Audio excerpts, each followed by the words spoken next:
Hey everyone, and welcome back to another episode of BrobusCast. I am your host, BrobusCast. With me today is ZDogg. Whoa, for real? Yes, for real. And we also have Richard. Am I supposed to be impressed? No. And joining us, we have two special guests. The first of which, one we haven't had on in a while, but one we used to have on all the freaking time. Your only mate.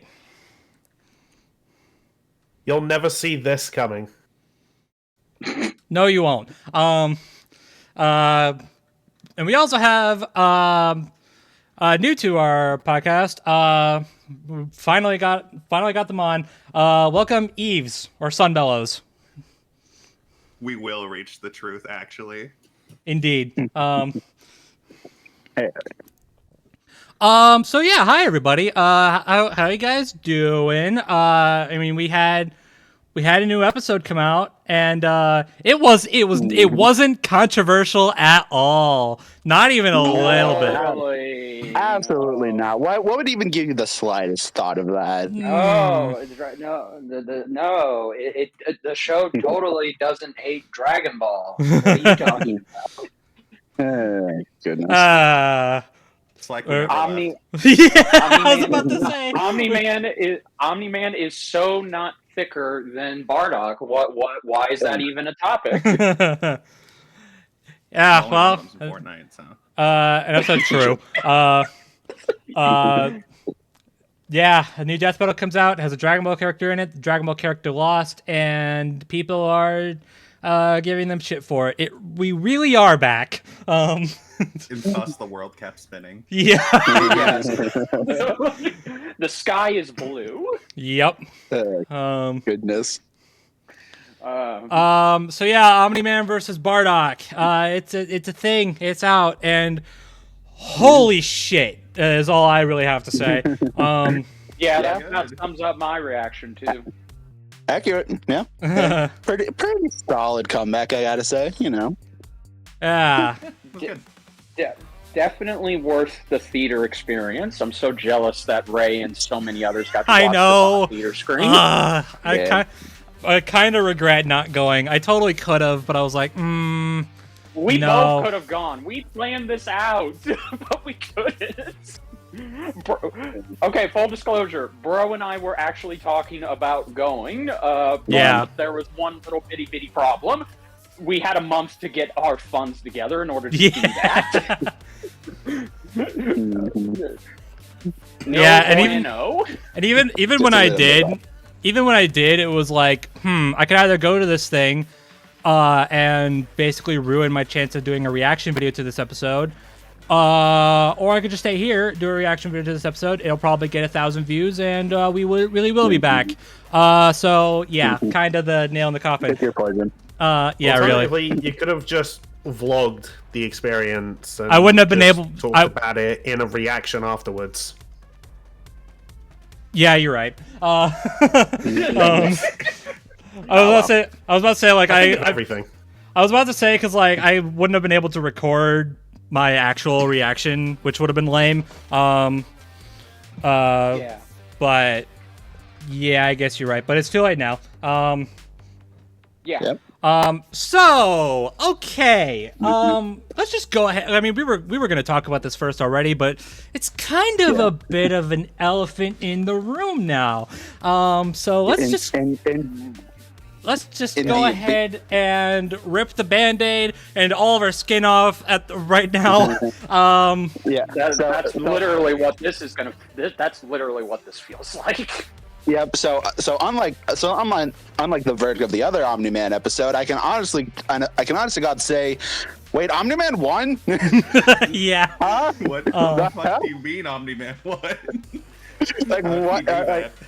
Okay. Cut to me smoking a cigar and burning $100. Yeah. I was waiting for it. Yeah. Look, I know everyone has needs, but if you want to stroke your ego, there's a time and a place for that. Do that in private, please. Oh, there's no such thing as private. No. Actually, I'm gonna buy my girlfriend a yacht with the amount of how many times I said All it right. right. All right. Hey, look. Okay. Nobody likes a bragger. Okay. I'm allowed Yeah. to brag. I'm allowed to I brag. know. I'm in the I- OC community. And his name is Matt. Not against all of y'all. No, because y'all are my friends. I'm not going to brag towards y'all. Here, let me grab the microphone. I'm allowed to brag to all of the idiots who couldn't debate. All right. Okay. Even still, calm But- down. But like we said, no one likes a bragger, and no one likes that Omni-Man won. Apparently, okay. Yeah, One. my favorite Okay, my favorite quote to in response to the reaction to the result is from shout out to Digital Tie for saying it's like, man, for an episode that y'all said could go either way, you guys seemed pretty upset when it went the other way. Well, yeah, exactly. That's the Dragon Ball community for you. They'll get upset. Yeah. Regardless. Now, okay. Now, okay. We can shit on the Dragon Ball like fandom all we want. We really are back. You know, we're back in the like freaking season 2 days. But let's be fair. There is room for actual disagreement. Okay, like there. Sure. Like against normal people, yes, I actually would agree with that. Like if you can, there's room to disagree. Death Battle is never objectively right. It can be subjectively wrong if you put up a good argument. Yeah, It's almost like versus a subjective, crazy thought. Oh my! I know, goodness. right? Crazy. And to their credit, there is some okay, whether or not we all agree with it or not is one thing, but there is legitimate arguments being brought up against this episode, against Omni-Man winning. So I don't want to be like, I don't want to be like, oh, everybody is like getting all pissy about Omni-Man winning. Wow, y'all are freaking dumb. No, I'm gonna be nice. Like okay. Main thing you should take away from this is that if you disagree with the results of this episode, if you disagree with Omni-Man winning, that's fine. Like just that alone, fine. Okay, I'm cool with that. In fact, if you want to have a debate about it in the comment section, go right ahead. I might even chime in. I don't know. I didn't chime in on my reaction video, but if you're going to disagree, which again, that's fine. But if you're gonna do it respectfully and make sure you have all of the right info. Indeed. And obviously this goes for every episode. This goes for the one we'll be talking about next. This goes for Bowser Eggman. This goes for any result for the record. Yeah. I know that's obvious, but I mean, it's just something we got to bring up for this episode because while there is a lot of like genuine like there's a lot of genuinely fair arguments coming from people who disagree with the results. A lot of them get drowned out by the not so fair arguments against this episode, and the not so respectful disagreements towards the results. I'm not. They hate Dragon Ball, don't they? Yeah. Yeah, no. I mean, you're not wrong either way. I mean, okay, like it is. I think I could have killed my brains. I think I could have just killed my brain cells and watched every single debunk video on this episode to see if there was one video that brought up a legitimate argument as to why they disagree with it. But that would actually involve, effort on my part. So I didn't do that. But Bro's state. Sorry, go ahead. If there's one thing we're all not good at, it's trying. Exactly. But Bro's statement holds so much weight to it because he's long dead. I don't. So it's okay. He can be disappointed in the afterlife for me. But Bro's statement holds so much validity and weight to it because it's a matter of there can be some good disagreements out there, but trying to find them is like trying to find a actual needle in a haystack. It's very difficult, and again, it's so weird that this has now doubled in controversy more than Goku versus Superman. Yeah, the response for how. Yeah, the response for this episode is wild. Now, to be clear, I guess you could say like father, like son. True, True. Real. Now, to be clear, I want to make this clear. This is not Ben 10 versus Green Lantern 2.0. Okay, I've seen that thrown around. This is nowhere near that. Well, of course not. That didn't win the rematch poll. No, Bro's right. It's like, look, no, that's an entirely different monster entirely. This isn't even scratching that surface. Yeah. Like, I see it every time there's, like, a decent amount of disagreement towards a result. It's like, oh, is this going to be Ben 10 versus Green Lantern 2? No. I don't... Okay, look, straight up, I don't think even an actual Ben 10 versus Green Lantern 2 is going to be that bad. We don't know now because it didn't win. True, and we'll talk about that later. Also good. But anyways,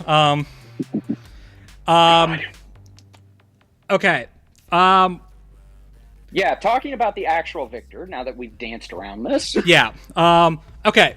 So, I wonder if I have time. Because we have a lot to talk about today. But, okay. I'm going to come to this, results defense a little bit. I'm not going to be like, I'm not going to be like, I agree with this episode 100,000%. No. I want to make sure things are clear, at least as clear as I can make them.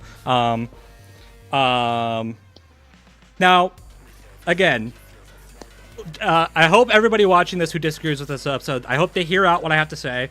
And if by the end of it you still disagree, that's fine. At the very least, you heard me out. Okay? That's literally all I ask. I'm not trying to convince you guys. I'm not trying to be like, hey, this is why Omn-Man wins. No, I'm just trying to help clear things up a little bit. I wonder if I should go through the verdict itself just to make things at least a little bit easier.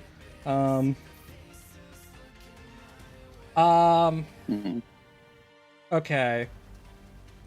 I think the first thing I think they talked about was speed. They said Bardock was faster. Yes. Yeah. And yeah, Yep. I mean, to be fair, yeah, like there's not really any argument against that. Nope. I originally thought it was going to be the opposite, but then as I know, right? I think everybody thought it was going to be the that's- opposite. That's how it started. I conceived that it was going to be Bardock that would have the speed if they included the filler episode where Goku was, blasting himself out of the sun and also those meteorites. Yeah. Then you add on the Super Saiyan multiplier, and then boom, like Omni-Man legit has nothing against that. So Yeah. that was the one part. Like, yeah, there's like no way you put it. That's something that we can all collectively agree on is that Bardock was faster. Yeah, and like that feat is filler, but like it's Bardock. Like if we're gonna use Bardock, like he's kind of one giant piece of filler. So at least until Dragon Ball Super. Yeah. So yeah. However, I did see people on Twitter, YouTube, whatever, all that jazz, being like, wow, Bardock had this much of a speed advantage, he still lost. And I mean, yeah, that can be how it goes sometimes. But also, so okay, first off, Okay, having that much of a speed advantage is great. You know, that's obviously that's a really good advantage to have. But at the end of the day, if you're not strong enough to damage your opponent, then your speed advantage doesn't matter. Like if you can't do anything against your opponent, then it doesn't really matter how many times you hit them. It's not gonna do anything. No, it's essentially a long game of cat and mouse at that point. It's only going to be a while before the cat catches the mouse. Especially when they heal and you don't. True. Yeah. Yeah. Now, again, I'm not going to try to be like, yeah, this is like, Omn-Man has a clear strength advantage. Like, duh. Like, again, you can argue whether or not he actually does have the advantage or not. That's not what I'm here to do.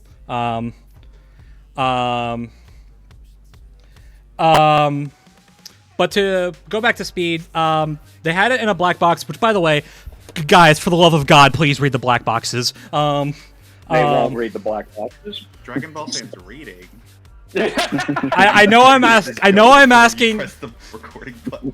I know I'm asking a lot from you, but please read the black boxes. No, because then they're going to disagree with the black boxes. So that's fine.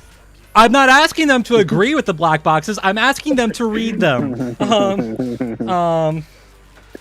But okay, I mentioned this because they have it in a black box. There was another feat they didn't mention verbally for Omn-Man to scale 2 that that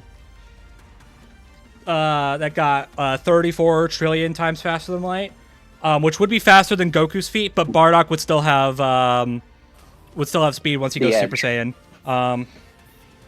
right. But I mentioned that because I probably should explain. The reason why they don't bring this up is because this comes from a recent like visual novel thing, I think. There was like an Adam Eve visual novel, I think. Yeah. It came out fairly recently, and it wasn't like a super. It was, if I remember correctly, the idea was that it wasn't like a super big priority to look into. Well, okay, they looked into it. Like that. Don't mistake my words. They did look into it. That's why this feat exists. But it wasn't. I more so mean it wasn't a super big priority to bring up because Bardock would still have speed anyway. So might as well extend that a little bit just to showcase that this, even with this much of a speed advantage, he'd still lose. Right.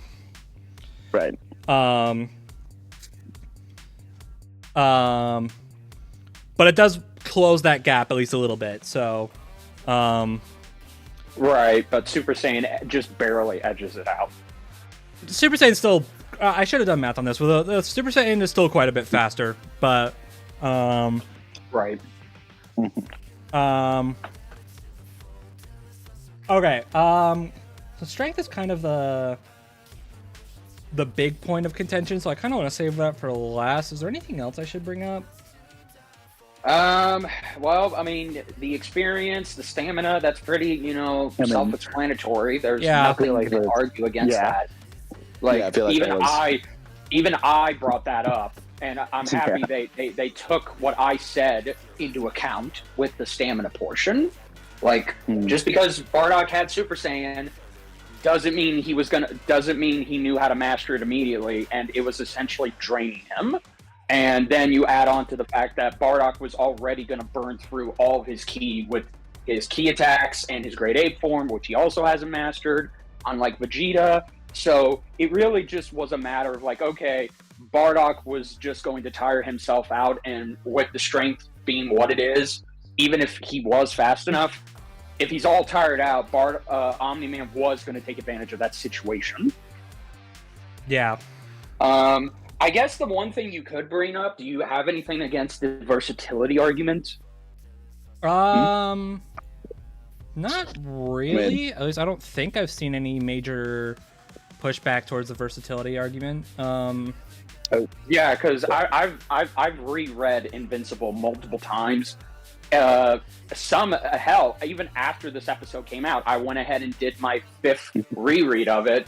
And yeah, no, Nolan still has nothing to give him any kind of versatility. I mean, Nolan's kind of like, being real, as far as attacks go, Nolan's kind of a flying brick. He do punch good. He do punch very good. But that's he punches very good. That's like literally it. Bardock also does that and has key attacks on top of that. So those key attacks are very helpful.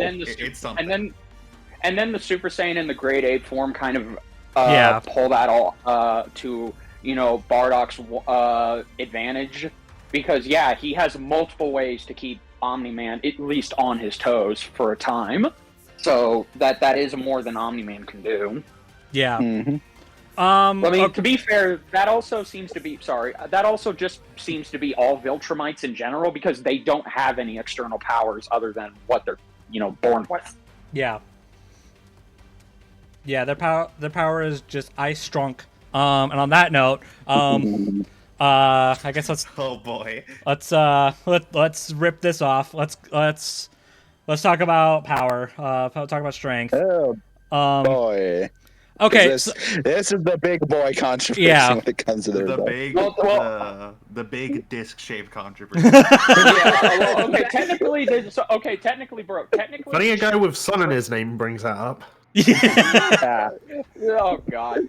Bro, technically this should be strength / durability, because they did group this together. Yeah. I mean that's standard. That's standard stuff. Like, yeah, but anyway, rip the fucking Band-Aid off. Yeah. Okay. So to be fair, from what I've seen anyway, all of the stuff they brought up for Bardock doesn't seem to have any major pushback or any there isn't anything really noteworthy to bring up for Bardock that they didn't bring up in the episode. So, because looking at Bardock scaling to King Vegeta versus Nolan destroying Viltrum. They kind of make that pretty clear. I will say good on them for. Hold on. Yeah, go ahead. You're thinking on. I will say good on them for figuring out Viltrum's size, because I know that's something the G1 guys tried to do. And I know it was kind of an arduous effort, but yeah. So good for them, but it turns out that's not actually the feat that really matters at the end of the day. Which also good on them for at least giving Omni-Man leeway, because they did say the feat with Viltrumite exploding that did come close to the King Vegeta stuff.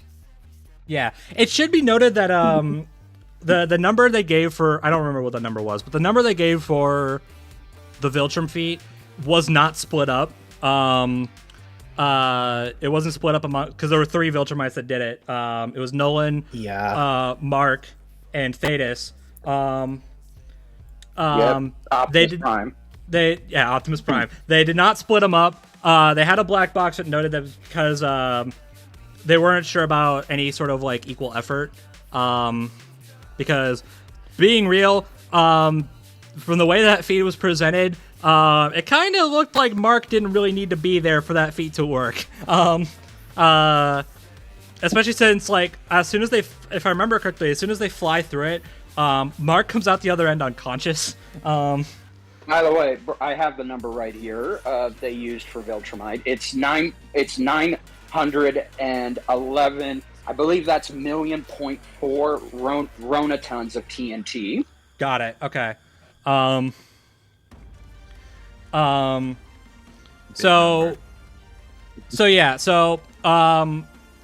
comes close to the King Vegeta feat, but then obviously add on Super Saiyan on top of that, and that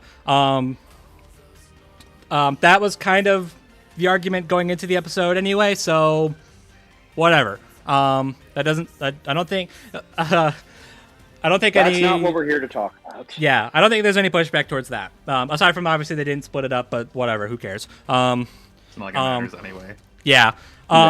Because the main feat, everybody, when I say debate right, make sure you have the right info. This is what I mean, because I saw so many comments and tweets and posts and blah blah blah blah blah blah that was like, man, King Vegeta, he destroyed 3 planets.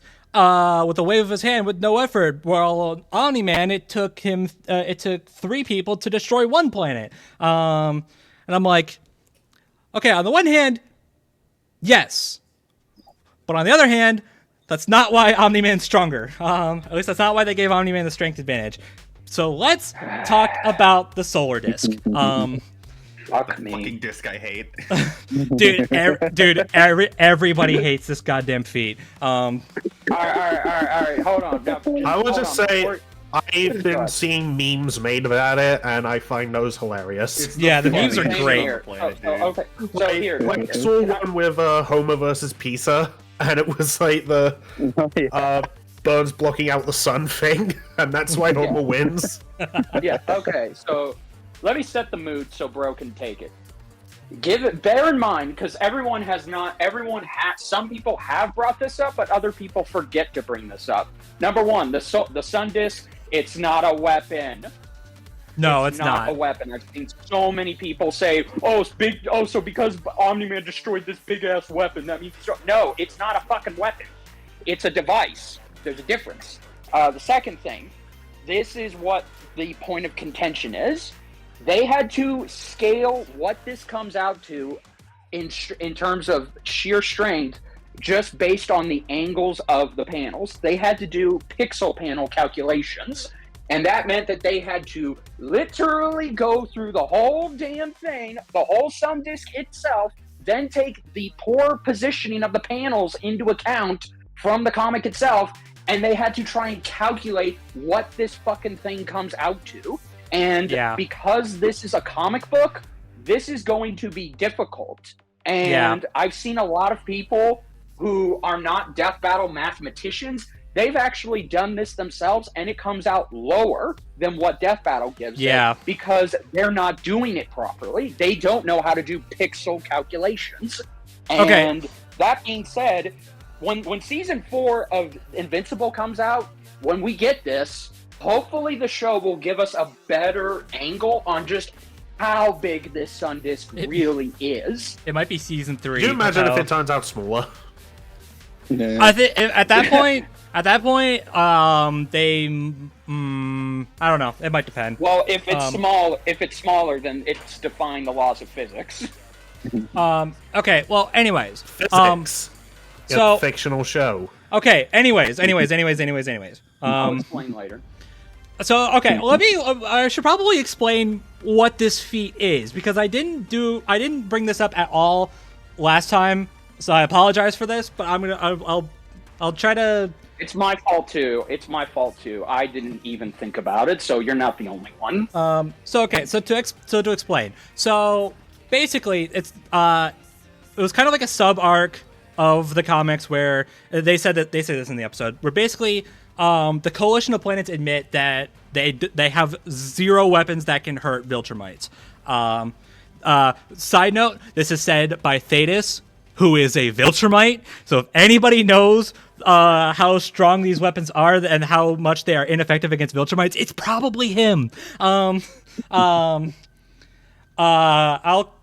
hopefully come back to that later because saying that is important. But anyways, so basically Nolan and Alan have to go out, basically travel the stars and find weapons that can turn the tide in their favor, that can hurt Viltrumites. It's not like I saw people comment on how, like, oh, they're basing it off this one statement. No, they're basing it off an entire story arc.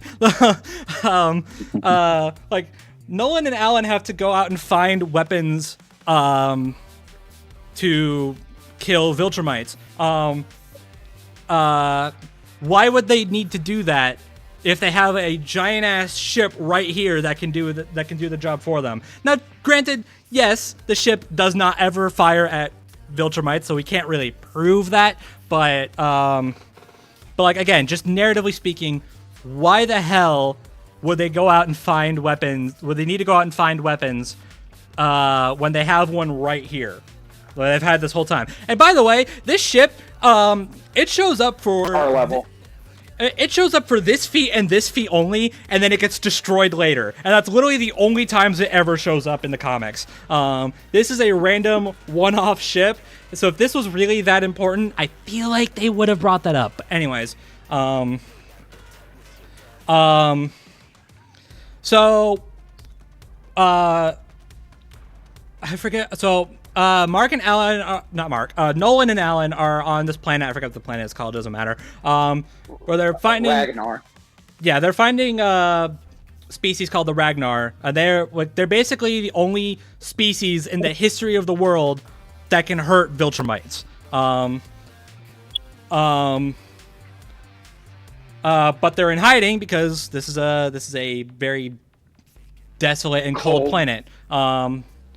So context. I'm sorry. So the entire planet of Ragnar, because that sun disk is blocking their sun, most of their citizens on that planet are in a frozen tundra. They cannot. Most of them are legit frozen in a block of ice. The few that are there, they're trying to survive. Yeah. So their plan to get them out of hiding is to basically the intent was for them to move the sun disk. For them to move it out of the way of the sun, to bring them out into the open. But they don't destroy the disk. So Nolan commands the pilot of the ship that destroys this thing. He's like, okay, so we need to remove this. We need to remove this disk. Let's move it. Pilot, do not destroy it. And the pilot's like, oh, destroy it? All right. And hits a big red button and blasts that sun disk into oblivion. Yeah. Now, and also, okay, go ahead. Yeah. Let me get this. Let me go through this. So, now, I'm not going to bring up arguments for the math behind it and whatnot. That's not. Again, you can look at it yourself and determine how you feel about it yourself. That's not what I'm here to do.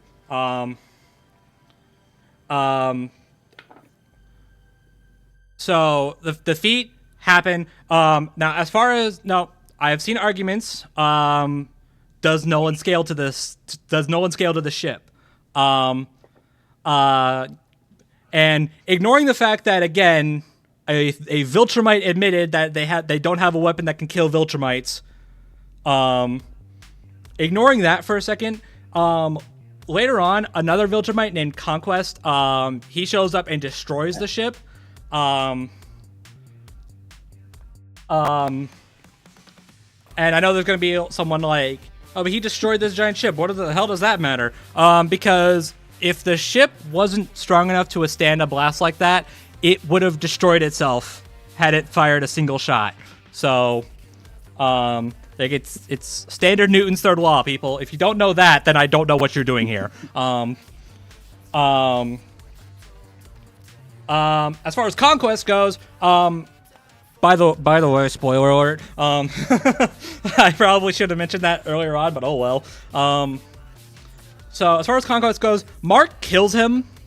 Mark kills Conquest. It takes a hell of a long time for it to happen, but it happens. Mark does kill Conquest. Nolan should still be. Yes, again, thank you. You're welcome. Nolan should still be stronger than Mark by the end of the series. So yes, meaning Nolan is stronger than Conquest. Yeah. Yeah.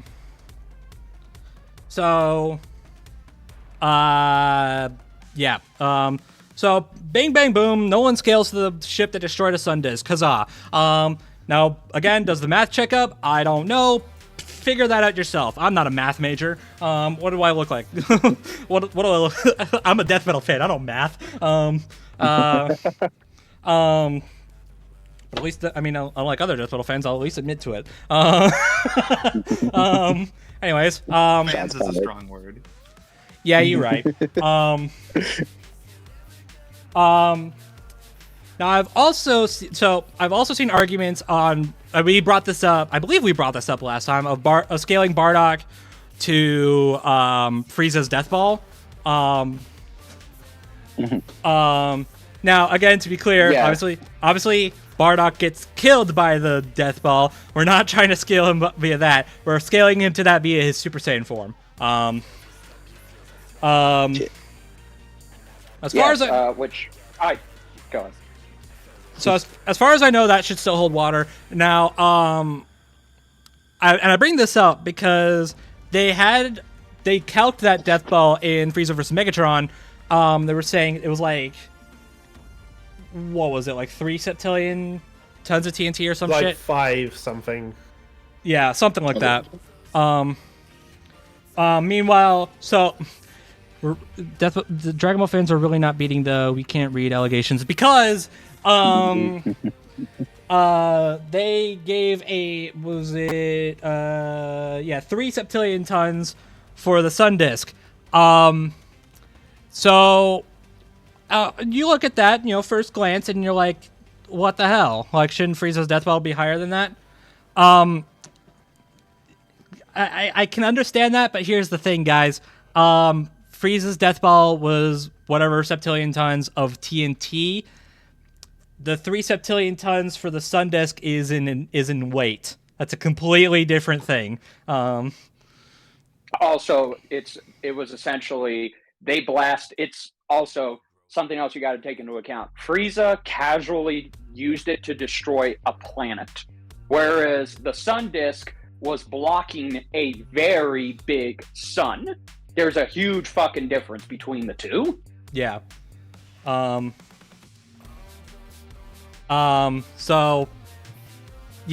again, if you're going to disagree with this episode, make sure you have the right terms, because trying to argue that the Sun Disk is lower than Frieza's death ball because it was like whatever 5, let's say 5, screw it, 5 septillion tons for Frieza's death ball versus 3 septillion for the Sun Disk.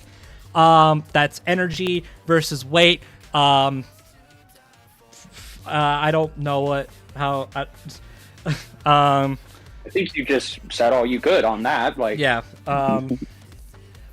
So another black box they had. I'll read this. I'll direct quote this. Examining this another way, the high end for King Vegeta's planet bust is 12.8 quintatons, putting Bardock's max potential at 7,704 quintatons. The disc feat's high end is 120,000 quintatons. I think it was like 8,000 that they mentioned that they had like in the graphic they had, but that was like I don't know if that was like a low ball, if that was a midway point, I don't know, but the high end for this feat is 120,000 versus whatever the hell they had, whatever the hell they mentioned for King Vegeta.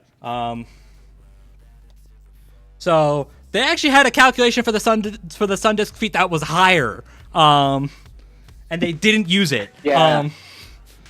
They also didn't mention, to make this situation worse, because Ragnar's sun is 2 times bigger than our sun, and it's actually closer to the planet if you go back and read the comic, which I did, and as soon as the Sun Disk was destroyed, the planet's inhabitants were thawed out within minutes.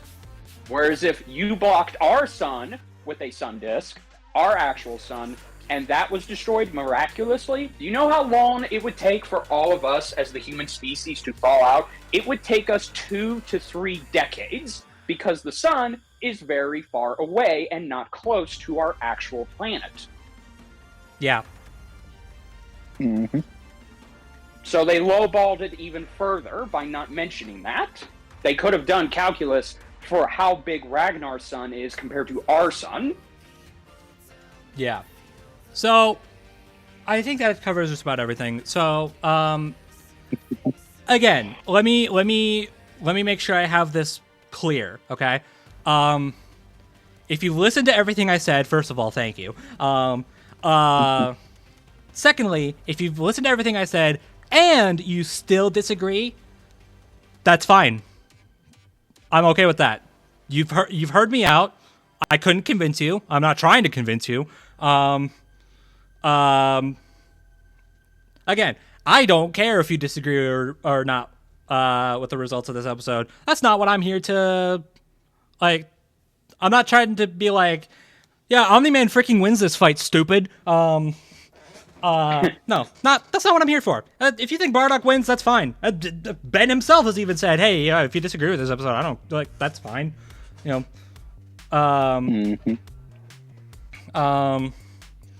but again, just make sure you use the right information, the right feats, and the right terms. Because if you don't, then you kind of look like a dumbass. Oh well, that's exactly what the Dragon Ball community is best at. So Yeah. And most importantly, just don't start shit over it. Just please. Dude, yeah. Okay. At the very least, please don't be a dick about it. Like, yes. I'm not. Okay. I don't. As much as I want to, I'm not gonna call out the researchers by name for this episode, because if I feel like if I did, I'd just be sending more shit their way. But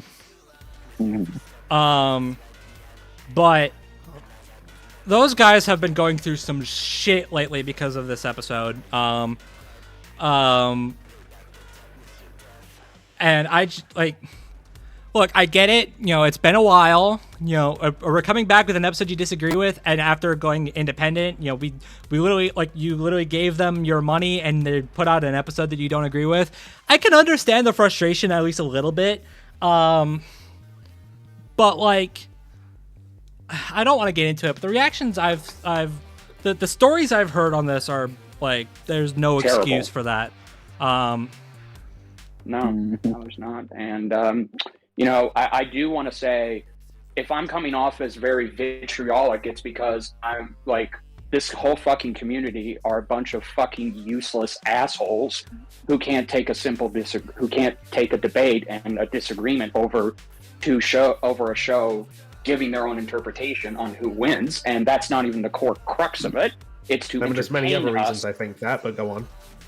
It's a matter of that I have seen, and I've tried to be optimistic. I've tried to give this community the benefit of the doubt, but they have continued to let me down in every single term. And the sad part of it is they've gone as so far to say, you, Death Battle, hate Dragon Ball. You are shitting on Akira Toriyama's legacy. You don't give a crap about the characters that you are representing, so on and so forth. And at that point, I am like, you know what? You're not. I'm done with you. Like, you're not a good community. You're just as worse as the Rick and Morty community, the Sonic community, pretty much any other community. Because, again, we're not allowed to have a healthy debate and give our thoughts on who we think would win, as if we're kids at a playground just having fun. We have to take it seriously. And at that point, the only thing I can apologize for on my own is I gave in to the Bardock hype. I should not have scaled him as high as I should have, but that was because I have to play this game. I had to play a game of imaginary just to see where the hell he stacks up. But I think what surprised me the most is that there are people who are giving and going ballistic over Bardock. Yeah, think about that for a second. A background character who showed up and died. Not Goku, not Vegeta, not Trunks. Hell, I don't remember that many people praising Frieza's win last year. No, I remember Goku's loss. And this episode, which one? You know which yes. one. The last one. Yes. Yes, exactly.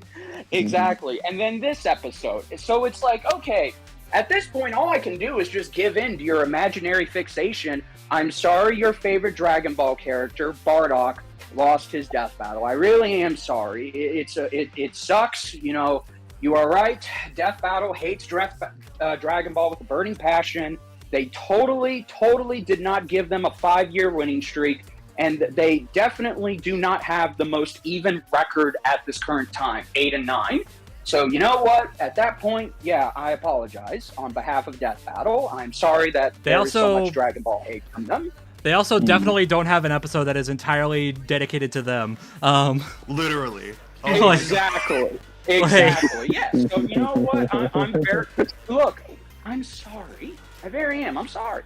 So I am. It's like I'm done. And I hate that the crew have been like this is their first episode back, and this is what it comes back to. And this is like just imagine that. I really wish I was in the theater with all of those people because I can imagine they were all having the time of their lives. They were happy. They paid for this. They went out of their way to go to Dallas just so they can meet the crew and watch a death battle live on the big screen. Do you know how rare that fucking is? Yeah, and then here you are. Yeah, from what I've heard, the reactions have been the reaction was pretty chill, even from people who don't agree. So yeah, again, it's not again. So it's like, damn, man, it's like Death Battle really is back. It's like that's the best way we can say it. It's like the Dragon Ball community being upset that their character didn't win. Oh my god, it really is like we never left.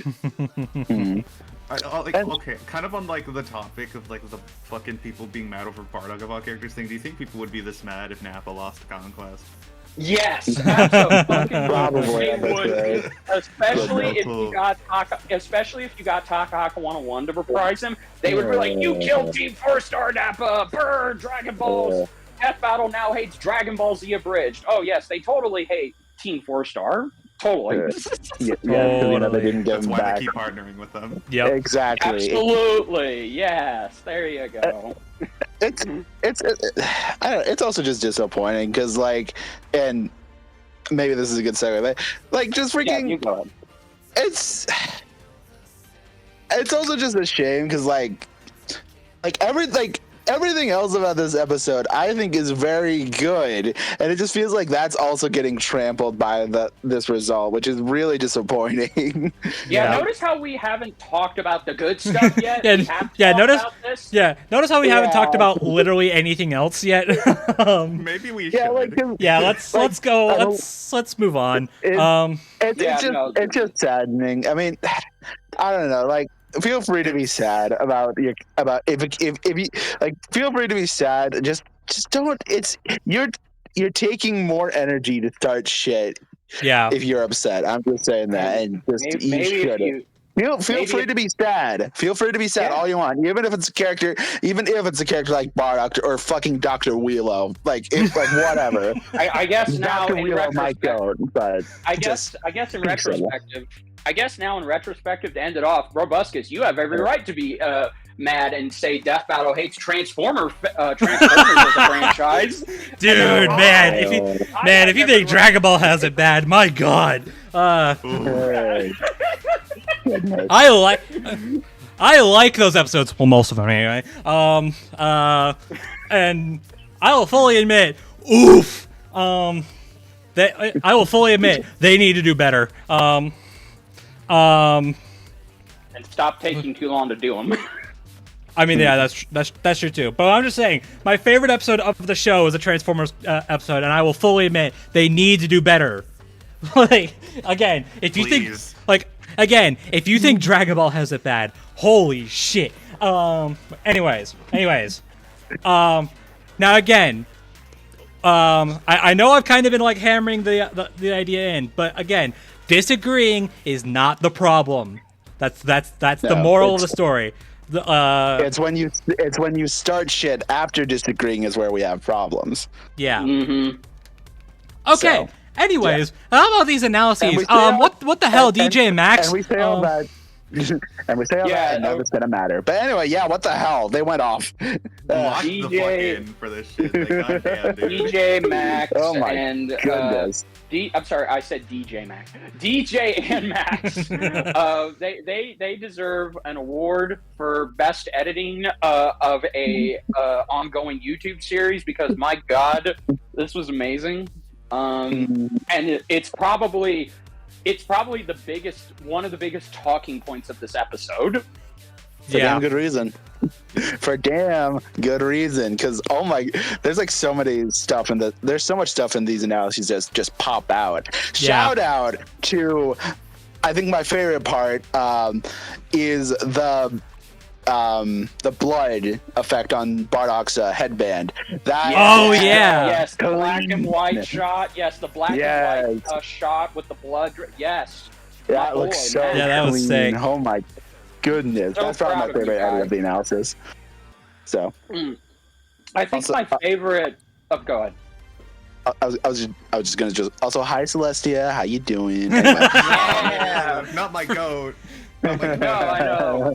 Freaking A. I think my favorite effect for the analysis really is the starship.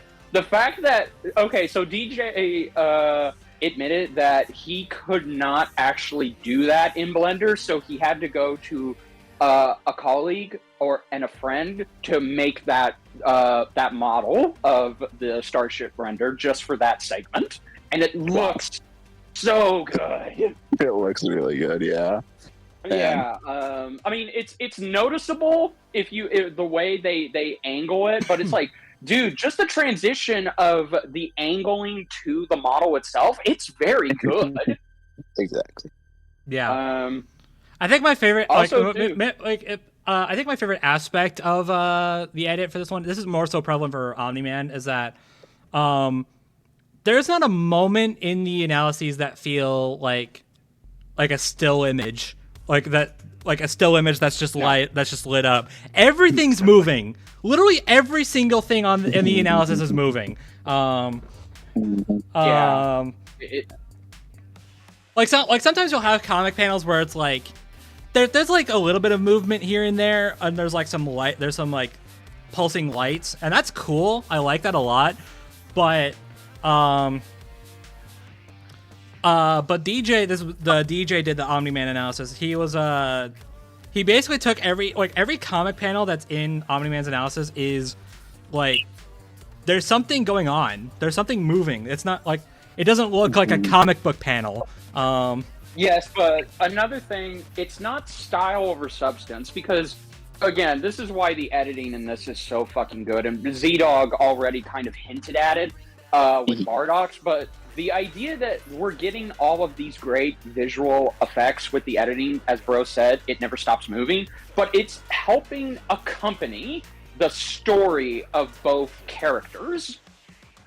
Yeah. It feels like we're like with every action from a panel or an animation, it serves a purpose to help broaden the overall story that is being told about both Nolan and Bardock.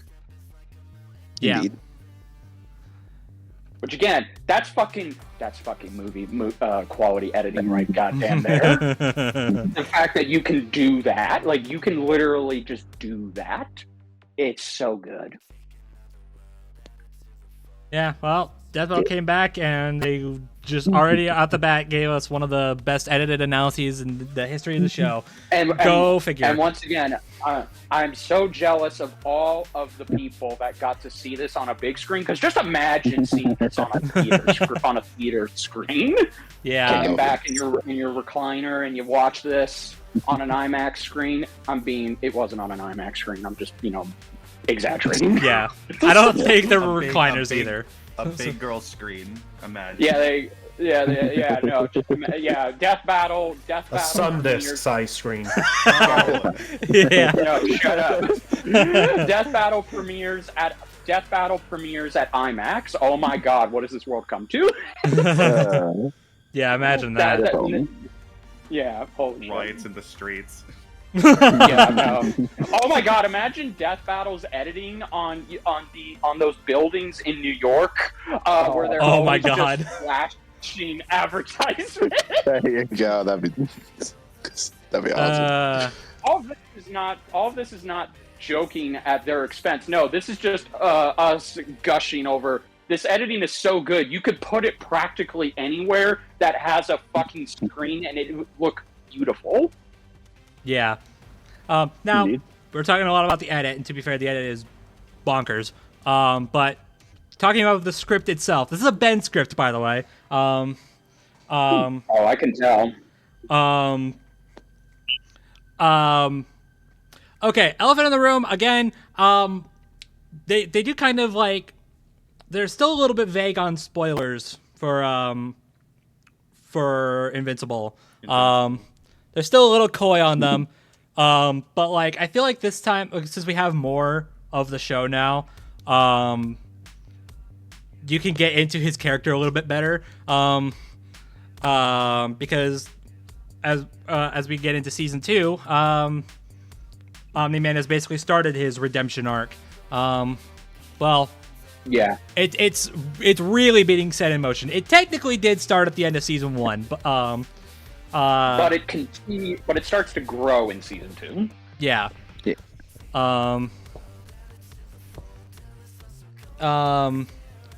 So yeah. So I don't know how people feel about.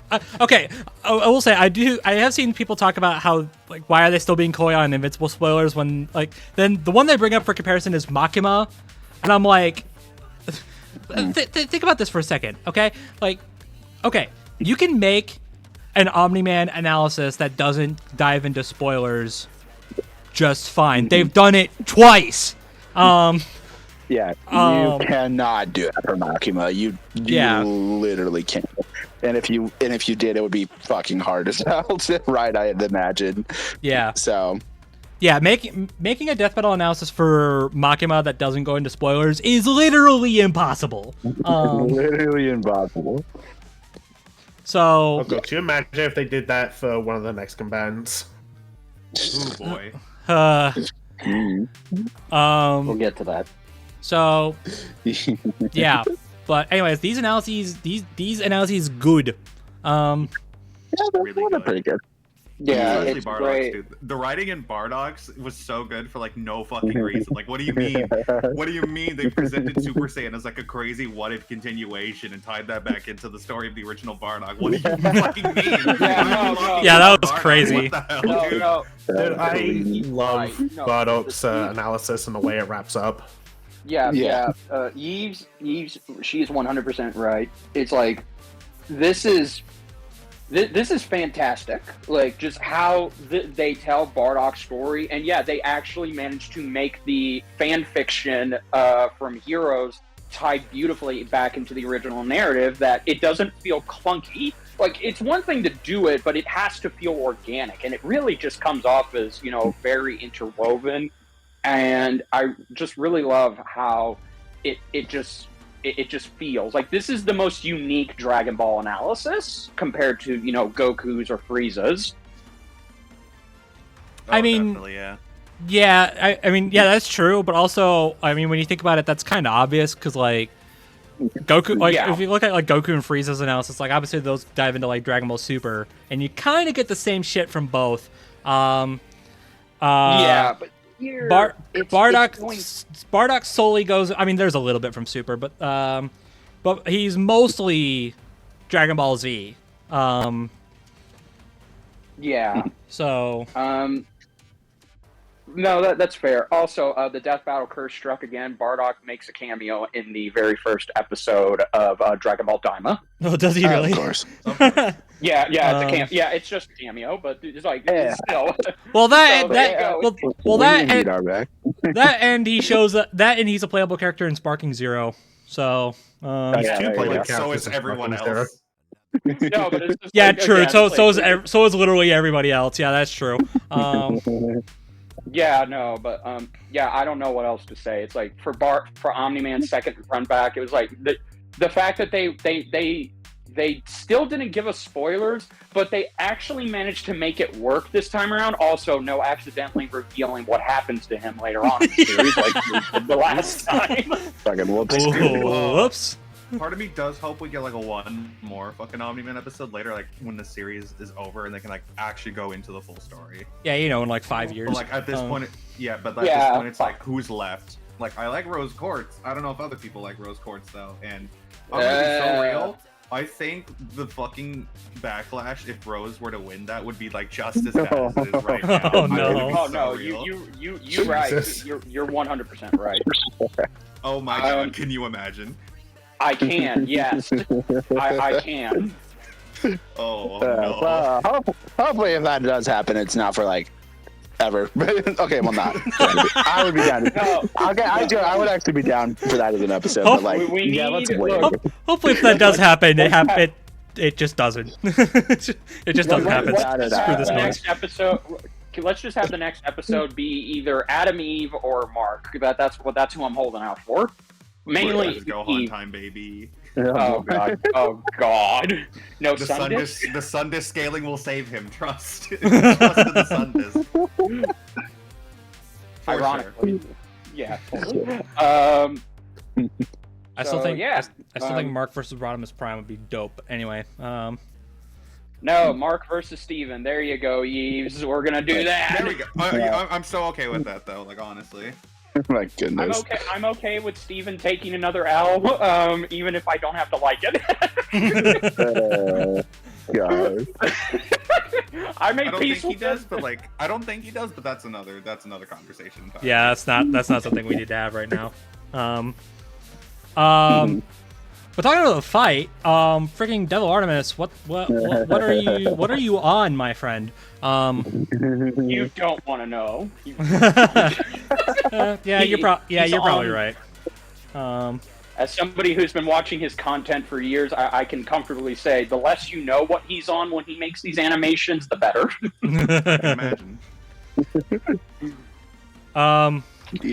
But yeah, I mean, what do you want us to say? This fight is awesome. This fight is freaking dope. Kicks ass. Yeah. Oh, okay. Look. Yes. Okay. I think the one criticism I've heard is like, yes, is that the fight needed to be longer. Why wasn't the fight longer? We could have had more with it. Why did it have to be so short? Yeah, I didn't feel really short. Yeah, I was gonna say it feels. It doesn't feel short at all to me. It has a good. No, it doesn't feel short to me. I think it's just people expect. Again, Death Battle really is back. People expect the 3D animations to be at approximately 4 minutes. So that means that we really have to make it feel like 4 minutes. But I'm positive that Devil was like, yeah, no, I mean, I'm just doing what they tell me. So if it's supposed to be the length of this, then I'm going to do it. Well, if it's anything, if it means anything, according to the Death Battle wiki, which is 100% factual, 100%. This fight's animation is exactly 4 minutes long. So, exactly. That sounds about right. Yeah. I guess people. Honestly, I guess that's coming from because Bardock's Great Ape form does come out pretty quickly. I think, I think maybe the part that makes it feel like 4 minutes. Again, I thought it was like close to 4 minutes. It felt like that to me. But I think it's mostly just the stuff in. It's the stuff with the Great Ape form that kind of just has it play out for a bit. Yeah. Mm-hmm. Yeah, the Great Ape form definitely sticks around for quite a while. Not that I'm complaining. By the way, the Great Ape form. Yeah, the Great Ape form is in Death Battle, guys. Yeah, finally. Yo, finally, God. There we go. Yeah, and they did some cool stuff with it. It only took like 11 years. Or 11? How long has it been? Oh my God. Well, too long. years. Too long. Okay, Almost it's only been 12 years. It's 13 in 2 months. Don't say that. Oh my God. How do you think I feel? Actually, can I get my one thing that I think in hindsight I would critique about the animation real quick? What's up? That we can backtrack. We can backtrack because this is literally the end of the fight. The only thing I really have to complain about here is that I kind of wish that it was more obvious. Like, I kind of wish Bardock's death was more obvious. If that makes sense. Yeah, we'll definitely have to backtrack to that. Okay. Well, should I wait? Should I wait then, or elaborate? No. Let's wait. Okay. Well, I mean, if we're talking about like critiques with a fight, like I have like two things that are just like that Dragon Ball fan in me, but it's not enough for me to like dog points or anything. And it's like, right, it's stuff like, oh, the Great Ape form like doesn't happen that quick, but I'm also just like, yeah, but if they did it how it is in the show, that just be dragging it along, and like we don't have time for that. And the other thing is, after the tail gets ripped off, it should have shrunk down with Bardock. But at the same time, that is a cool shot. Yeah, it's a cool shot, and then it's utilized in a really fun way with him hitting him in just space. That was fun. So I have a theory on that. I haven't talked to anybody who worked on this episode if this theory is to 100% be confirmed or not. But my theory is, so when I rewatched Dragon Ball Z Kai, not in conjunction with this episode, it was months ago, that when Vegeta's tail was cut off by Yajirobe, it didn't shrink immediately. It took, like, if I remember correctly, I believe it took from anywhere from 15 to 30 seconds, because again, the whole thing had to shrink. It didn't just miraculously shrink down like poof. It had to grow back to normal as Vegeta was growing back to normal. And because which Bardock already did in the episode, so it would have shrunk down with him. Well, hang on again. Don't let me finish. Because Bardock can fly just as fast, because Bardock has super speed when he flies, that means that as soon as Bardock was already back to normal, that he would have had to get the tail as quick as possible and just smack the hell out of Bardock. Because again, Bardock didn't shrink back down, because again, that's another Dragon Ball nitpick. He's not just supposed to turn back to normal immediately. It's like a werewolf transformation. It takes time to transform back to normal. Yeah. So that means Bardock had to take the tail as fast as he could and just beat the hell out of Bardock. And we can't believe that. Bardock beat the hell out of Bardock? What? This isn't Sparking Zero. Omni-Man beat the hell out of Bardock. But yeah, that's my theory. Okay. But who the hell cares? But who the hell cares? But also who cares? It's a cool shot. Yeah. Yeah. It's a cool idea. No, I have gripes, but that's later. But no, my actual, I guess, real gripe is just, I don't know, it just doesn't feel like... It doesn't feel like Omni-Man was, very damaged in the fight. By the end, right after Bardock goes super, he's got blood all over him, but... I don't know, it just doesn't really feel, impactful, I guess. It just kind of feels like literally everything Bardock does, Omni-Man's just going, alright. Well, I saw I saw Biffweed's review of this episode, and he kind of pointed out something that might make this a little better, is that the way the fight's presented, the way the fight's presented, they kind of portray both of their big stat advantages in the fight. Because if you notice, Bardock's actually the one landing a lot of the hits. Nolan doesn't really land a lot of hits himself. It's just the ones that he does are the big ones. So there's that one where he just straight up decks grade A Bardock's already turns around 180 degrees. What the hell? Blinds him. And it blinds him. But so Bardock's speed advantage is kind of portrayed that way in the fight, whereas Nolan's strength and durability is portrayed by him not getting super visibly damaged until Bardock goes Super Saiyan. Exactly. Again, see, when you go back and you watch the episode multiple times and really pay attention, it's little things like that that just make this animation so fucking good. Yeah. It is. I do think they could have sold Nolan's battle damage a little more, because it's he is stained with blood. It doesn't feel like it's his blood that he's stained with. Yeah, though. Yeah, that's fair. It kind of feels like it's Bardock's, so it's just splashed onto him. If you look at the boards, he is meant to be really fucked up, but the model doesn't really sell it at that. Well, no, okay, see, that's fair. Since I can say this because again, I just rewatched the episode and I even slowed it down in super slow motion because I've heard this criticism myself.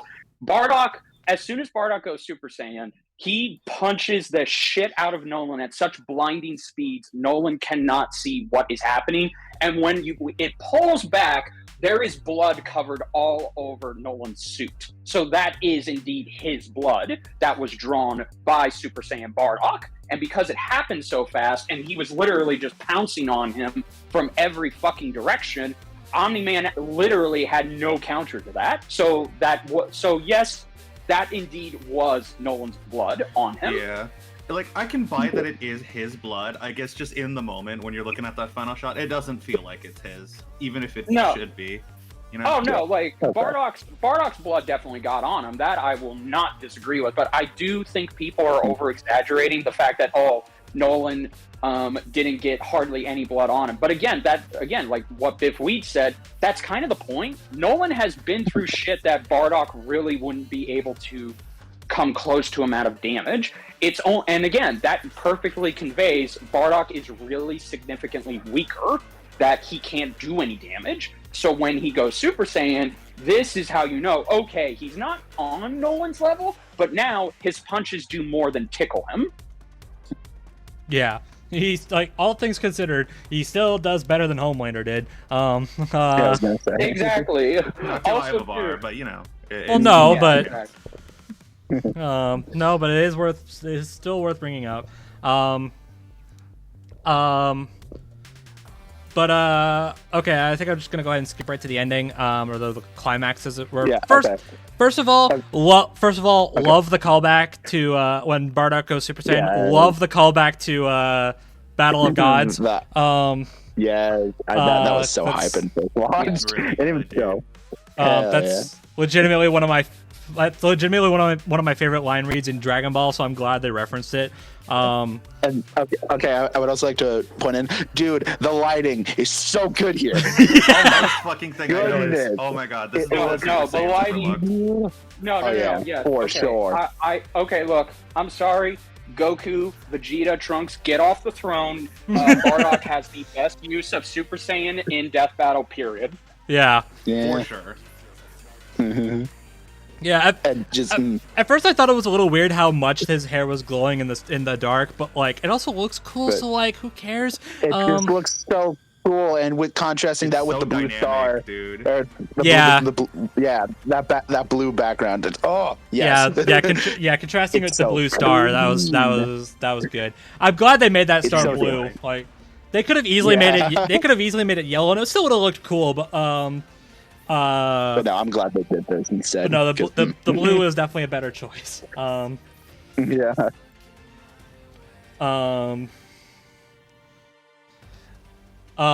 So yeah. And then I guess the finale, as the case may be. Okay. So, can I unpin my comment real quick? Yeah. Yeah. Go ahead. Okay, so I will defend that. I think, I think the build. I really like the clash. It's like the clash itself and the build up, especially Omni-Man's like final yelling line. We'll get to that. We'll get more of that later. But oh my goodness. But I think just it doesn't feel like Bardock should have died from just that punch. That's my thing, because I remember Bill brought up something similar on Lads. So, don't get me wrong. Like, I wasn't expecting this to out violent Omni-Man's previous episode. I literally don't think you can. But like, I don't know. I think just like having the punch also create like a hole in his chest, as well as, I don't know if that's even possible, but stick with me. Like, I don't know, have it like a hole in his chest appear as well, or like maybe show like a thing like his skull was like cracked from that, or like his entire skeletal system was cracked as well. And that might that might be what they were trying to do. I don't know. Like, I just felt like the death could have been more well portrayed. Yeah, no, bro, you give your, because I think I can. I think I can counter this with just how they framed it, but bro, I want to hear what you have to say. Yeah, so I think the intent was okay. I'll agree that I'm not huge on the death either. I think the actual killing blow is fine, but I have another problem with it. But I'll get to that later. I think the intent they were going for with like the killing blow itself was that, obviously, yeah, Bardock gets his arm blown off. Like, what? How is that gonna kill him? Like, it looks weird. I'll admit that. But I think the intent they were going for is that it was partly like because we've had people like people can pass out just from sheer pain, like, and getting your arm blown off is something. But I think part of it also was a sense of like exhaustion, because like Bardock by that point had like exhausted all of his reserves. I think I brought that up on Lads as well. Yeah. So it was a mix of like he didn't have ki anymore. He had just lost his arm. He's probably in excruciating pain. And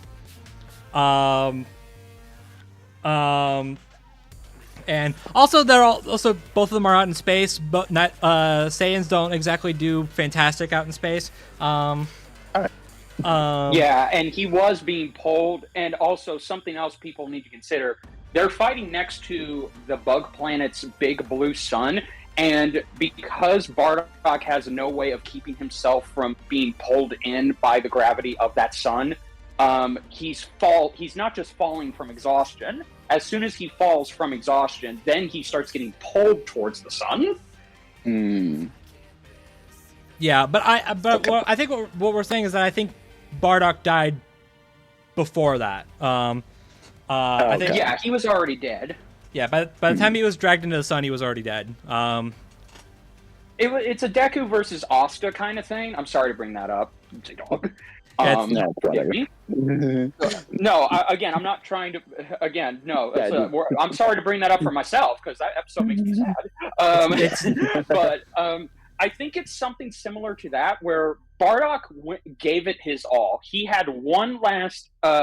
It's essentially like, okay, look, he was good for one more fight. He was running on fumes at that point, and all Super Saiyan was doing was giving him an adrenaline boost of energy that he had, and then as soon as he clashed with Omn-Man, who at this point in time has not been tired, he is heavily damaged, but he can still go.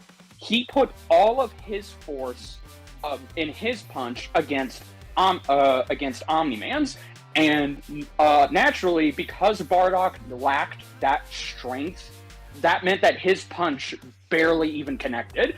And the amount of force that Omni-Man hit him with was literally bursting his arm from within. He had no way to defend against that. Okay. Yeah. So it's just and also too, I understand the criticisms, but then again, I think people are kind of missing out the nuance that's behind this scene. This is meant to show us that, okay, look, this is why I love this clash, and it's probably one of my favorite recent ones, is Bardock is about to die. He's in space. He can't breathe.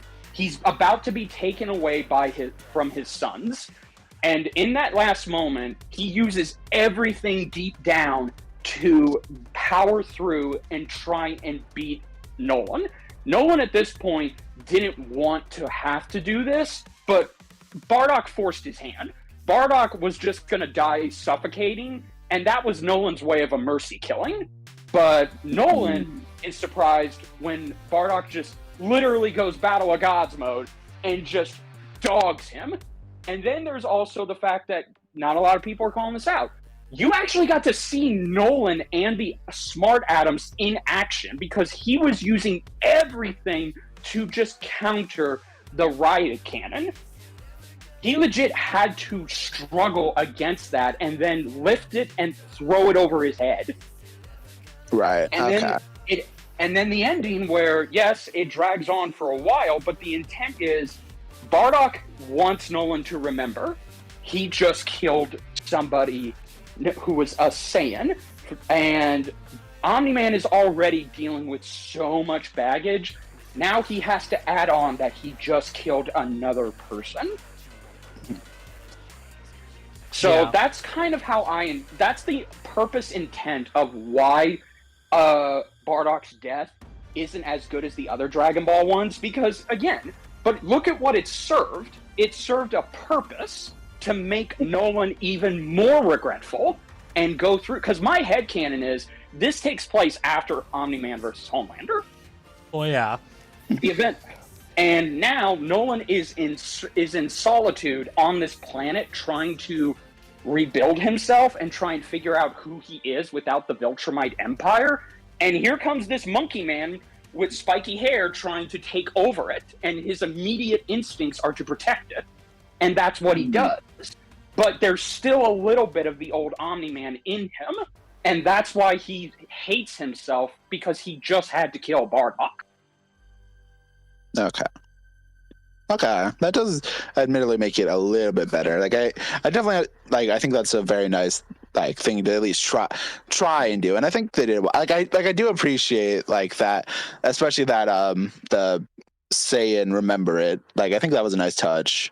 So that does make it a little bit better. So I mean, like I said, I wasn't expecting this to out brutal Homelander's death, and it really didn't need to. Obviously, these episodes are going for different things with Nolan, which is fine. I will just say, agreeing with ZDogg, I do think, I don't know, maybe both punch each other through the chest. That would have looked a bit cooler. I can see that, yeah. Plus, you could have, when Omni-Man is, just wiping the blood off, you could have him, panting, as his wound is healing, going, fuck. Yeah, but that requires him to exert stamina, and again, as his biology, covers, he can't pant. He can't be tired, because that's what you do when you're tired. Well, I don't know. He seemed pretty tired. I don't know. He seemed pretty tired when he was fighting the Guardians of the Globe. Well, because again, look at what he just went. Yeah, because they actually gave him which again, that's a contradiction in the actual comic. There is. I know. I know. I know. I know. He practically one shots them all in the comic. I know. Yeah. No. Yeah, but, Bill point that out on lads as well. Yeah. Again, I also have one joke in regards to the whole his arm being blown off being what finishes Bardock off. What's that? I just want to make this clear. This is a joke. Everyone in the comments, and also Richard, don't need another long-winded speech about it. Right back at you, buddy. So Bardock gets his arm blown off and immediately dies. Huh? Guess this makes Blake and Boba Fett tougher than Bardock. Not like this. Oh no! Add on to that. There's a hilarious fan art image of both Omni-Man. I'm sorry, of both Bardock and Homelander in a bar. Oh yeah, and, I saw that. Yeah, Bardock's arm is gone, and John is just because he has he can't even drink his fucking beer. So it's really, when you think about it, he's like that guy at the end of Hot Fuzz going, "Oh, it's really hard." Yeah, exactly. Wait. Great fucking movie. Yeah, no, I love this climax. Again, thank you. God damn it! Damn it, Kay. But this third act really is good, and look, I know this is gonna sound fucking blasphemy, but I kind of like it better than the last one, which was Galactus Unicron. Oh no, me too. I think it's way better. Oh, thank God. Because there's so much at stake here. I love that we're actually, because again, it's Bardock really is the MVP of this third act. He's real. The fact that he's just trying to not get out of here, not because he needs to go back to serve Frieza. No, he wants to go back to his sons. So he's using his deep motivation and his love for them to give him the strength he needs to beat this man and get out. I don't know if this was brought up, but there's some confusion of what Bardock says as he goes Super Saiyan. Yeah, I know. Yes, I've heard it. It's several reactions. It's World.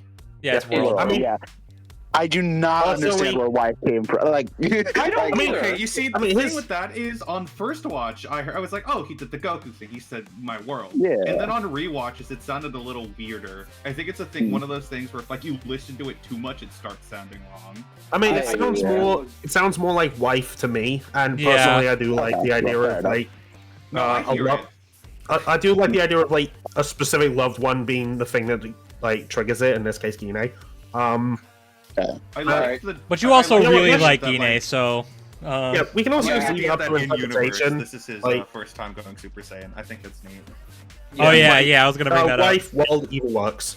Yeah, either works. I'll admit I heard wife at first too, because I think part of it was because he was like, not 2 seconds earlier he was talking about his sons.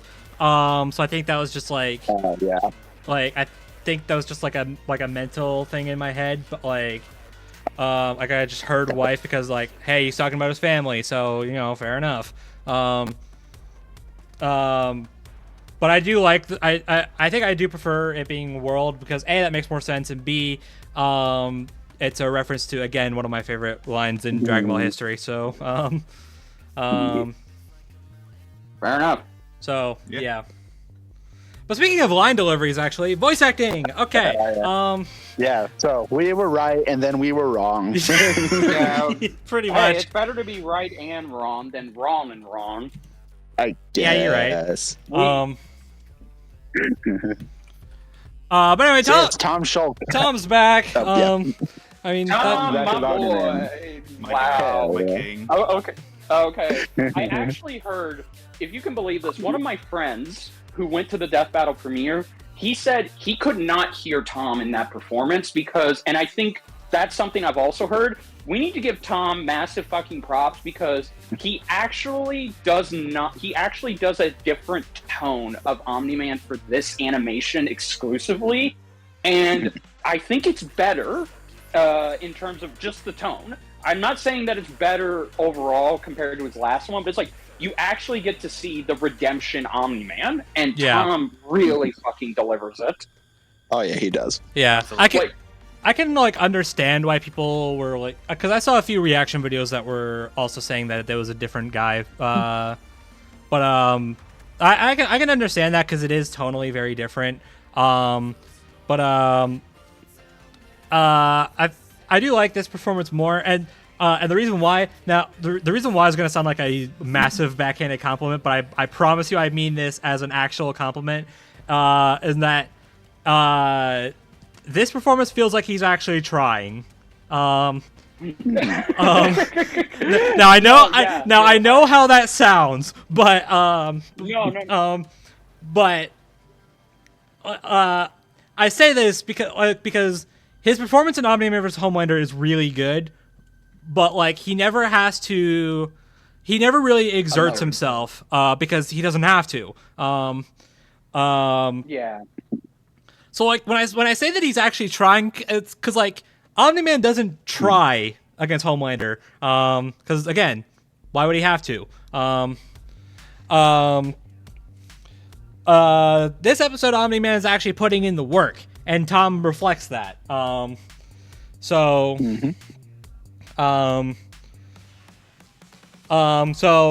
again, harkening back to the Biffweed video, this proves that Tom can indeed do both sides of Omni-Man, and like his like that last line he has before killing Bardock, that like is so. That is so J.K. Simmons. Like it sounds just like him. Okay.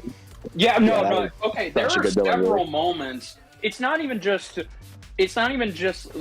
because again that scream, your time is up, Saiyans. That sounded like J.K. Simmons. But even before that, like this planet isn't. Yeah, that and the one that straight up sounded almost identical, if not close to identical, was this planet isn't anyone's to conquer. That straight up sounds like J.K. Simmons. I just want to say, I make this joke on lads. What made Omni-Man think the Bardock was there to conquer? He literally just showed up, said, "Oh, another bug planet," and that was it. And jumping to conclusions there a bit, Nolan. Probably just being extra cautious, honestly, if I had to guess. Yeah. Look, I mean, to be fair, fucking pod landed on Thraxian, so I Yeah. guess that's Yeah. the justification. Yeah, I mean, to be fair, take place on Thraxia. Yeah, to be fair, he was right. So like, Yeah, I'm just making a joke.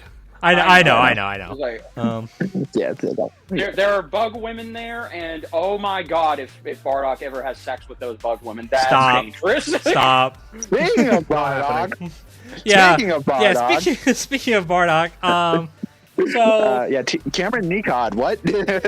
Yeah. Hi. Hello. What? That came out of nowhere, but I'm okay with it. Yeah. Yeah. Like, sure. Okay. I'm gonna sound a bit controversial for this. I didn't think his Bardock was anything too memorable, aside from 1 to 2 lines.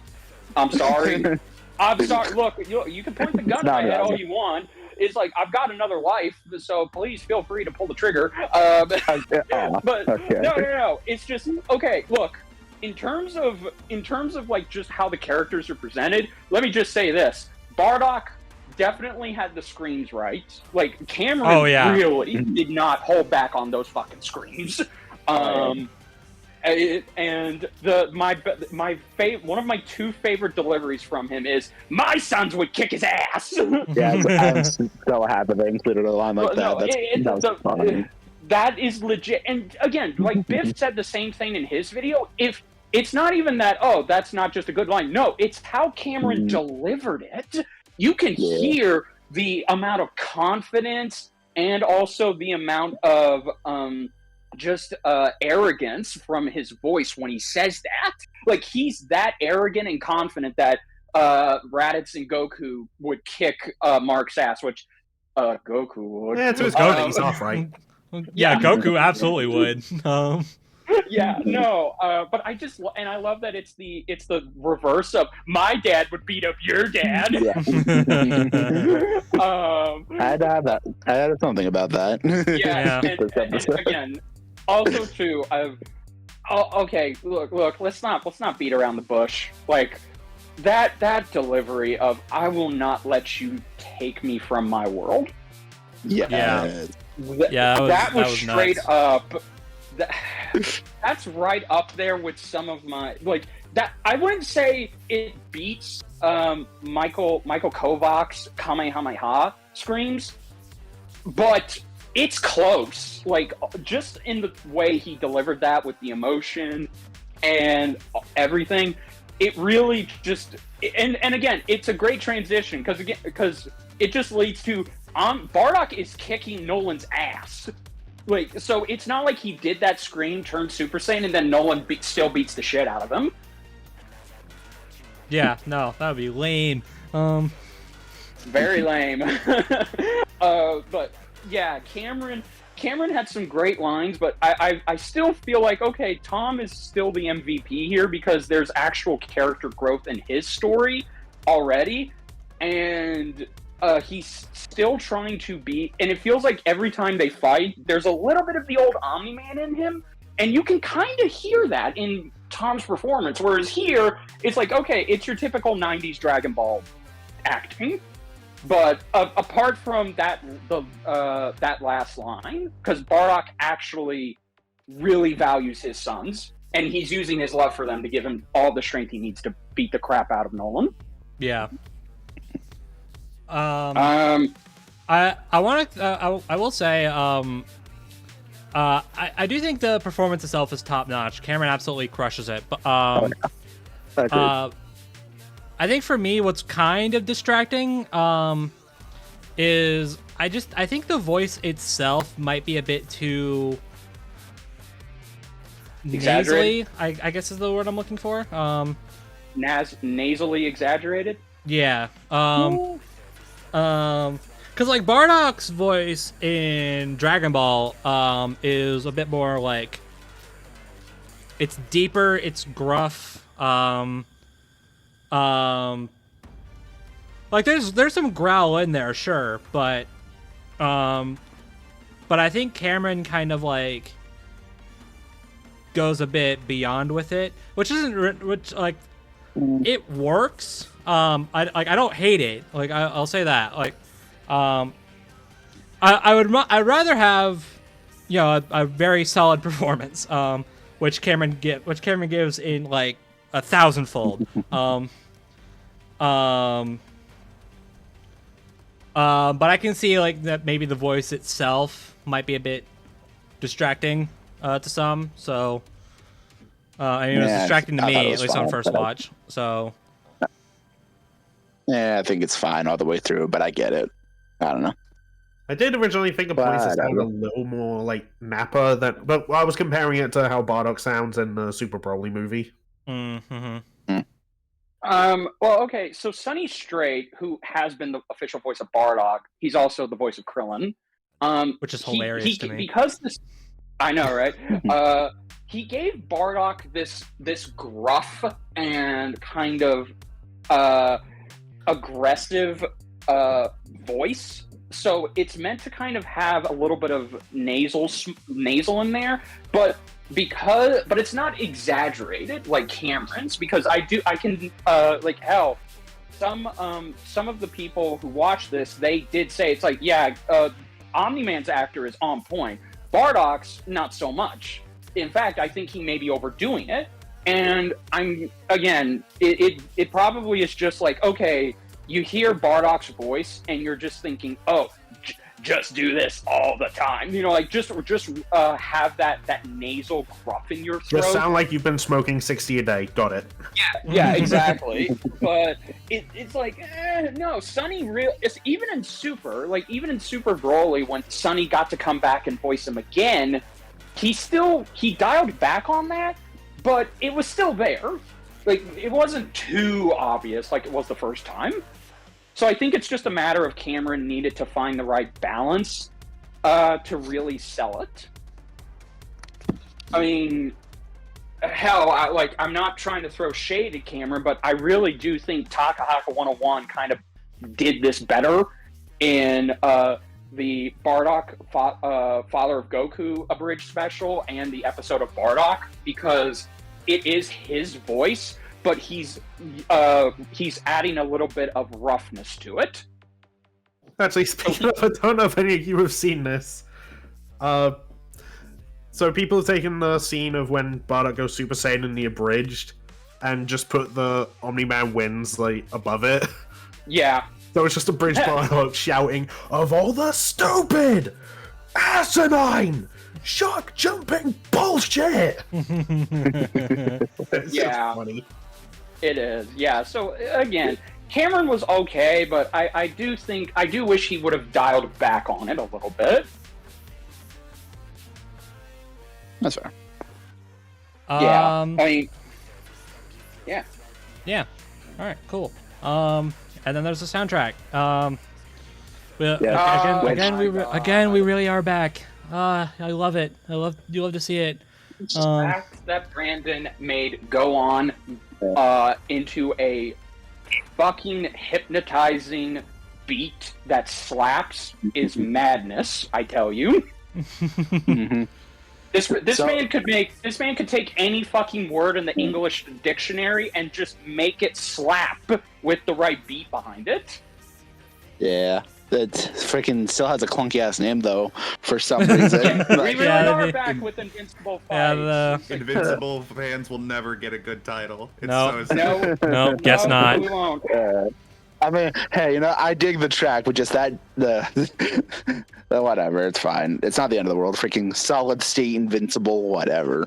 Yeah, it's not the worst. No. And I think the track makes up for it. So whatever. No, like the moment this track came out, I listened to it like 7 times in the day. Same. And I paid attention, and I'm like, okay, I love the callbacks and I love the references, but then when I looked really into it, Brandon just decided, since this is going to deal with redemption, Omni-Man, I'm going to have the verses of the first track be flipped on its head in this one. Yeah. The fucking madman put nuance in a death battle track. What the fuck? Yeah, it's like how do you make an Omni-Man track that's better than Diabolical Invincible Me? Well, I'll tell you how. You make it again. You make it again, but again, it makes it sound like everybody on board is actually trying. Yes, and I really, and again, like Biff Lee pointed this out, like all those, like, I love the reversal of all those people down there look the same to all those people down there feel the same. Yeah. Like referencing Bardock's, referencing Omni-Man's growth, that he now feels what those people feel instead of just looking at them and seeing the same person again and again and again. And then also, yeah, Bardock gets some love in there too. It's not like this is 100% an Invincible track. No, Brandon mixes in some stuff about Bardock. That's great. Yeah. Get some Dragon Ball motifs. I think it's theme, right? Yeah. There were. I could hear some. I could hear a little bit of like. I think. Yeah, I think his theme is like the backing track. Yeah, his theme is the backing track. Yeah. Even I know there's some parts where that melody comes in, so that's good. Even that sounds good. Yeah, even the third act with the Super Saiyan transformation, that feels like it's going full Bardock. Yeah. Because it is. It's just like it's out of nowhere. It's big. It's bombastic, and then just to have it end with how we hear it in the finished episode, it's beautiful. Yep. Indeed. Yeah, not a lot to really say. It's a banger track for a banger episode. Yeah, there you go. Yeah. Feels good to be back, and I think this episode is a very cozy way to get back into things. So that's good. We're easing back into it. Well, easing might be a bit generous with the way the reaction's done. But you know, we're back. It's like we never left. We're easing our way into it on top, and then like literally. Well, I guess we're not there yet. Ooh. Or are we? I don't know. Does anybody have any final thoughts they want to say? I love this episode. It's probably one of my favorite season premieres in recent memory. It's right up there with Yoda and King Mickey. Yes, I got the name right. Huzzah! Yes. There's character growth. There's just so much to love. Like again, ignoring my own vindication. Like, just ignoring all that and just looking at this as a fan, like an actual fan of Omni-Man as a character and Bardock as a character. This is a great fucking episode, and I'm so happy this is what they chose to come back with, because it feels like this is how you set the bar for Death Battle's first ever independent episode. Like, you need to show that... you need to show how things are going to go forward. Also, something like killing a Goku by the hands of a guy in a cape and pissing everyone off. Got it. Exactly. Yeah. Look, we really are back. It worked for a season finale 12 years ago, and it still works later for a season premiere. If it ain't broke, don't fix it. Well, also something season premiere loosely. To be fair. Because they're not doing seasons anymore. Correct. Yes. We'll just say a premiere. But something we didn't talk about, and some people have talked about this. No Wiz and Boomstick. That's true. No cutaways. I have some friends who are sad about that, but personally, I don't really feel the difference. It's like it sucks that they're gone. I'm not really missing them though. Yeah, it's probably just like trim down the budget, at least for now. Yeah. I think they said it is for this episode. They did kind of imply that it will be back for the next episode. Okay. Yeah. I do hope they come back eventually, but I mean they did good without them. So yeah. Some callbacks to the announcement video, and it's the lens cap was on the entire time. Wiz, did you put the cap back on? God damn it! Yeah, no, that's what I was thinking. But yeah, no, those are my final thoughts. Like, this is a great fucking premiere, and welcome back, Death Battle. Yeah, that's very, very solid comeback to the show, and it just feels nice to have another episode to talk about. I'm not gonna lie. I know, right? After almost a year, like, Yeah. Indeed. Crazy how long it's been. And despite all the controversy and bullshit, I think it gave us a very solid episode. So what more could I ask for? Well, Yeah. I could ask for the salty people to be civil, but whatever. Sorry. I mean, being real, if disagreeing with the results is like your biggest complaint with the episode, I mean that's still that's a valid complaint, sure, but yeah, it's I also might disagree with the episode personally, but I also don't care that much. Yeah, but it's also like if that's the worst that we're getting here, then I think we still got a good episode. So like, who cares? Yeah. There we go. Man, if I based like my opinion on how like whether or not I agree or disagree with the results, I probably wouldn't like half of the show. So most definitely not. So like yeah. Like I believe I've said this before on previous podcasts, but I'd rather have an episode that's good that I disagree with over an episode that's bad but I agree with it. Like yeah. For me, the worst thing a death battle can do is bore me. Yeah. This didn't. Yeah, so I mean there you go. Success. Yeah.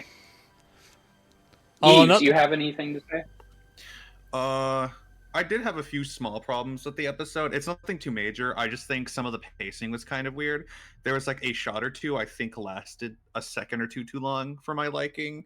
It's not enough for me to be like, ooh, this whole fucking episode sucks or whatever.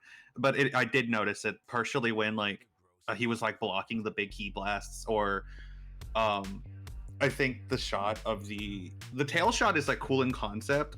I think that the way they executed it's a little weird, but it's not enough for me to be like, oh, it's bad, Yeah, it was there was some jank, I agree, but that again, it's small. What's a death battle episode without jank? True. Exactly. At this Although point, they didn't use although because this episode probably came out before the M1K model of Omn-Man came out, then this gets a 0 out of 10 because I actually like that model better. Well, damn. I probably would have clashed too much with Bardock's, I imagine. So like, Right. I probably still would have used. Yeah, you're probably right. Double Artemis as a model. Yeah. It looked fine. It's like there was some weird stuff. Yeah. It gets the job done. It looks a little wonky, but like, who cares? What Death Battle episode doesn't in some way. Although, if you want to see this model really badly damaged, go watch Cell versus Omn-Man, where like Cell beats the crap out of Nolan so bad his whole eye is swollen shut. So Cell did more damage than Bardock ever could. Heyo! Totally roasted. Goodness.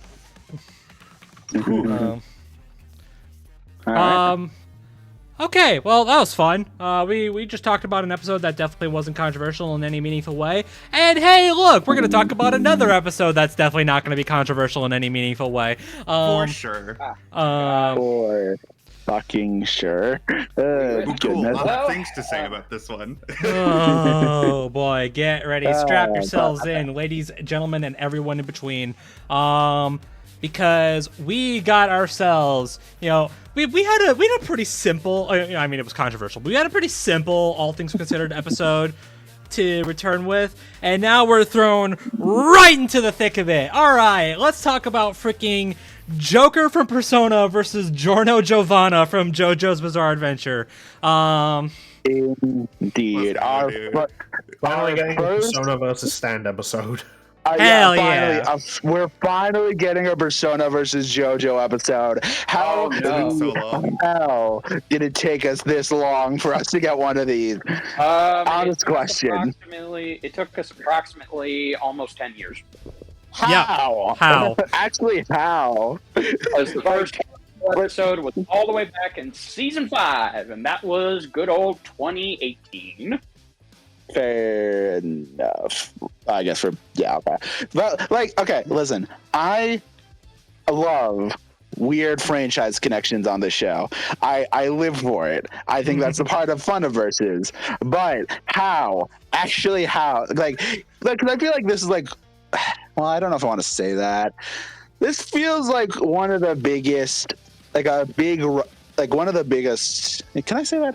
It's a big rivalry right. that they somehow haven't done yet. It feels like one of the biggest ones they have yet to get it's to. In the top, it's in the top 10. It's in the top 10 most legacy fights. Yeah, I'm still surprised they haven't done a Star Wars versus Star Trek episode.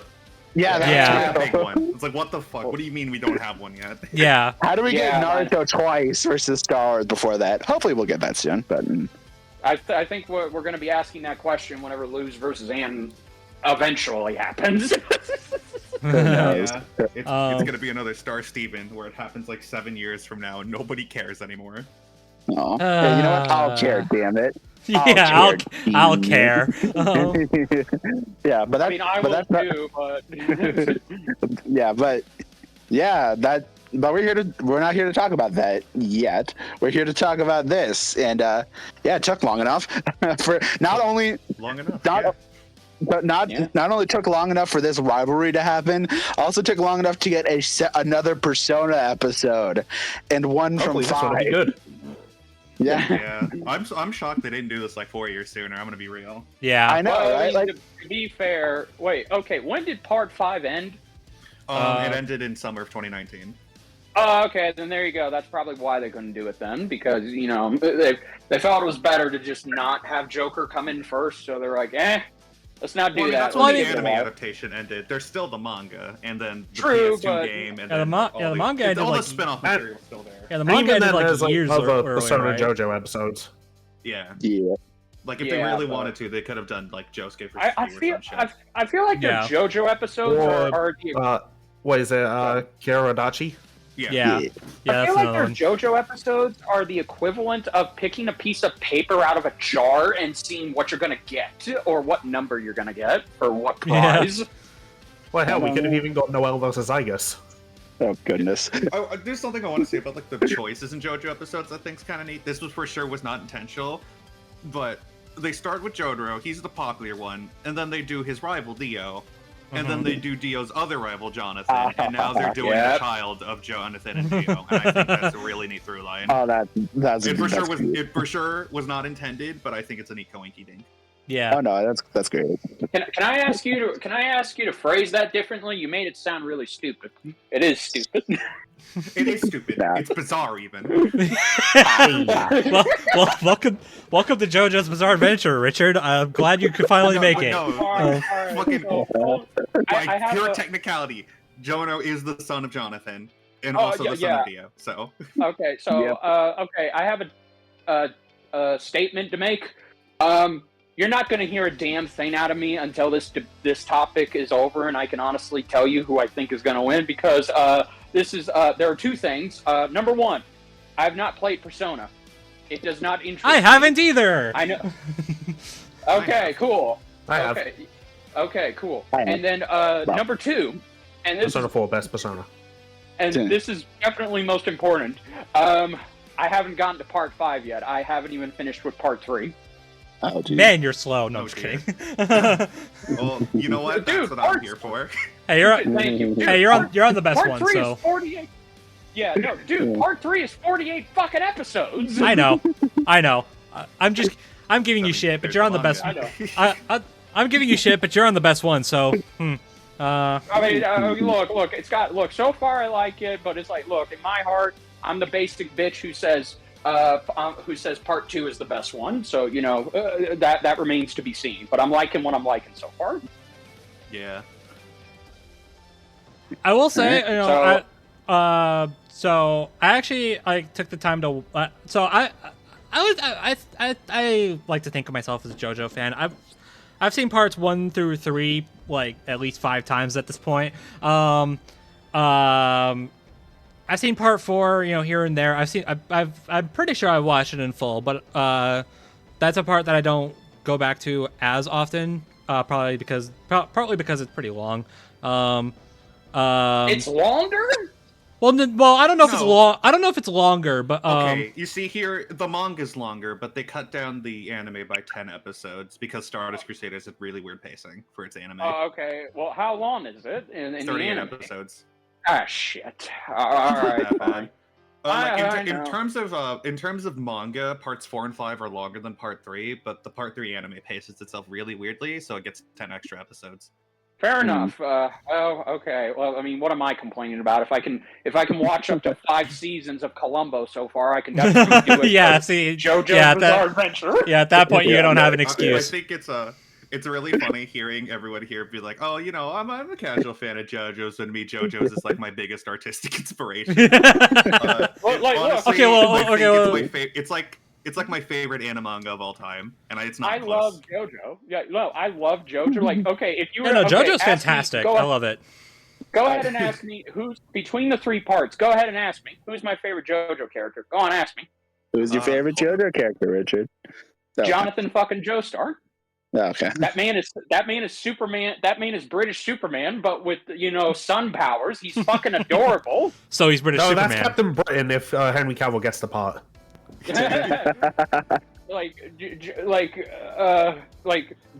Joseph is a close second, but Jotaro is quickly beating him so far. Yeah. So I will say, if you like Jotaro, you will probably like Giorno whenever you get to part 5. They are very much cut from the same cloth, the protagonist. Okay.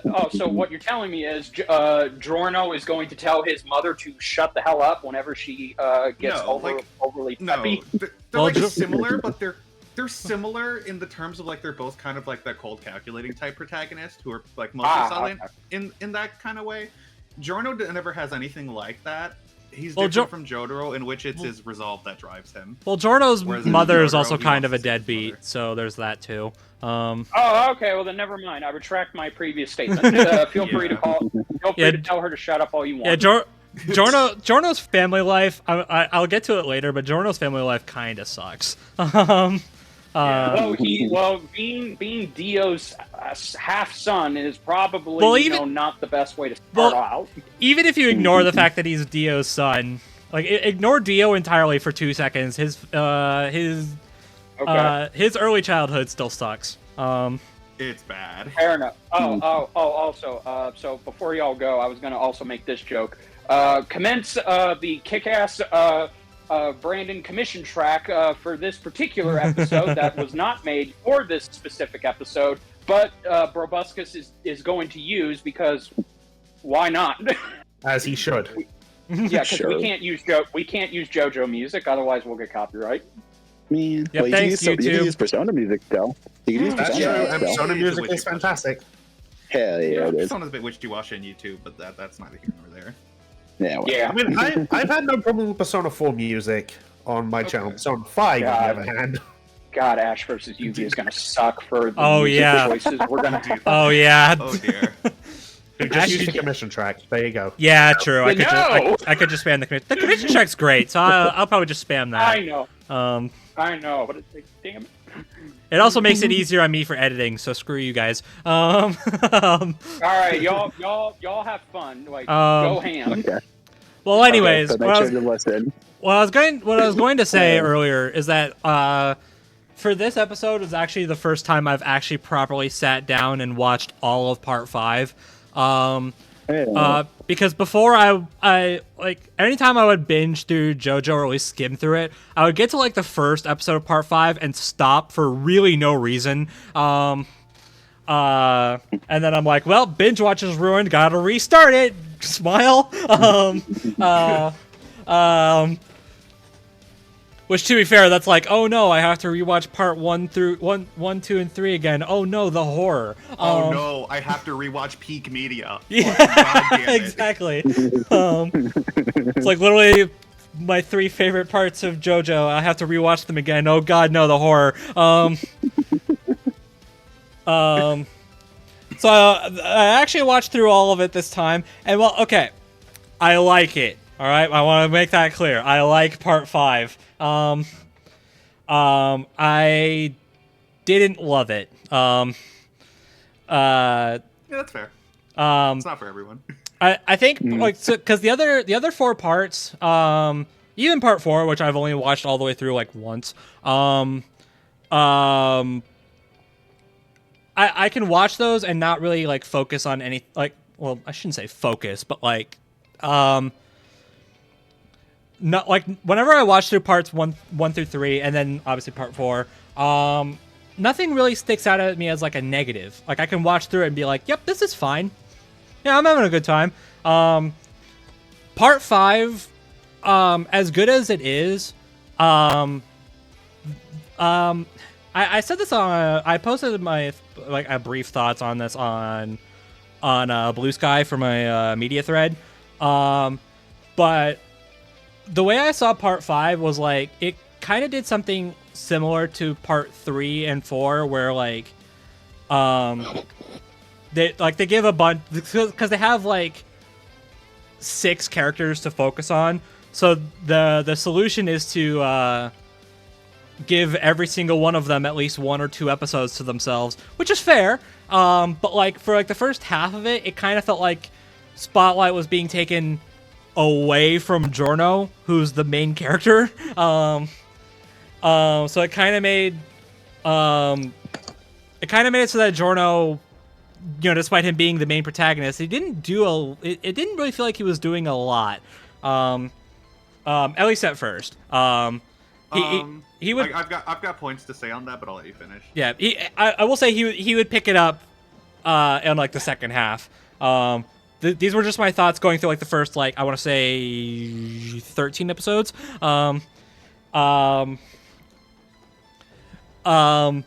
So they, like I said, they tried to do what part 3 did. I bring up part 3 because that's the part I'm the most familiar with. It's also my favorite one, so smile. Part 5 is also very similar to part 3 in terms of the way it structures itself. So it's a fair comparison. Yeah. So they do what they did with that and they have each character have at least 1 episode to their name. The difference is that part 3 is longer. So it gives you more time with a lot of these characters.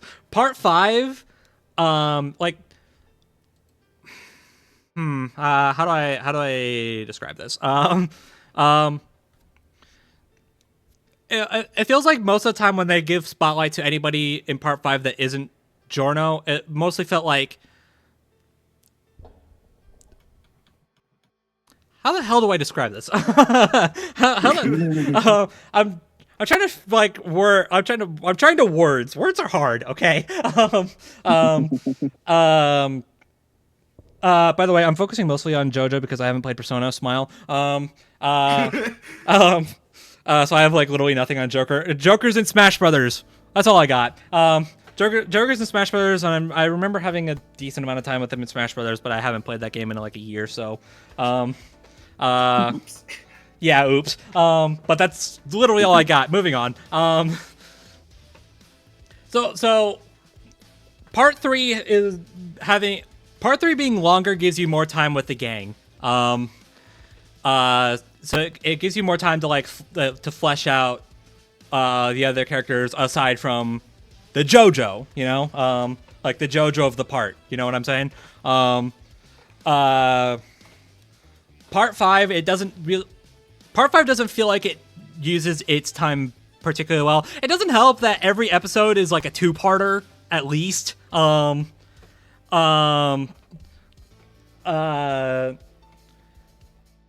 there's not a lot of JoJo in general has kind of this it's not really villain of the week, but it might as well be. Part 3 especially has a lot of villain of the week type shit. Yeah. Where part 3 has villain of the week, part 5 has villain of the month, at least. That's what it feels like. You see, it's really funny because part 5 actually just takes place within the span of a fucking week. Yeah. So, they take out the entirety of La Squadra in a fucking day. It's really funny. Yeah. Damn. And then what doesn't help either, this isn't really a jab at Giorno. I like Giorno, I'll say that. When the spotlight's on him, I think he's really cool. So I have no real complaints about Giorno as a character. I do think the Deus Ex Machina ending is a little meh, but that's whatever. Ooh, I've got some thoughts on that. The problem for me with part 5 is kind of focused on everything else. Everyone else aside from Giorno. Well, except for Bucciarati. I like Bucciarati a lot. That's my king. My goat. Everyone else has this like, I like them, but like it's kind of like it has like an asterisk to it. Like I like this character, but there's this one thing that keeps me from loving them. And then what doesn't help is that like when they have like, I want to say like 10 episodes left, not even. It's longer than that, but you know what I mean. They're finally like, all right, we've seen our villain. We know at least we have like a decent idea of what he can do. So we need to stop him right now. And then they go off to like, they have their whole tactical retreat sort of thing. But they leave Fugo behind. And I was like totally expecting him to have like a Kakyoin moment. Doesn't help that they kind of look similar, but whatever. I was totally expecting him to have like a moment at the end where like he shows up as like either like a big distraction or like a game, like the big game changer, like he creates the opening he needs for Giorno to take down the bad guy, because that was obviously what was going to happen. The JoJo doesn't take down the bad guy. Perish the thought.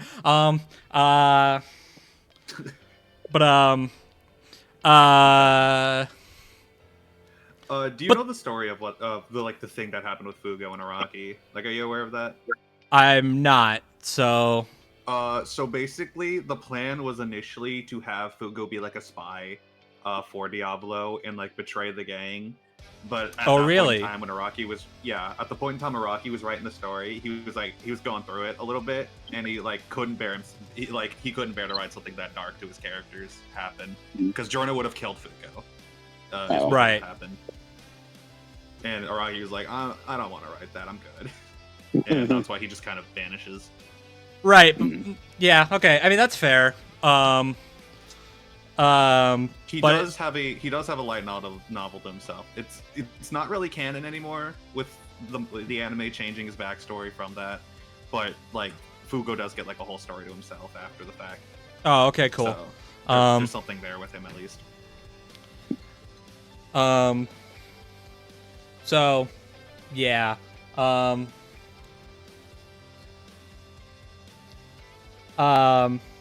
yeah.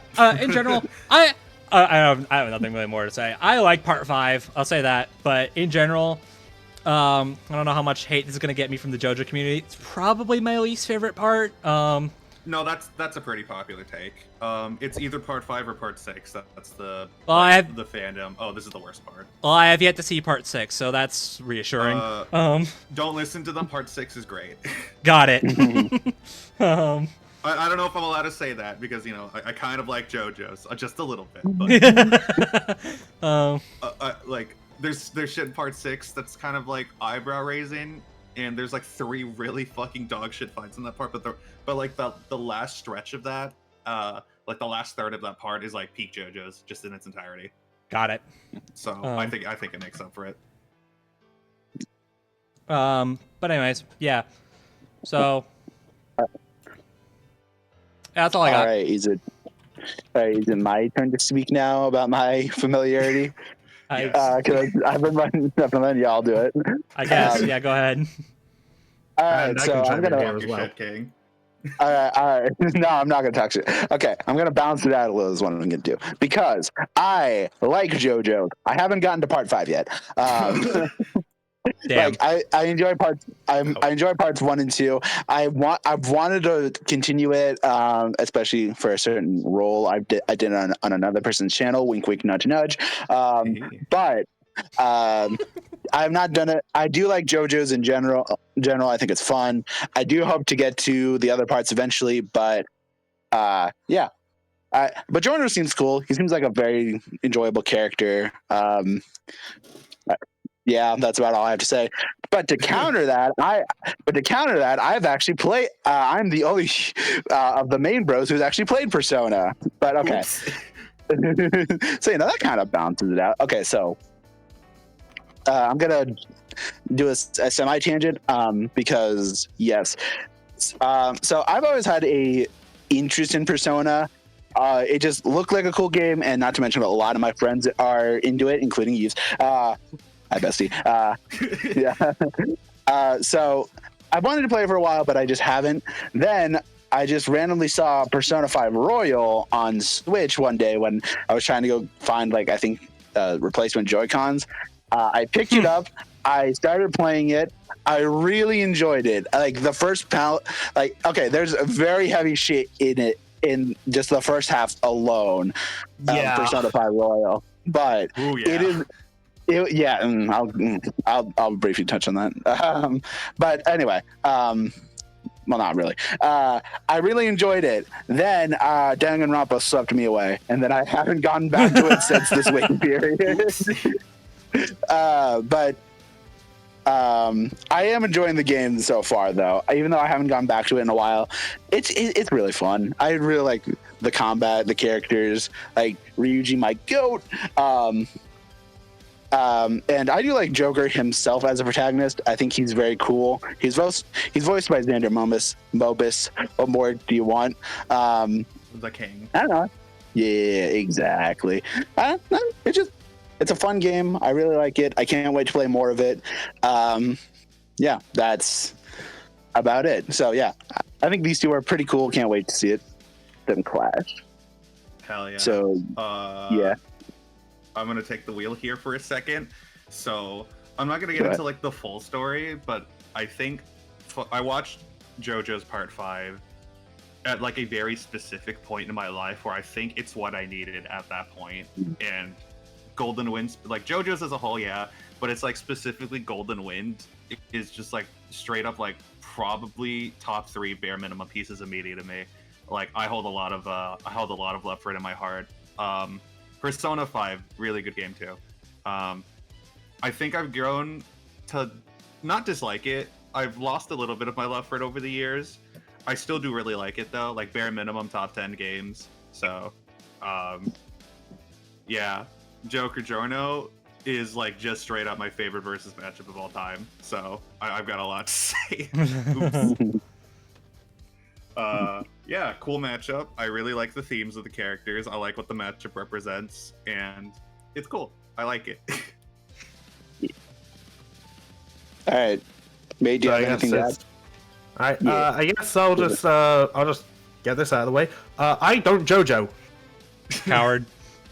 All my knowledge of it just comes from its previous death battles and the fact that, well, there's just memes about it everywhere and how it has to be inserted into literally everything. Is that a JoJo reference? It is a JoJo reference. Sorry. But as for Persona, okay, so I originally got into it when I was when Cross Tag Battle was announced. A friend recommended Persona 4 especially, so I watched this playthrough of it, and I fell in love with that game. When I finally got the chance to actually play it through myself, I've played through it at least twice. Like, Persona 4, love it so much. Remake when, Atlas? Soon, trust. Yeah, I've also played Personas 5 and 3 Reload. ZDogg, how far did you get in Persona 5 Royal again? I currently I'm waiting for the Madarame heart change because I have it done. I'm just waiting for it to happen. Okay. Spoilers. Whatever. Okay, I don't know why. I think I got to like before the final boss and just stopped. I don't really know why in hindsight. I should probably get around to finishing it finally. But I mean, I know like how everything wraps up thanks to a Let's Play, and also I watched the anime adaptation, which is better than the 1-4 got. Just saying. I'm pretty sure that's a hot take, but you know what? That's a take. Yeah, whatever. Hey, it's fine. Yeah. Opinions. Oh no.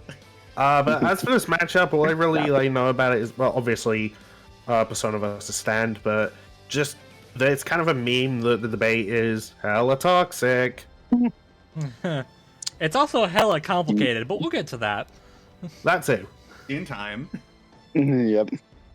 Yeah, but no, I'm just saying, all right, if like you feel free to be worried about the debate. There's gonna be cool shit. Trust. I hope so. Like I'm a bit like here's cool the thing shit. with me right now. This is like my favorite matchup, right? I'm a bit apprehensive on getting excited for it. I know there's really no reason I should be feeling like like worried about it or whatever.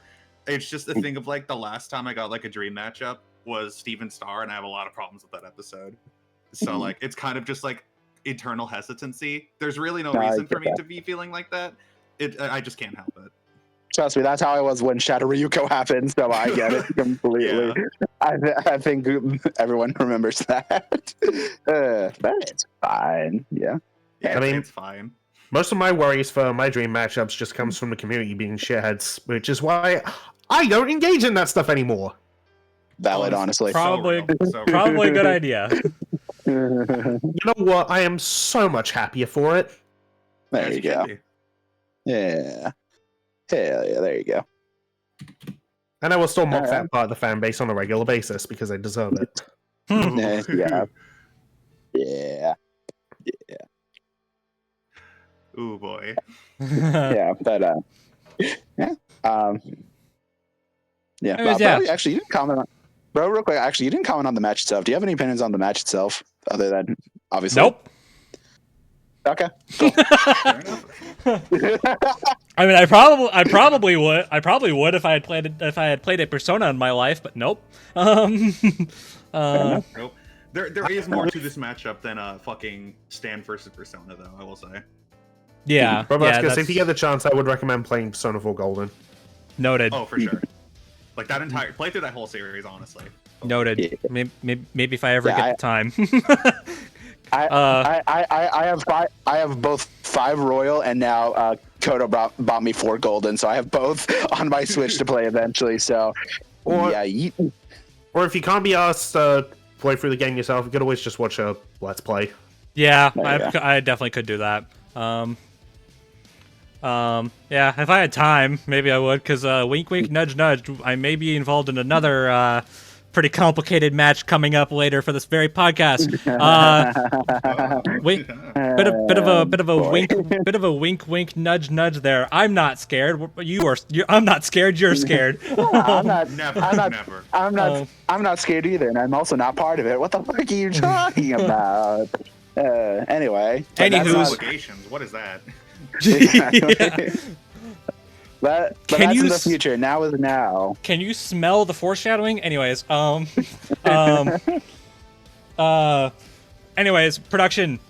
This was okay. I believe we got official word that this is a sprite fight. No, did we? Okay. I mean, we got it. We did get like a brief snippet in the next time reveal. I was gonna say, that looks like sprites to me. So yeah, I'm gonna run with it. A sprite fight. Yeah. Honestly, I would have expected it to be a 3D, considering just Persona, and like Giorno has a good render, or not a good model in 3D. But yeah. All-Star Battle just got remastered, so yeah. So you'd think, but I mean, hey, I'm cool with it being in sprites. Whatever. I'm more than fine with it. Yeah. Like, I wonder if they're gonna do. Actually, that's probably thinking about that might be easier for would it be easier for Personas? Because there's probably going to be a lot of Persona usage. So I wonder if all those are going to be like they're going to draw all that shit out like a dam. Yeah. Oh boy. Wow. Yeah, there's probably going to be a little bit of speed running, but whatever. Yeah, I don't expect it to be very long. Like I think 3 minutes max. Like I feel like this is gonna be another shorter episode. Just kind of a gut feeling. Yeah. Probably. I mean, to all those who say, "Oh no, expect it to be like 5 to 10 minutes," I have to ask, where did you hear that Ben Singer started crapping money? Yeah, really. Because it's worth noting. They're still human. Because it's worth noting that like most of the if this is sprites, which it probably is, most of the shit they have to make here will probably be custom. Oh yeah, for sure. And that's extra. That's that's extra little dollar signs they're just throwing out there. Yeah, so it's either gonna be the fight is shorter but has more like of Joker's arsenal packed into it, or it's a bit longer but it uses less of what Joker has. Yeah. I actually remember talking to a friend about like the idea of just a Persona wildcard user getting involved in a death battle. Like, what personas do you have them shift to? Wait for the fight, you have them go with like the ones that they get through maxing out the social links with their party members. That is. I would. Yeah, I think that's fine. Personally, that's why I would prioritize for the animation. Right, that makes sense. Yeah, I mean, I'd use like the party members maxed out things, right? Like those Arcana personas. I would also like try to throw in some of the more iconic ones. Like you for sure gotta have Jack Frost in there, I think. Yeah, the homie. I would also throw out Yoshitsune. Yeah. By the way, BrobusCast, if you want to play Persona 4 Golden, try and get that one. It is busted. Got it. I want one of the Frost family to appear, whether it's like Jack or Black or King. Like, I want one of them there. Yeah, I gotta get it. But we'll see. Yeah. Although I did hear, I saw DJ bring this up. That even though he didn't get to edit this one, which is a shame. But he did note that he did do a little bit of Viz post for the fight itself, to kind of give it that like Persona and JoJo aesthetic. So. You know, if you're kind of a fan of how these two franchises look, get hyped. Hell yeah. So the fight's just going to be pure eye candy. Probably. I hope so. Heck I mean, yeah. it kind of has to be. Yeah. Yeah. I guess like a weird kind of hope I have for that fight. I don't expect it, but I kind of hope Futada's the navigator. Like I hope we get to hear her say a line or two. I think that'd be neat. Yeah, that'd be neat. Nice and touch. It's definitely not because she's my favorite character. Definitely not.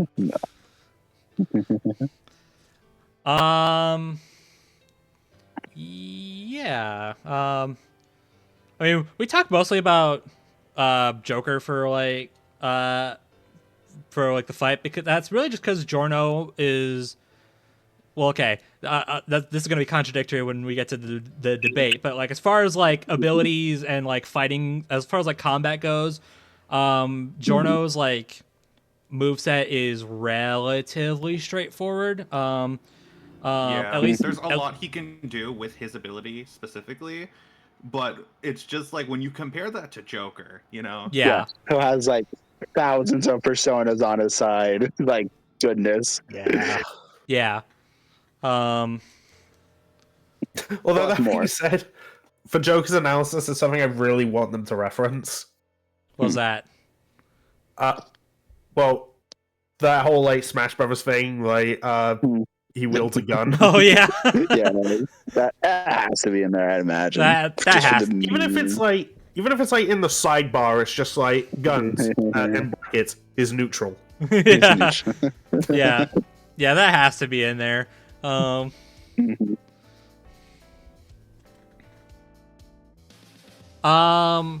Okay, yeah, and then I guess moving on to potential voice acting. I mean, I know it's unlikely. I was gonna say, like, I don't know how likely it is, but I kind of hope they either officially or like underhand. Okay, maybe not. Underhandedly mixed. It's not impossible, is the thing. Yeah. I really hope they do it because I really like Xander's voice. I mean, I mentioned it. Like Xander's voice for Joker is just really good. Yeah. And just Xander Mobley in general is great. So yeah. I don't know. It's not like for Giorno. It's like it's not too hard to do like a decent dub Giorno voice. So like, I'm not too worried on that. Yeah. Front. Yeah. You just got to make sure that everything's like Giorno's voice in the dub sounds like it's like everything he says has like this sharp tone to it. I guess is the word I guess the way I can describe it. Like he just really makes sure he like enunciates every single thing he says.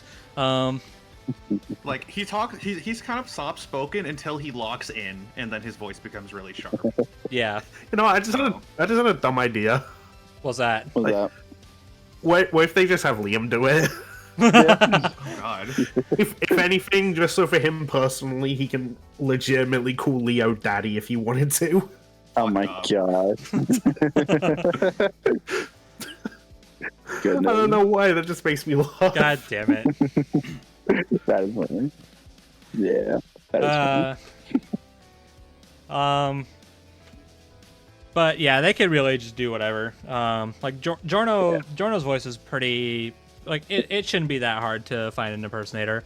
Yeah, if there were, it would be a different story if we were talking like Japanese Giorno, but we're not doing that. So Yeah. Yeah. And then music. I mean, this is Persona we're talking about, so like, and JoJo's. Don't forget JoJo's. Yeah. No. Giorno specifically, but yeah, it's honestly, all I hope is that I do kind of hope it's a Theriwolf track because I think it was Theriwolf that worked on Winter Sonata, right? Yeah. I'm looking at this. Yeah, it was Theriwolf who did that. All right. Yeah. I also hope it's got lyrics. You know? Yeah, that'd be nice. I mean, I feel like it has to, but I don't know. I mean, you say Also, you, maybe you sound say like it a has. Persona track. Yeah, I was about to say you say it has to, but look at the last Persona track. I guess the last one did. Yeah, you're right. Yeah. But, I feel like for this one specifically, I don't think you can really stand out on that. Indeed.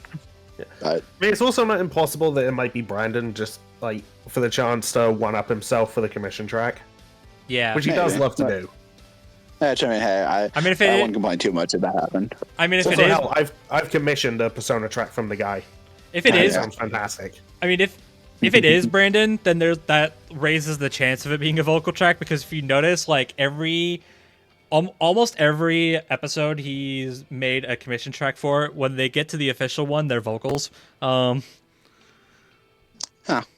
well, damn. Yeah. I don't mean to toot my own horn, but I kind of got that ball rolling. Yeah. Yeah. Okay. Cool.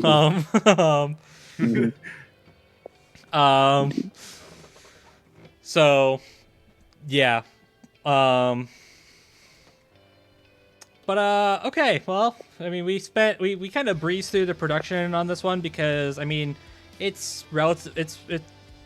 It's pretty self-explanatory what like anybody would want from this episode.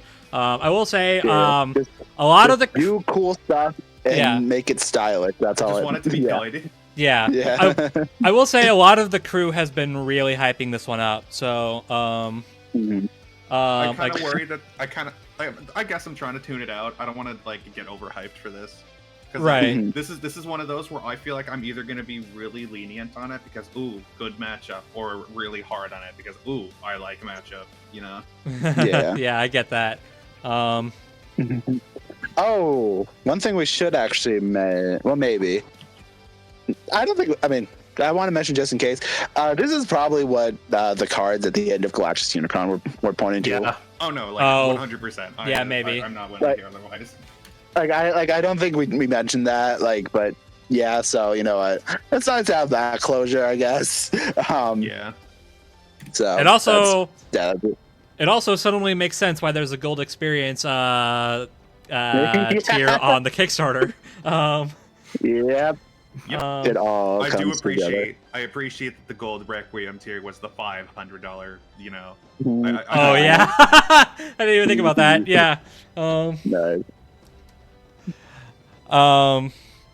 Yeah, I mean, like all the other tiers except for Super Tega Tompa were episodes already, and then they put Simone versus Kyle on the Kickstarter, and I'm like, oh, okay, well then that just leaves Gold Requiem out of the picture, and now here we are. Okay, cool. Bro, speaking of, I don't know if we brought this up. What's up? Our names in Omn-Man Bardock. Oh yeah, are gonna be in this episode. Oh yeah. Yeah, look real hard. Our names are in the special thanks for Omn-Man vs. Bardock, and they will be for the next episode. They will be for Bowser vs. Eggman, and they'll be for whatever the hell the other episode is. In my case, it's my actual name, not my username. Okay. Yeah. Nice. It's nice to see all those names, honestly. Yeah, it's super cool. Well, I know that. Yeah, I was about to say, I was about to say, like, it's especially great when it's like, oh, hey, I know that guy. Yeah, there you go. Yeah, it's cool. I like the community sometimes. Yeah, except when you don't. That's moments. Yeah, there's moments. Yeah, exactly. I mean, we give a lot of shit to the community, and to be fair, that's justified. But like, they did help save this show, so like, exactly. We'll let them have it this time. Yeah. All right. Well, we've been kind of dancing around it, because. Okay. Let's talk about who'd be winning this. So to kind of refresh, for those who maybe didn't watch the last episode, which if you didn't, then what the hell are you doing? Go watch the last episode. But also, just to kind of like refresh how we do this nowadays. So last time we did this was a huge success. I think I can speak for Richard, who's muted right now. I don't know where the hell he is. I'm here. I'm here. I just got back. I had to, get food in me. Well, fantastic. That was fantastic timing. Thank you. But yeah, I think I can speak for all of us when I say the last one we had a great time. It worked out like the experiment turned out super well. So yeah, that definitely helped in actually debating it. So that's good. Yeah. So hell yeah, we're doing it again. Yeah. But to refresh, to kind of like explain it, so basically take Death Battle Cast, except we're not trying to argue that our character wins. We've even dropped down, lads. And we're not timed either. So like we did try to limit ourselves because like we don't have 500. We don't have 500 years. Thanks. Spoiler alert! It was super hard to do for this episode. So, Oops. Yeah. Literally imagine it's a really long. Literally our second episode back, and this is what we get. All right, cool. Thanks, Death Battle. I hate it. My very first time representing a character. Yay! Hooray! Yeah. So I would just say if this were a match, I were to like.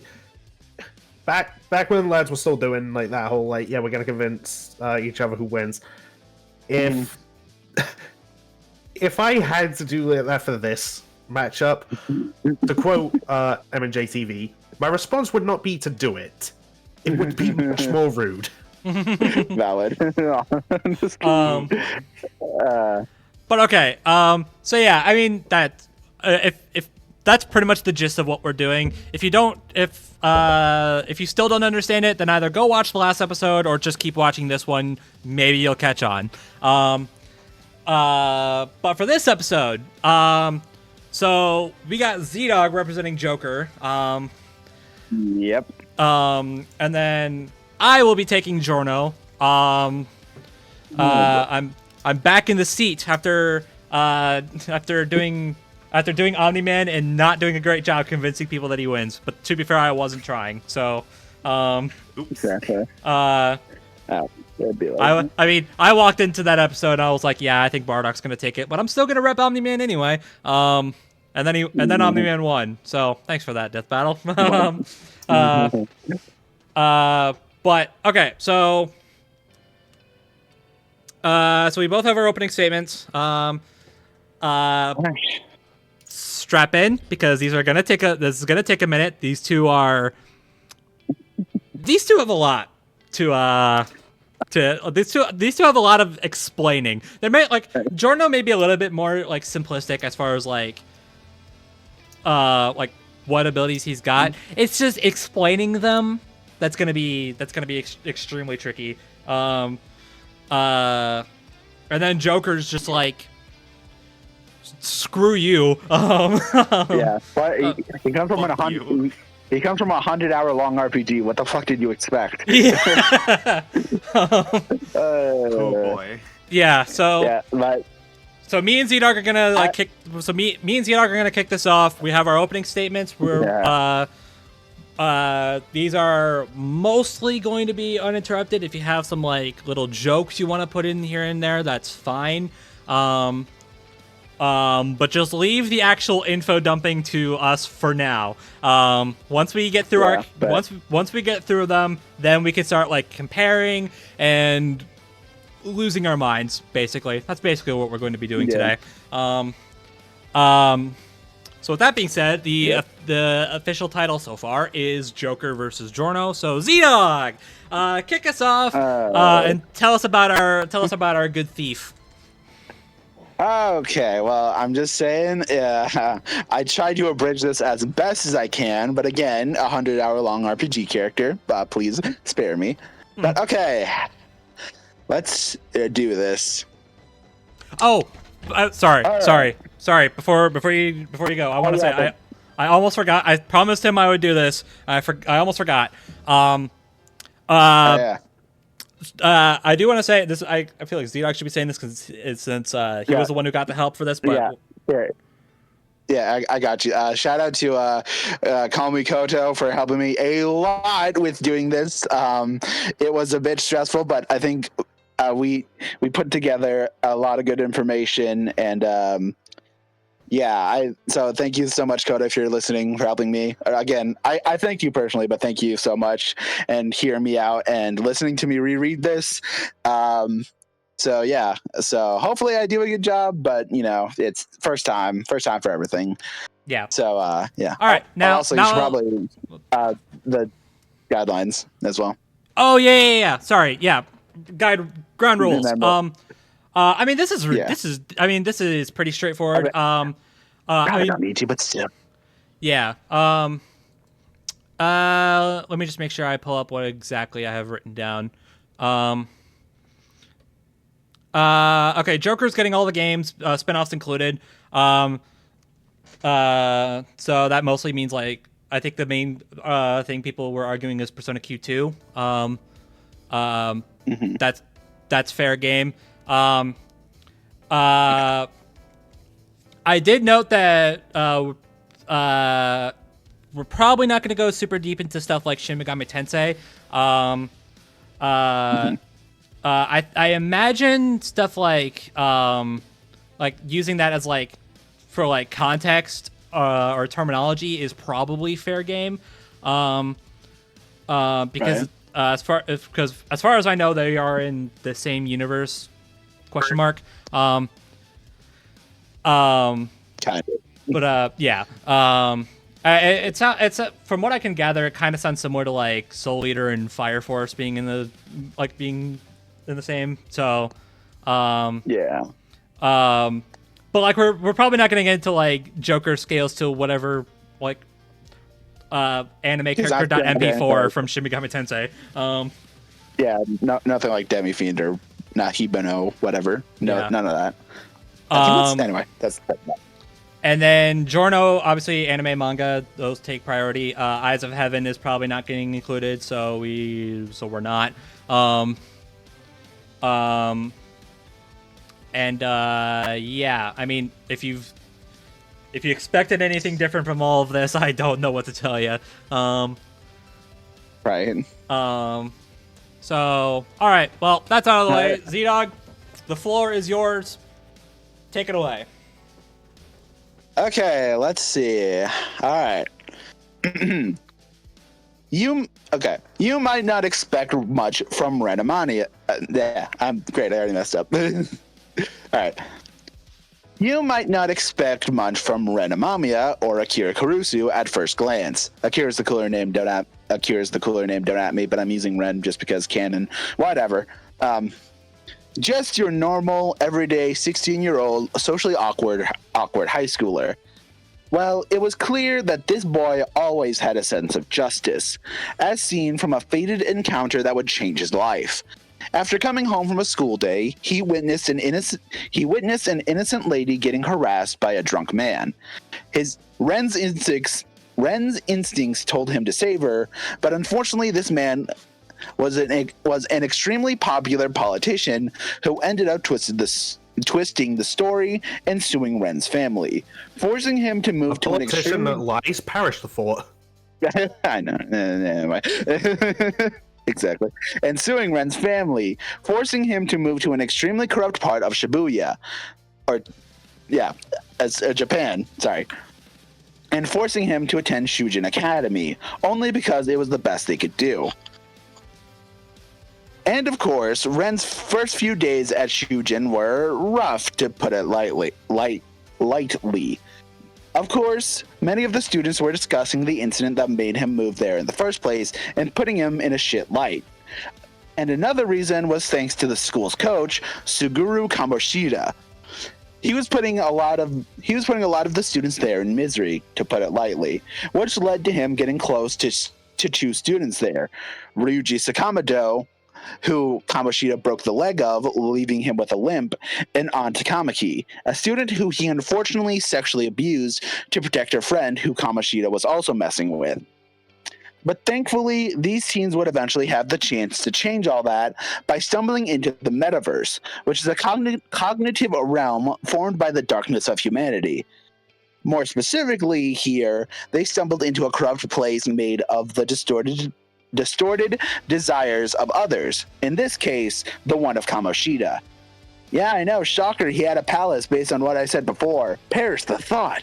Anyway, but in here, after getting caught and almost done in by Kamoshida and his guards, the rebellious side of Ren broke free, allowing him to summon his very own persona. Alongside Ryuji and An, who both got persona of their own to utilize, and a weird cat creature named Morgana, who insists he is not a cat. Yeah, that's a whole thing. We don't have time to get into that. The 4 of them managed to fight together to face his Kamoshida, along with the many shadows within his palace, and managing to change his heart, which in turn made him confess to all the shit he did while in Shujin. And so with this, the four decided to band together to form the Phantom Thieves of Heart, a group that is hell-bent on changing the hearts of any corrupt adults in Japan and making the world at least a little bit better. Along the way, they would keep getting stronger, getting new members with their own personas, and bonding further with these members and using that to change the hearts of several more corrupt adults. This was the birth of Ren's alter ego, and what most of you probably know him as, Joker. I'm taking a breather because that's a lot of reading. All right. Now you might be wondering, what exactly is a persona? Well, it's simple. It's the physical manifestation of one's soul and willpower, and in Persona 5 specifically, personas are manifested through the will of rebellion and cannot be physically interacted with in most cases, unless by other personas or shadows. But unlike most other users who can only utilize a single persona, Joker is what's known as a wild card, one who can utilize multiple persona and gain new ones from the demonic shadows. And by multiple, I mean almost every single other one, which gives Joker an absolutely massive arsenal to choose from. The BS stems from being the protagonist. Yeah, right. Exactly. But while he can use several other personas, there is one that he is shown to have most often. Of course, being the one he got from his persona's awakening, Arsene, a stylish persona who specializes in curse, physical, and stat boosting skills. However, Joker has 2 other personas exclusive to him, one of which being Raoul, one of the various names Arsène Lupin used in his stories, and the almighty Satanael, the angel who shot the mighty sinful shell to destroy God himself. And while I don't have the time to mention all of them, because, yeah, there's a lot of these personas have the ability to inflict status effects on other enemies, such as physical, gun, fire, ice, wind, electricity, PSI, nuclear, bless, aka light, curse, aka darkness, and almighty, all of which I feel is pretty self-explanatory, as well as a bunch of ailments that can be applied to enemies, such as dizzy, making enemies attacks accuracies reduce heavily, forget, making enemies unable to utilize skills or even unable to summon a persona, sleep, which speaks for itself, fear, which has a high chance of making enemies ignore commands and become extremely vulnerable to ghastly wail, an almighty move, making it instantly kill those who have been hit and infected with fear, and finally rage, which doubles attack power but has defense, evasion, and accuracy, as well as ignores orders and forces melee attacks. Not to mention various abilities to heal himself. Okay, not to mention various abilities and items that can heal himself and his teammates and make them and him even stronger.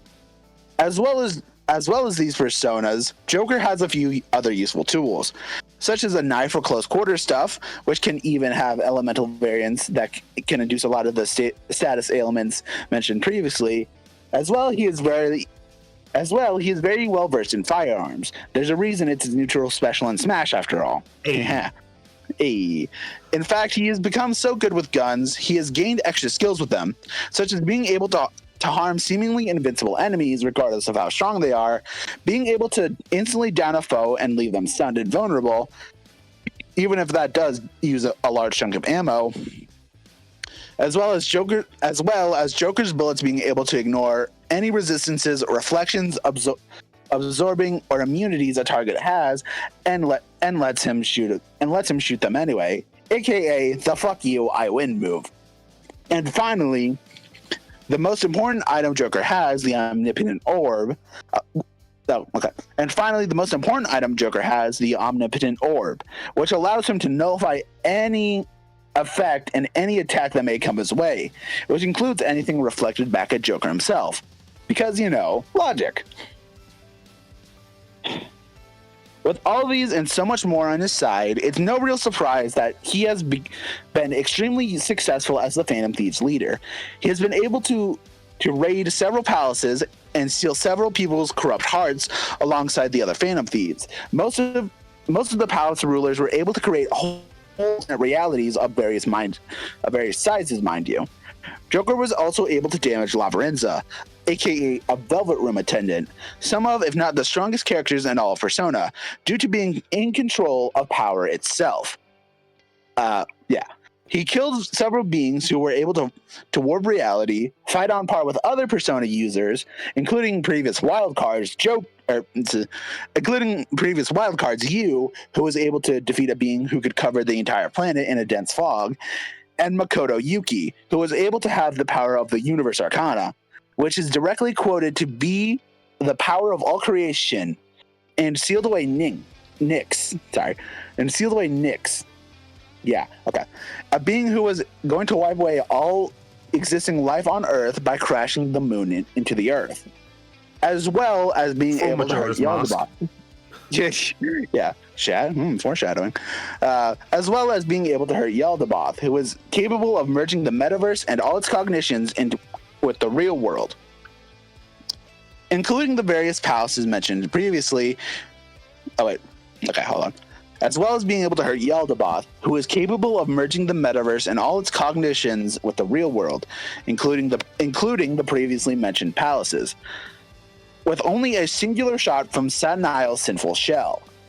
He's also capable of dodging gunfire, several lightning and light-based spells, lasers from the moon toward Earth, thanks to scaling to seas, not only in Q2, but he also fought them in Reload because of time travel shenanigans. We don't have time to talk about it. As well as attacks like Morningstar, a quasar star explosion, and a burger that was able to recreate the Big Bang. Not to mention, he is able to tank a lot of the same attacks he can dish out, as well as survive the aforementioned Big Bang burger. As for weaknesses, he only really has one big thing as a weakness, that being the weaknesses of his personas carry over to him as well. but I don't think that's as big an issue as with someone as skilled as him. So be warned: if you have corruption in your heart, the show will soon be over. Thanks to the stylish Phantom Thieves and their fearsome leader Joker. Yay! All right, That's it. Nice. That like I said, that was a lot to condense into just those. So hopefully I did a good job. But you know, I think so. And just a reminder, Okay, that's good. the abridged version. Yeah. Mm-hmm. Persona is what? Yeah. Indeed, it is. I just got a comment that freaking a Big Bang Burger is something that I never thought I would ever hear in my life, but only in Persona. Yep, that's a thing. Yep. Mm-hmm. So Persona made it a thing. Persona made it a thing. My God. All right. Yeah, that's a burger that recreates the Big Bang. That's a mid-game boss. Exactly. Cool. Think about that. All right. So I should now also just throw out there is an extra final boss in Persona 5 Royal after what's his name? The God of Control? Yaldabaoth. Yeah, him. I never faced it when I played. That's because you have to max out a social link with a character I don't care for, so I never did it. Damn. Yeah, I'm going out of my way to make sure I do that in my playthrough. So, yeah. All right. Well, now it's my turn. Yes. Let's talk about Mr. Giovanna. I promise to make this a bit. I promise mine is more condensed, but that's kind of self-explanatory. There's still quite a bit to go through, so get ready. All right. Born in Japan as the bastard son of Dio, Haruno Shiobana. I hope I remember that's how it's pronounced. I hope I pronounced that right. He lived a pretty hard life. As a child, his mother had abandoned him, only to come back 2 years later with a new husband, who was pretty abusive to his new stepson. And by that I mean he would literally hit him with a belt. It's messed up. Moving to Italy as Giorno Giovanna, the people around him treated him as an outsider and emotionally shut him off, until one fateful day when he found a man lying on the ground dying. This man was hunted down by a dangerous group of men who Giorno led in the wrong direction to save the man, while unknowingly growing plants to obscure him from sight. That will be important later. Soon after, Giorno would learn that his life was improving in all ways. People started hanging out with him, his stepfather stopped hating him, and he would even get free ice cream. Clearly the best life. All because of this one fateful meeting. As it turns out, the man was a mafioso, who repaid Giorno's kindness by acting as his guardian spirit of sorts. Without actually being the guardian spirit. We'll get to that later. But everything changed soon after, when Giorno witnessed the man murdering a scumbag who was selling drugs to women and children. Because, only in Italy. That's not true. That's not true. While others may have considered the mafioso scum for committing cold-blooded murder, Giorno saw it as someone ridding the city of a criminal. Thus, Giorno made it his life's dream to become a mafioso himself, returning the mafia to its old ways of protecting the city, which was now filled with corrupt politicians and police who were very easily bribed. Guess some things never really do change, do they? Giorno would eventually find new allies with the mafia familia Passione, and learn the truth behind the abilities he had used long ago. As the son of Dio, Giorno possesses what's known as a stand, a physical manifestation of the soul and fighting spirit in a person. Since they're basically spiritual beings, stands can only be seen by other stand users and can only be hurt by other stands. Meaning if you don't have a stand of your own, you would have a real hard time trying to understand what users like Giorno can do. This is not my statement, there's a scene in part 3 where Jotaro is fighting Avdol, and you see the fight from a couple police officers' point of views, and it literally looks like Jotaro is like pinned to the wall in midair. And There's also no fire, but it's still hot as hell in there. But anyways, where the hell was I? Okay. Likewise, any damage the stand takes will automatically affect the user as well. For example, if you cut off a stand's hand, the user will lose the same hand. Giorno's stand is known as Gold Experience, or Golden Wind in Murica, which is capable of extremely fast and extremely strong punches, similar to other protagonist stands like Star Platinum and Crazy Diamond. But Gold Experience does have other useful abilities that helps it stand out. I see. Its main ability is to imbue inanimate items with life. Thank you. Okay, yeah, it imbues inanimate items with life, turning them into living beings, such as turning rocks into frogs, for example. That's just something he can do. But it goes further than that, as Gold Experience can accelerate the life of objects, sense life forms over a large area, including a freaking airplane, and even turn inanimate objects into body parts to replace damaged or okay, I wrote this wrong. You can turn inanimate objects into body parts to replace damaged or severed parts by an enemy. Even as severe as replacing his own throat and eye at one point. But what happens when he uses this power on a fully healthy human being, you ask?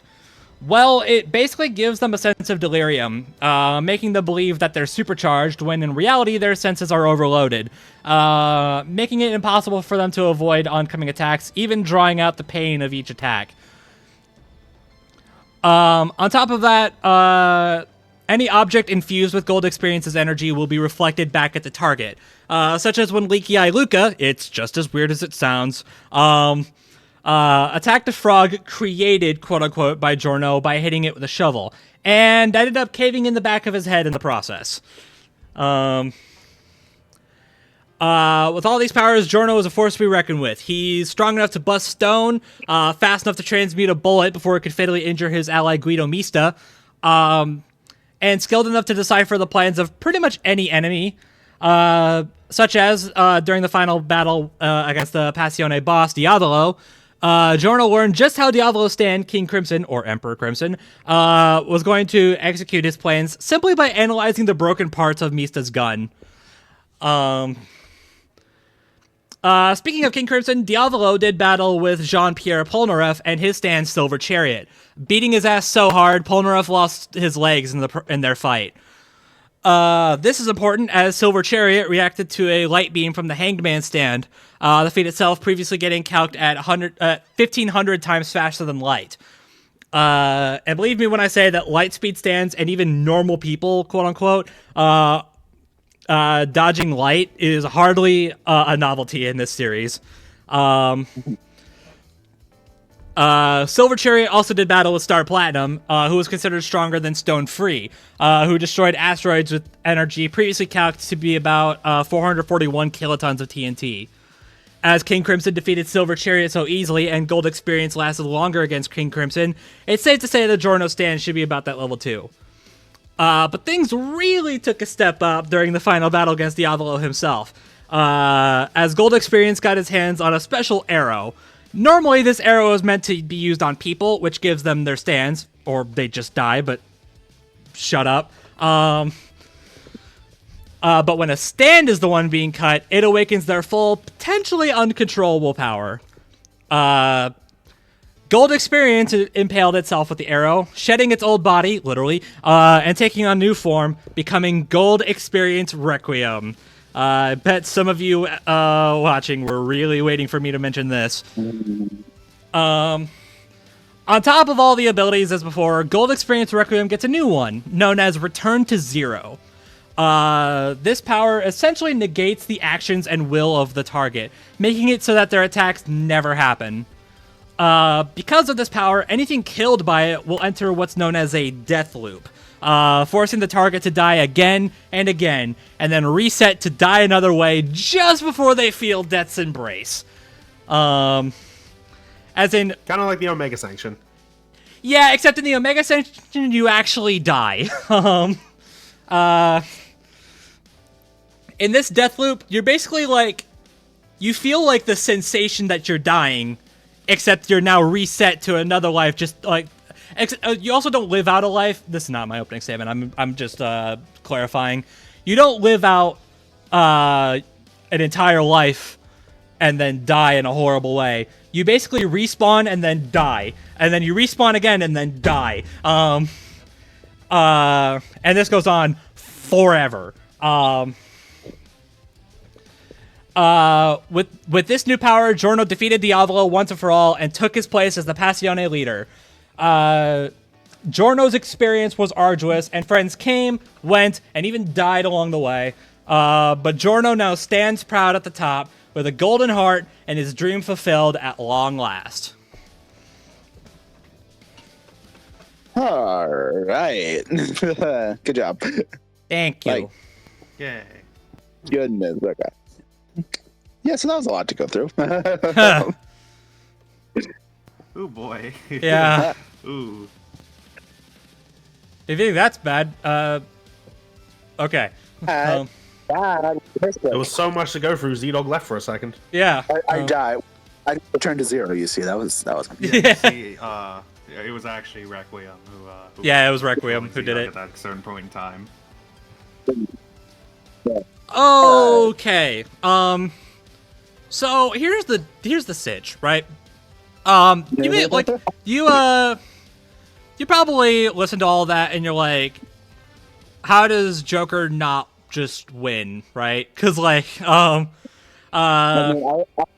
like to think I've given, like, no matter how briefly, I'd like to think I've given like things that are like thousands of times stronger than Giorno. Yeah. Like things with the metaverse, that's basically the entire universe is, and being able to kill Yaldabaoth.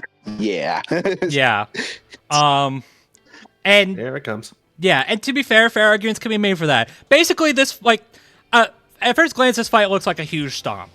There's no way. At first, it just looks like there's no way that Giorno can come close to Joker's strength or speed. And to be fair, he doesn't. Joker just from everything we've both said, it just sounds like Joker is just incomprehensibly stronger and fast and potentially faster than Giorno. I feel like there's I think even then, I mean, he might be able to compete in speed, but like no. Yeah. Yeah. That's the closest, at least in my opinion. Yeah. But so it all just adds up to probably one of the biggest stomps in death metal history. And then you look into Gold Experience Requiem. And being real, this is really what makes this a fight. Yeah. Because the main debate here is what's stopping Gold Experience Requiem from A, reverting basically every single attack Joker would ever do to him, and not just remove the effect from Gold Experience and from Giorno, but then like return it to Joker. And that's something that Gold Experience can do. That's not even like Requiem. Like redirecting damage is something that like little bitch boy Gold Experience can do.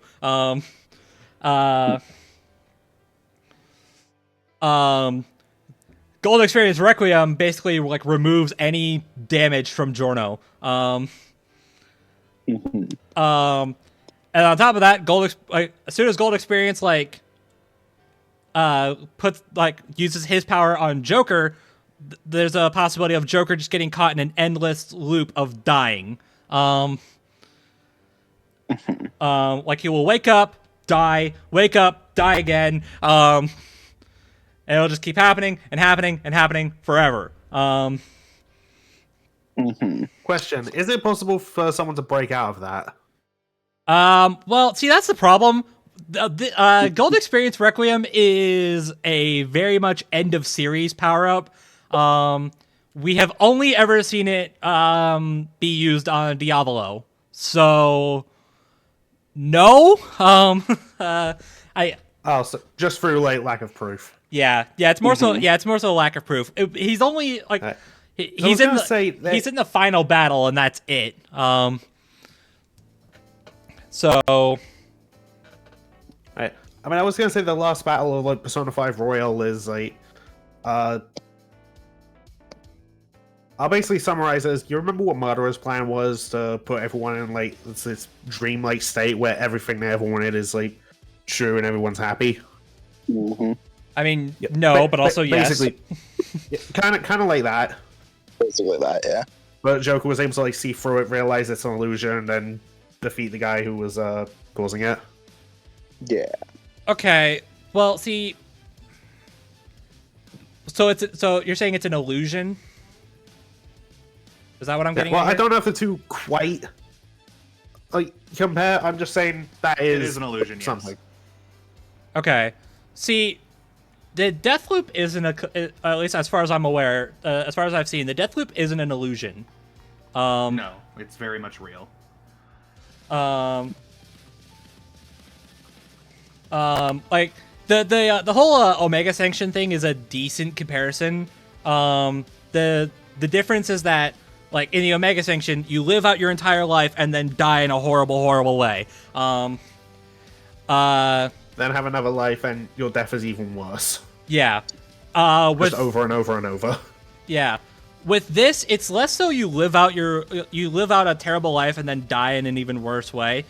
You basically just like you die and then you respawn like before. Like you basically respawn just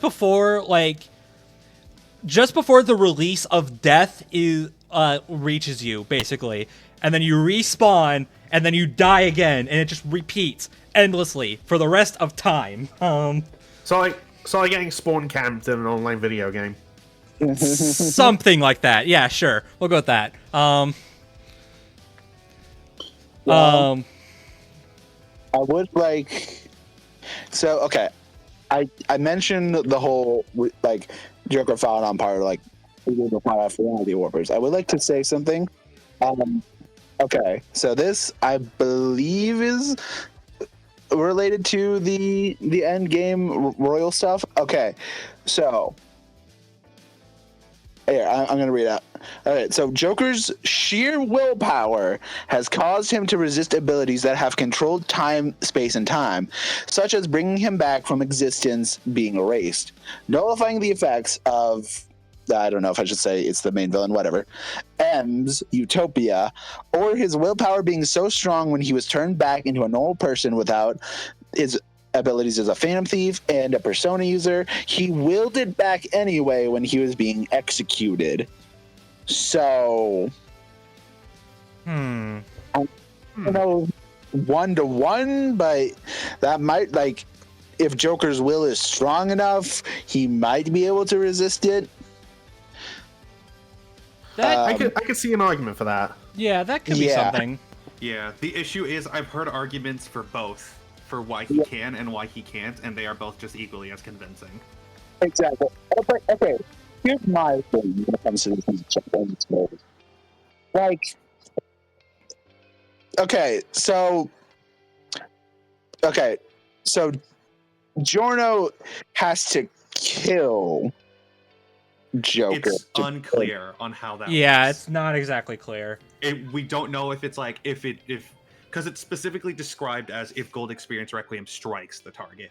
We don't know if that means he has to kill them or if one hit's enough. Okay, we don't know. Okay, well, here's my thing then. So, if he has to touch him, I do not think he's touching him. While I think there might be an argument, you could, well, maybe I shouldn't say it. Like, Giorno's fast, but I feel like the things I brought up for Joker are way faster. So if it's touching him, I don't think that would come into effect. But if it's just like one like instant, like, I just think Joker, like, the one thing I set aside, it's way too, like, I don't think Giorno is capable of like,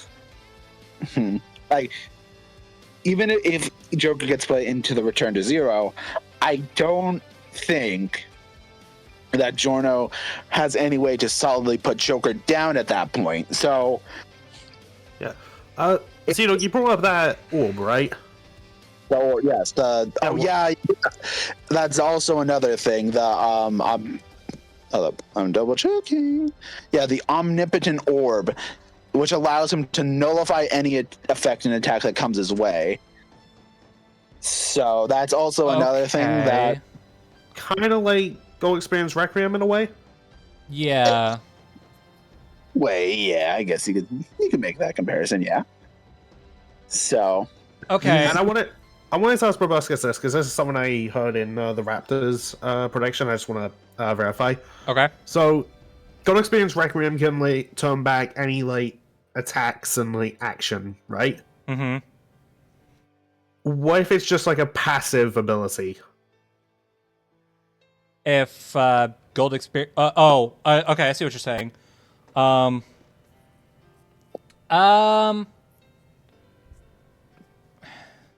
don't know. Yeah, we don't know. It's never elaborated on past that Diablo fight. I imagine King Crimson might be like, you can imagine, like, you could probably make some weird argument for like King Crimson kind of being something like that. Because King Crimson's powers are freaking wild. They are complicated as hell. But I don't know. But also Gold Experience Requiem did like so.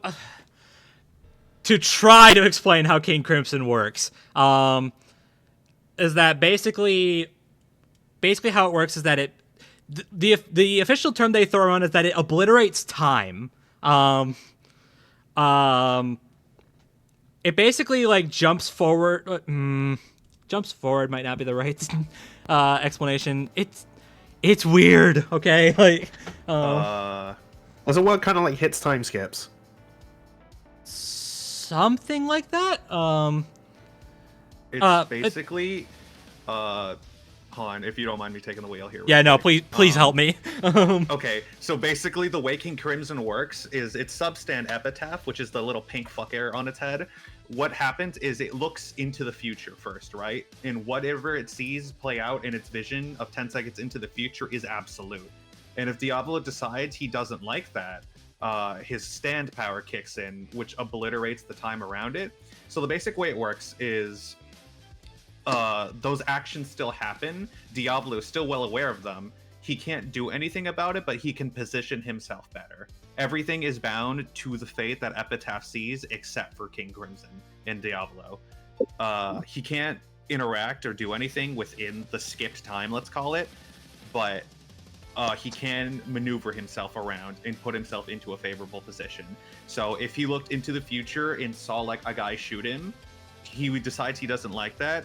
He would activate his ability. He'd walk behind the guy, and then the ability would end. But to the shooter, it would look like time just jumped forward.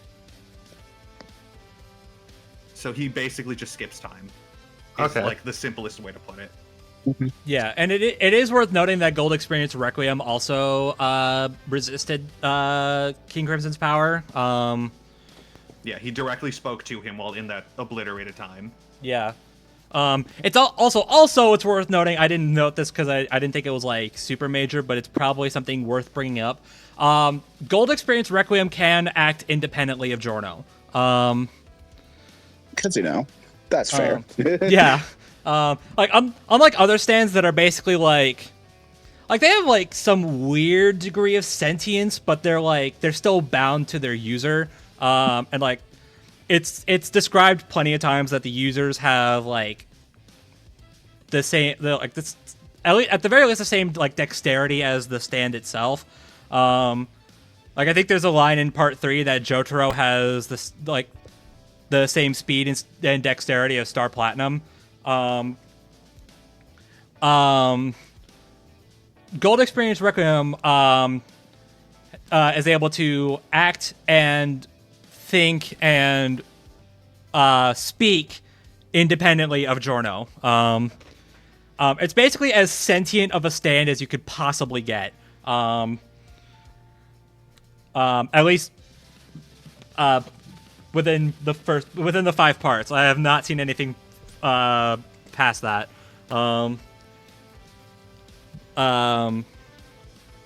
So yeah. Okay, here's my question. This is obviously not like a super major deal, but it's something I want answered. So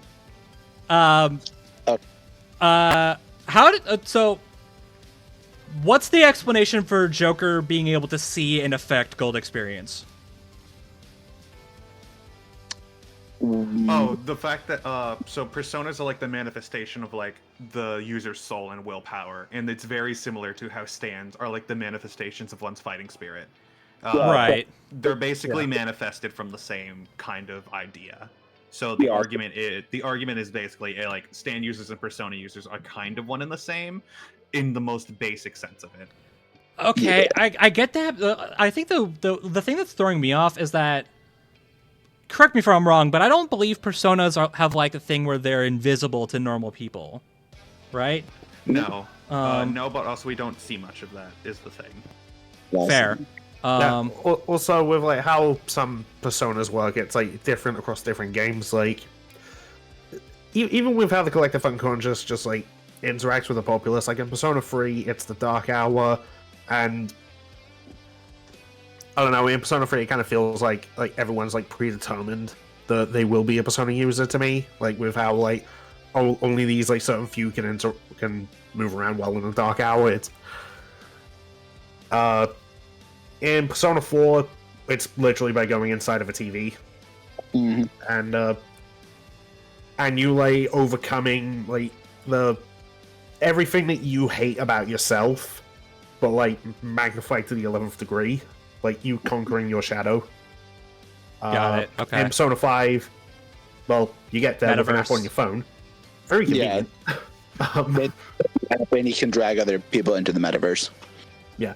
And, you know, it's like that anger and rebellion. The rebellious state inside yourself. Yeah. All right. Also ripping a mask off his face in a very bloody fashion. Okay, cool. Okay. Again, that's not like a super major big deal. I just kind of wanted to have that. I wanted to have that noted for the record. Okay. So, ZDogg, you mentioned something that I'm curious on. So you said that you believe that Giorno doesn't have a way to damage Joker, right? Yes. And by normal standards, I would agree with you. But what's the argument for damage redirection? Because again, that's something that even Gold Experience, not Requiem, can do. Redirection. Like, I mean, he has personas that can just repel attacks, like even physical attacks. Like if you try and punch him, he'll just get reflected and hit you. Okay, so then these two literally can't hurt each other.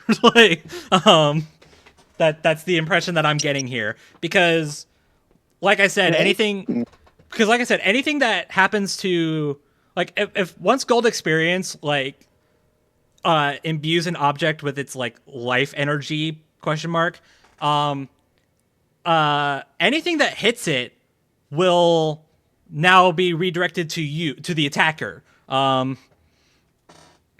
Like I said, there was a guy who like hit a frog with a shovel and then ended up caving his head in. And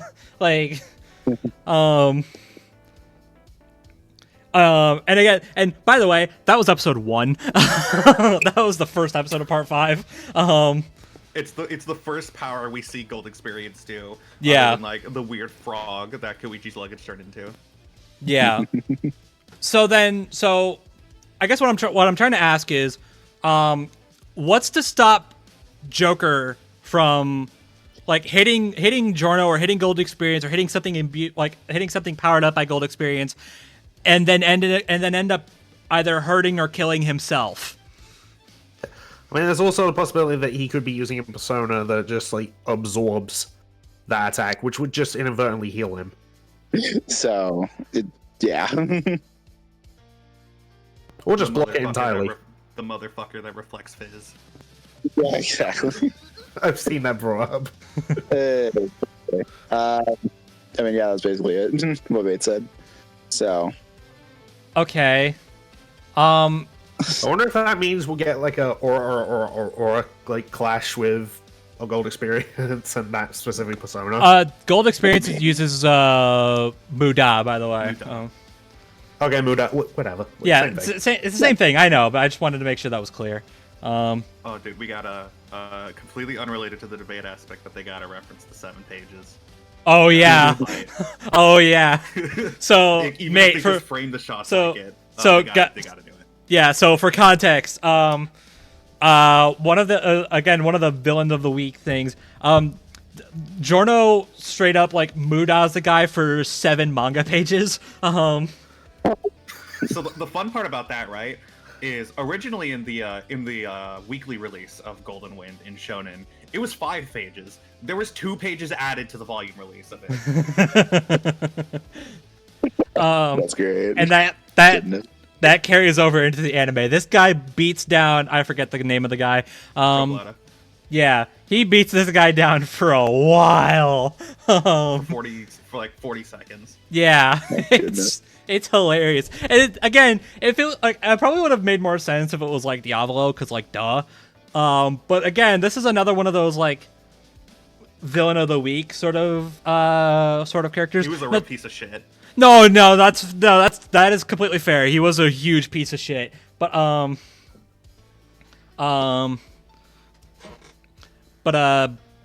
yeah. So okay.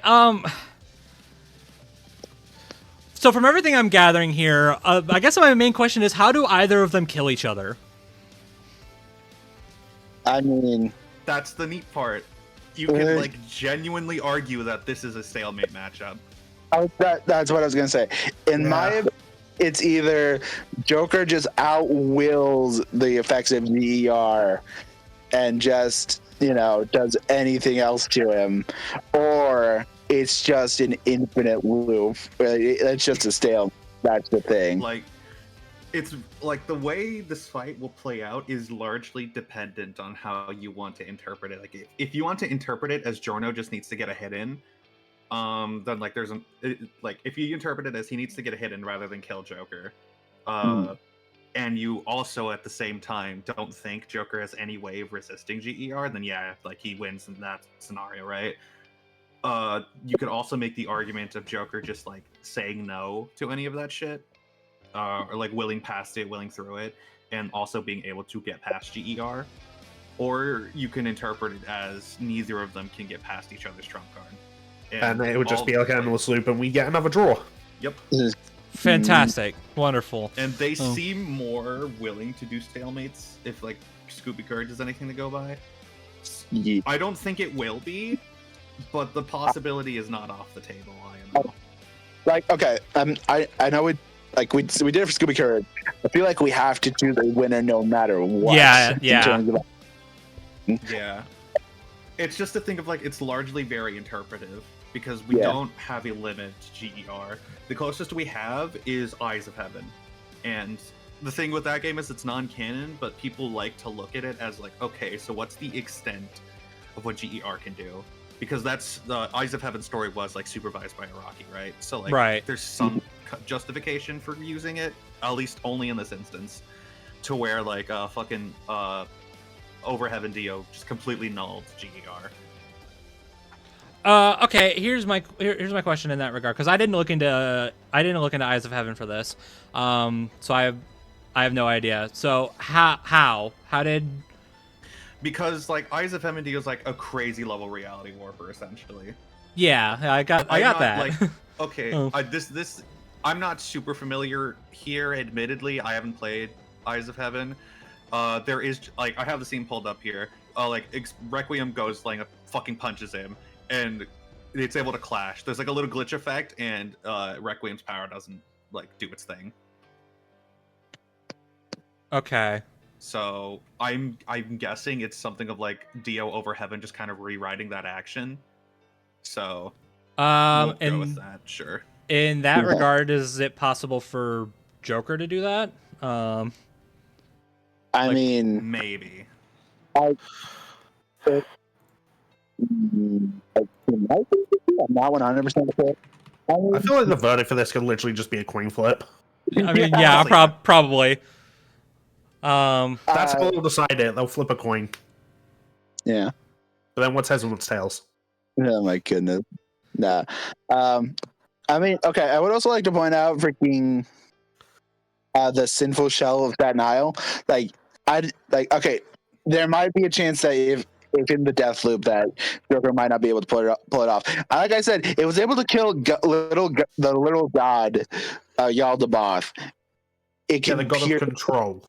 The god of yeah, and even just like completely block his attack. Exactly. They just say no to it. Hold on. I'm gonna like look up the wiki page, see if there's like an exact description of what the Sinful Shell is. While you're doing that, can I just say an abridgment of that whole ending bit, thanks to Max Trades on his Let's Play? Sure. So because that fight takes place Christmas Eve, and, given the name Sentinel Isle, you can literally say, on that day, in the darkest hour, Satan emerged from hell to shoot God in the face and save Christmas. Yep.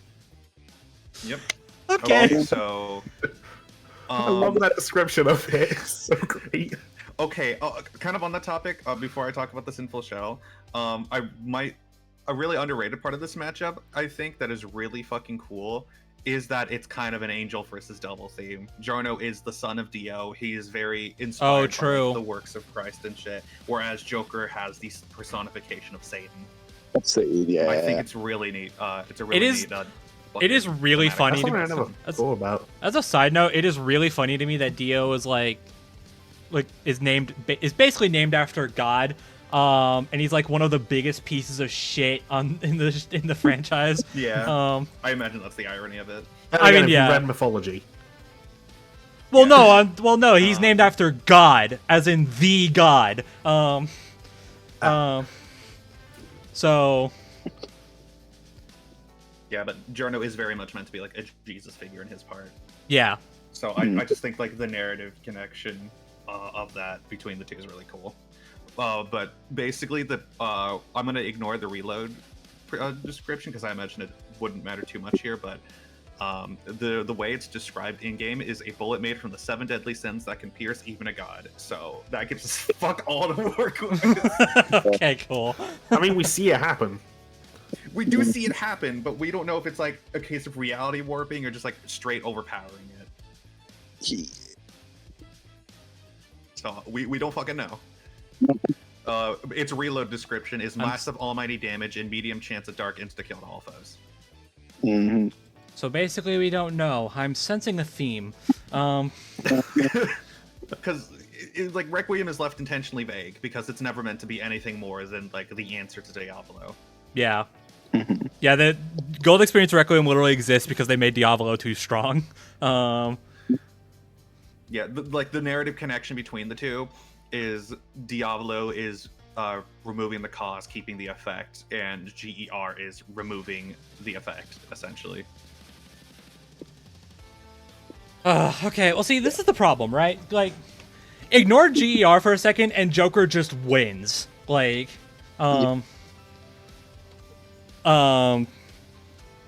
like Gold Experience is a very impressive stand with very impressive abilities, but like it's relatively bound to the same like sort of stats that other stands like Star Platinum or the World got. Yeah. Mm-hmm. Although I know Sean brought this up on Lads that according to like a JoJo guidebook, Gold Experience Requiem stats are listed as immeasurable. Mm-hmm. Yeah, so the thing there is, if you want to interpret it as like GER being like the strongest stand physically, even like because JoJo doesn't get really cosmic. That's not what it really does much. But like the highest you could probably get it is like Uni from scaling to like Made in Heaven or some shit like that. It's mostly like reality. Scaling, all of its like bigger like quote unquote cosmic feats are mostly just like reality warping. Yeah, so like if you want to argue it being the strongest stand and like take that as literally as possible, it still doesn't matter against Joker. Yeah. I just thought I would address that just in case. Yeah, that was something I was kind of wanting to bring up, but it doesn't really matter that much. Yeah. It's not like it's not like freaking Superman punching a multiverse out of existence. JoJo mostly like it. I mean, it's supernatural. It's superhuman. Like everyone in there is superhuman. But it's like Yves said. It's not like cosmic. Actually, I didn't want to bring up one of the ailments I brought up, which me and Kodo actually mentioned this last night while typing this up. So I mentioned there being what was it? Hold up. Forget. Yeah, ironic. So, okay, reminder what that is. Making enemies unable to utilize skills or even unable to summon a persona. So you could make the argument there in that case, yes. That would be more interesting, actually. You see, that is really interesting, but it's kind of a thing of like they're going to do the GER debate, right? And that also would be like, is that affected by GER? You know? That's true. That's the problem. True. Because like you can just make the argument Joker kills Giorno before GER comes out. He dies, yeah, but they don't go that way. No, they don't do that. No, that's lame. Otherwise, we would have. Oh, but what if Omn-Man kills Bardock before he goes Super Saiyan? No. Yeah. So I always thought lamer animation like that. Yeah, so. I always thought the whole kill before super thing was like a super lame argument anyway. So. I mean, like, even if it is technically true, that's not what the question is, or what people want to hear. Yeah. So, I don't know. I mean, I'll be honest. I think I'm semi-solidly. I mean, okay. In my thoughts, we got to make a decision because we've been going on for a while, and we still have one more thing to talk about. So, I think if you had to make me choose, I'm more willing to side Joker. Yeah, just honestly, because there are more arguments you can make for him, and even if you can easily refute them, there's at least something there. In my opinion, I honestly think it's either Joker's going to win or it's going to be a stalemate, and I do not think there's any in between. Because either you argue that Joker can resist GER and just outstats and all that, or it's just forever. It's just a fight that lasts forever. Yeah, exactly. That's it's almost like words. Anyway, yeah. So that is my. I don't know, because literally, like, even in the death loop, Giorno cannot properly. He's too weak to properly kill Joker. And even if you want to interpret it as, he just needs to touch it. He's never gonna fucking touch Joker. Yeah. Well, okay. To like kind of go ahead. Sorry. To kind of go further into the death loop, Giorno Gold Experience Requiem doesn't like the deaths caused in the death loop aren't caused by Gold Experience. Though like Diavolo's deaths in the death loop were from some like mundane shit. Like he got shot and then died, and they got cut up in a surgery table and then died. He got stabbed. He got hit by a car. Some little girl was about to do some shit to him. Oh no. Yeah. Like it's not just Gold Experience kills him over and over and over and over and over again. Because if that was the case, then there's Gold Experience ain't Gold Experience ain't killing Joker. I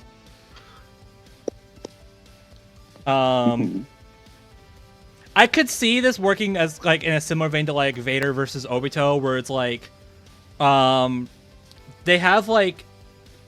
they both have some solid win conditions, and they're both like equally likely to happen. So the question is, who has more of them? That's a fair comparison, I think. I honestly feel like Joker has just a lot more. Yeah, and if that's what it comes down to, then this is. If that's what this comes down to, then yeah, it's probably Joker, because Giorno only has the one. Yeah, Joker has like several, and yeah, like several like ailments he can pull on him. The sinful shell, just GG's. I remember asking this to Kodo one of these days, but like, because like I was thinking like the argument you could make, the strongest one for Giorno is, oh, he could just fucking age Joker up if he can't like outstat him. But apparently Joker resists that too. So. Oh, does he really? Yeah, there's some status in Persona that's like. Oh, okay, cool. Oh yeah. So. Oh yeah, no, there is. I remember that being brought up in 4. Yeah. And yes, Thor, mythology and Persona. Don't worry about it. It's also Persona 4. Yeah. It's also probably worth noting that like I mentioned during my opening statement that like if a stand loses its hand, then like the user would lose his hand too. Giorno can like pick up an item and turn it into a hand and reattach it. He's done that before. Yeah. Like he can Giorno has reattached body parts before. Like I said, he reattached his throat and eye before. Like and his foot. Don't forget his foot. And his foot. Yep, that's true too. Hell, he kind of those brooches on those brooches on his chest are doing a lot of the fucking heavy lifting, dude. Oh my god. Hell, he kind of technically, sort of, not really. At least I think. I don't know. It's not super explained. He probably was responsible for making sure Bruno didn't die. Except he totally did die. But like, just like the thing is, his body was dead. His soul came back, and it was basically inhabiting a corpse for like several days. Yeah, because that makes sense. So,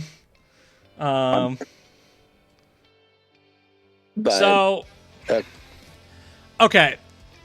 I mean, we have to make a call right now. If you put a gun to my head, I'm more willing to sign Joker. Yeah, I'm pun intended, going all cards in on Joker. But I honestly think it's either going to be Joker, or it's going to be a stalemate. And for I hope Giorno wins. I don't think he will. Okay, honest to God, I really want Giorno to lose. And that's not even because I don't like him. I do, but like I just think that like Giorno winning this fight solely because of Gold Experience Requiem is so boring. I kind of get that. It'd be like it is, but like it would be kind of like it's kind of like one of those things where it's like it's built up in the community as being like the end all be all. Kind of like the Infinity Gauntlet. Yeah. Infinity Gauntlet, Omnitrix, mostly Alien X. Really, just Archie Sonic just existing. Speed Force. Yeah, Speed Force. Like, yeah, I could totally see Gold Experience Requiem just being like there's actually there's this little explanation here that could possibly like be like maybe it's not as unstoppable as you thought. No, I could totally see that. Yeah, honestly, I would still probably have a lot of questions in my mind, like how does Joker resist this and that, and how does Joker kill Giorno? But all things considered, I'm probably going to be siding with Joker too, because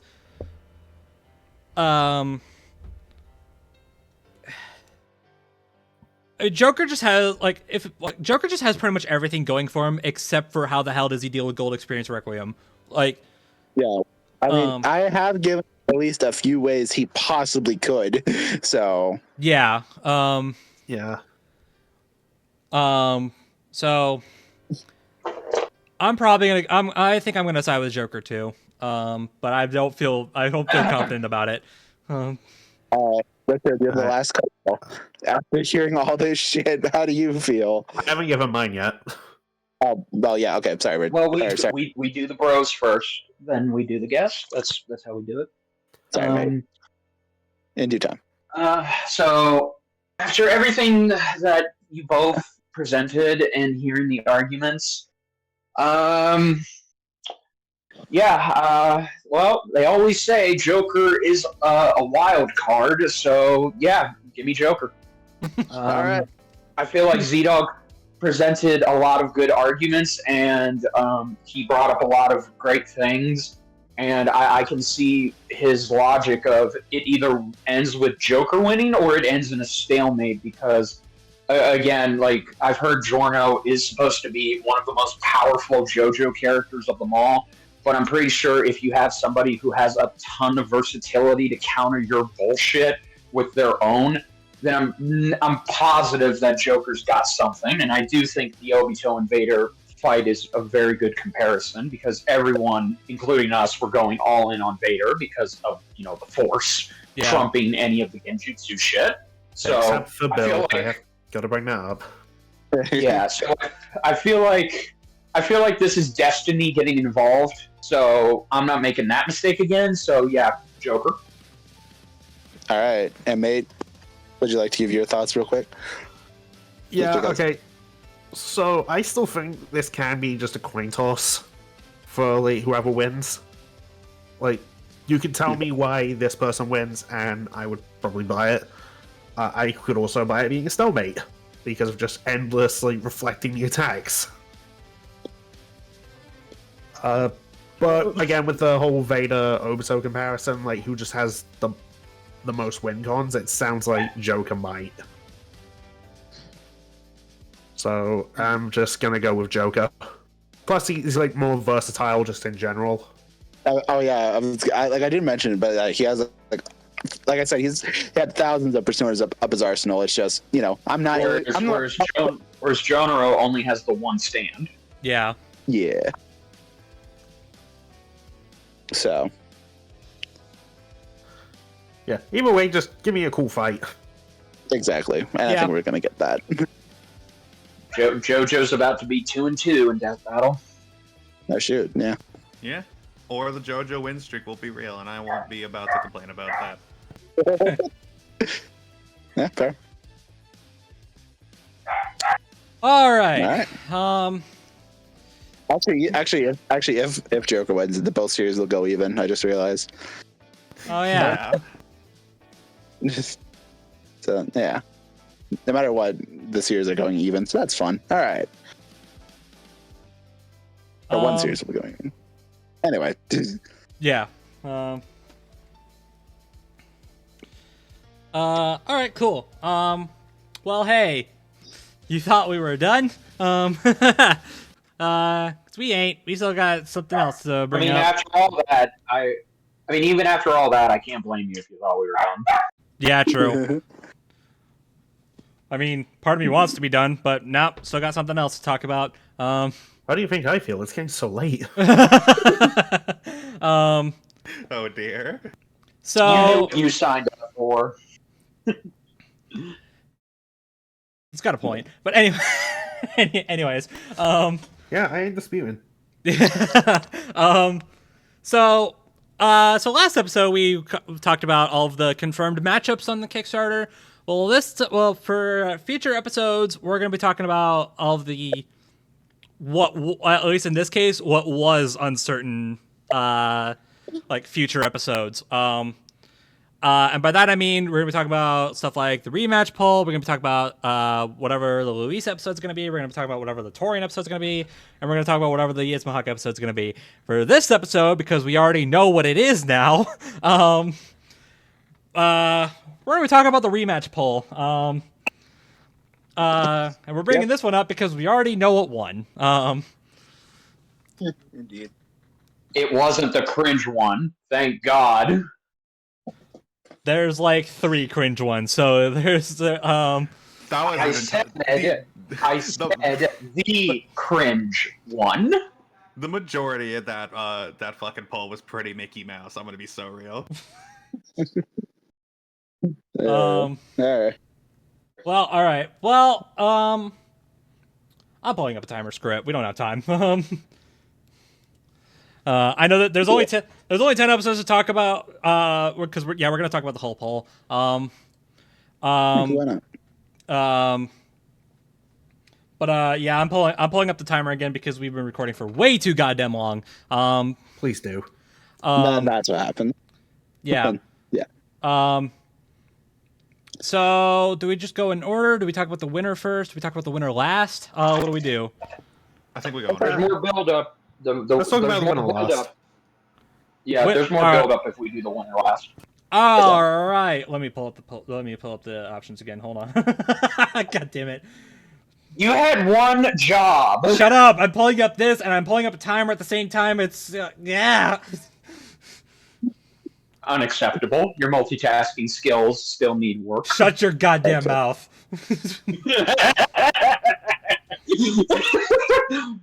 Again, why do we even bother trying to be professionals? It's quite simple, actually. We don't. We're having.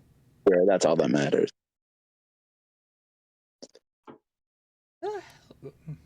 Where the hell is this thing? I thought I had a screenshot of this. I could just hold up. Whatever. You know what? I think someone might have posted it in the little chat, please. Here, I'll DM. I can probably find it real quick if you need me to. Oh, for God's sakes! Yeah, I found it. I got it. Where do you want me to throw it? Thank you. DM. Do you want me to just throw it in like? All right, let me DM it to you. Oh, never mind. ZDogg gave it to me. Never mind. Don't worry about it. Damn it! I'm still sending it to you anyway. Fine. ZDogg gave it to you? Oh my. Shut your goddamn mouth. You know, if you keep swearing like that, you're gonna get us to monetize. I hope you know that. We don't get monetized anyway. When did I say a swear? Like this. Wait a minute. If that's the case, then what am I even getting paid for? It's quite simple, actually. You're not. Oh, damn it. All right. Anyways, all right. Timer's up. Here we go. First episode, Ninja Turtles Battle Royale. Why? Yeah. Okay. All right. Ben, if I heard rumors, these are just rumors, but I'm likely to believe them. If so, Ben, my guy, I'm putting my hand on your shoulder. I'm looking you dead in your eyes. I'm just going to tell you, nobody wants to see you redeem this fight. It's okay. You can let it go. You can let it die. Nobody wants this. Bill actually said this is when he would want to see redone. Okay, so Bill was going in the cloning chamber. Thank you, mate. I'll tell Kira and we'll get the process started. All right, so I'm going to give a little bit of credit at least. I think, obviously, I feel like the other three turtles, aside from Leonardo, could use a very warranted run back. And I mean, honestly, I do like the idea of this fight, where I don't. Okay, hold up. I like the idea of this fight being each turtle being from a different show or era, Ooh, that could be a fun twist on it, actually. Wins next. 1987 Leo, fucking 03 Raph or something. You get the picture. I don't know. I think that could be a fun way to spit it if they were to redo it. But yeah. Honestly, just from that, you've sold me. And there you go. I'm still not super into that idea because then it's like you're picking and choosing. See, I don't like that either. We want to do siblings. See, I don't like that either. Yeah, so if we want siblings killing each other, let's do it. You sold me, ZDogg. Let's do it. Okay, well. Okay, so here's my thing. I love this idea as a matchup. I absolutely hate it as a death battle. Because either way, one brother is going to have to kill three other brothers. And that's not cool. No matter what way you slice it, that's just not cool. Yeah, I'd honestly rather see the Turtles get their own episodes or just get a team fight. Yeah. Exactly. Yeah, if you absolutely... Yeah, that's where I'm at, too. So I know that there's, been talk of, Ben wants to, Richard mentioned wanting to redeem this episode because, calling Mikey a slur is just not cool. I know he made a comment there have been people who've given him some leeway because it was an older episode. It was episode 6 for crying out loud, but even he doesn't consider that as an excuse. So, but if you want to do that, if you want to redeem yourself for that, give Mike because all of it was on Mikey. So give Mikey his own episode. Or again, just bring the four of them back as a team. Yeah, you can do that too. That's cool. Basically, there are a million ways you can give justice to the Ninja Turtles that isn't letting them kill each other again. And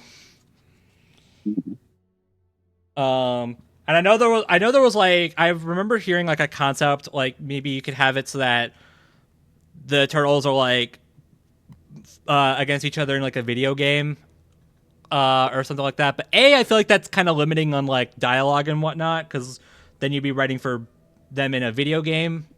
And B, I just kind of consider that a cop out. Like,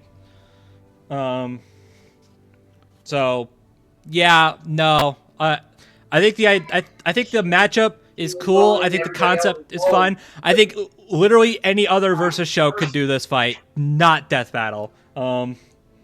Look, if you want to see Michelangelo get a run back, then petition and ask for The Last Ronin versus Old Man Logan. Done. Yeah. Or Mikey versus Jay. Yeah, I was about to say. Alternatively, Alternatively, Mikey versus Jay is also dope. Or TMNT versus Ninjago. Don't touch this fight within a 10-foot pole. Let it die. There's a reason why it's one of the worst episodes of season 1. Nobody wants it. Damn. There's also a reason why it's still copyright blocked off YouTube. And this time I actually don't hate that. Because Nickelodeon had every right to kill that fight. Yeah. Fair. I mean, it's it's stupid and I hate it. Obviously that's not what Nickelodeon had in mind when they copyright claimed it, but hey, it's something, right? Like, look, again, I get it. If Ben wants to redo his makeup for his mistakes, he already did that. Don't do this to yourself, man. That's it. I'm done. All right. That's my message. Yep. Moving on. Oh boy, this one I have complicated feelings on. This one would be your rematch part 2, Mario versus Sonic. Yeah. Okay. Listen, I get it. I get that, especially since, much like Goku vs. Superman, first part's nostalgic. Second part has gotten a lot of hate. The second part of both, have gotten a lot of hate, unfortunately. I get it. I mean, part of me would be down for it, admittedly. Like, I mean, I think I made it clear last episode when talking about Bowser Eggman. I'm a big Mario. I love Mario and Sonic both a lot. But like, I think this could wait. Like, I would be down for it eventually, but like, with Bowser versus Eggman coming up soon, I think it can wait a bit. Or it can wait a bit. Give these two other opponents. I don't know. Like, yeah, that's basically where I'm at too. Like, if it wasn't, I'd rather see them get new opponents, honestly. I think personally, if it wasn't for Bowser versus Eggman, I'd probably be a lot more down for this. Because like, especially after Goku versus Superman, like if they put the same amount of like passion and respect towards a new Mario versus Sonic as they did with Goku versus Superman, then that episode would be freaking dope. Have them be like respectful towards each other in the fight, just like Goku and Superman, rather than being antagonistic. Yeah, but something just tells me I don't want to see Sonic come back for a third time and lose a second time. Well, that's the thing. This fight does. There's a lot to this fight, especially nowadays. I've also seen the idea where you just say "F it," go balls to the wall, and just give them both everything. Then I believe Mario still wins, and just go nuts with it. Look, if you really want this to be if you were to do a third rendition of this matchup, here's how you do it. You have Paper Mario versus Archie Sonic. Done. That's what you do.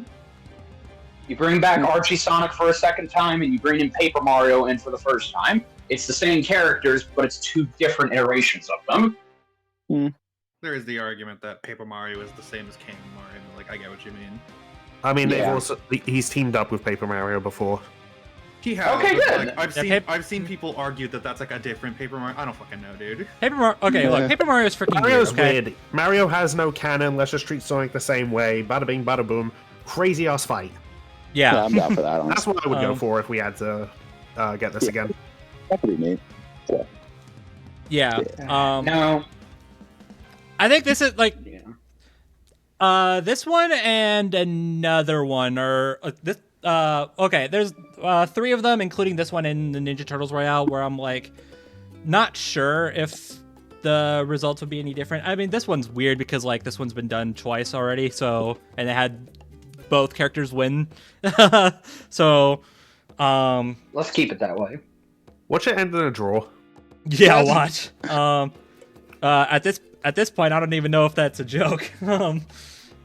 Because there's a lot of factors to this one. I'm not quite sure.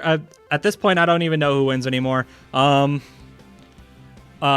mean, as long as you don't give Mario Party scaling, then Sonic should reasonably take it. I don't know about that, but I will hold my tongue because because that's also not what we're here for. I know. Yeah, this would be a fun. I think this would be fun. I have no objection to. I have no objection to a third Mario versus Sonic. But wait. Yeah, I agree. Wait, especially because like Bowser versus Eggman's probably going to be covering despite them being 2 very different matchups, Bowser versus Eggman is probably going to cover a lot of the high tier shit that another Mario versus Sonic fight would anyway. So, Wouldn't shock me. So, like, let's give it some time. Maybe let's have a few more Mario and Sonic games come out, because we know that's going to happen, right? Get a few more Mario characters on the show as well. Yeah. And some more except new for Daisy. Sonic characters. No, but I like No. It's... All right. I can hear TC Nick's rage from here. Yeah. There's like 5 seconds left anyway, so screw this noise. All right, moving on. Hey, look, another Mario character. Yay. Oh, joy. Freaking hell. Zelda versus Peach. Immediately, no. I voted for this. It seems like we're very because I would honestly be kind of down for this. Like, sure, you could give these 2 other opponents, which I think could be cool. I'm down for that as well. But I also feel like there is a lot more you could do with this matchup, and I don't know. I think this matchup's pretty solid. So sure, I wouldn't. I never liked. Also, this just matchup. be respectful to both. Can we not be misogynistic towards both again? Is just like Please. my only ask. Yeah. Okay. Yeah, I guess to agreed. be fair, like this isn't like the biggest no on this list. That's for damn sure. There's worse. It's the least of evils. I'll give it that. Yeah, sure. It's like fine. I don't have any like strong objections to it. I'm not really that interested either. Yeah, that's about no, that's my biggest that's about where I stand There's an too. idea Torque threw out there, which I love the sound of. Okay, spoiler alert for Peach Showtime and Tears of the Kingdom. Right. But like, say the final clash is a Super Radiant Peach versus like Zelda's Dragon form. Oh. Like, that could be awesome. Yeah, that. Yeah, especially like. Also, thanks to Echoes of Wisdom, Zelda also has a Sword Fighter form, so you can have that fight like Sword Fighter Peach. Oh yeah, Zelda has a game to her name finally. Yeah. Despite the series being named That after only her. took how many fucking years? 30. There you go. Okay, yeah. All right, I'll admit, yeah. I think this would be. I can see like the vision for this being redone. I just think. I don't know. I'm just not interested. Yeah, that's really it. I'm getting different opponents as well. Yeah, I think this is the biggest one where I'm like. I think this is the main one where I'm like. I don't hate it, but please give them someone else. Yeah. I mean, I'm definitely not complaining. If like, I think these 2 deserve to come back regardless. So even if they fight someone else, yeah, for sure. Whatever. Yeah, bare minimum, give these 2 a run back. That's I'm not. I have no objection to that. Yeah, that I'm not against. I just don't think this is the worst. I don't think this is the worst option if you want to give these two another episode. Which, yeah. I mean, I like, guess if you wanted to do the. I guess that's I'll the take. worst option. I guess I'll take this over having Peach eat Amy for breakfast. Like. I don't think anybody's asking for that, though. In all fairness, You would be surprised. I don't really see that get requested anymore. You would be surprised. Oh God. I remember asking because Amy gets a super form in Superstars. She fucking does. Hey, you say that. This is like this. Hey, you say that. That's been a thing people have been wanting for a while, and it's finally happened. Now, where is my big? Now, where is my big the cat super form? Come on, We're not ready for that, okay? He wasn't made in a classic Sonic game, so he doesn't get a super form. That's bullshit. How dare they discriminate against the obese? I mean, technically, Shadow and Silver weren't either. But anyways, Also, Eggman has a super form now. that's true too. God damn you! He has a few. I hate this. Yeah, I remember asking like because people brought up like whether or not Amy should even get the super form if she was to return to a death battle. Hey, I noticed that the Zelda vs. Peach discussion is over. Yeah, I was just gonna say. So, are we just uninterested in this completely? Pretty much. I think because I know me and Maid seem like genuinely interested, but Well, anyways, to finish my thought, I remember asking like, okay, well, being real, is there any fight that really like would get affected by Amy getting a super form? And someone immediately said Peach, and I was like, okay, cool. that's the whatever. I don't know. I could be wrong. Or like we're like a machine could travel 5 years into the future to see if this happens. Or at the very least, where it's like where a super form matters at any rate, like because like you throw in a super form into a Mario fight and then like all hell breaks loose. Sometimes the moon breaks loose.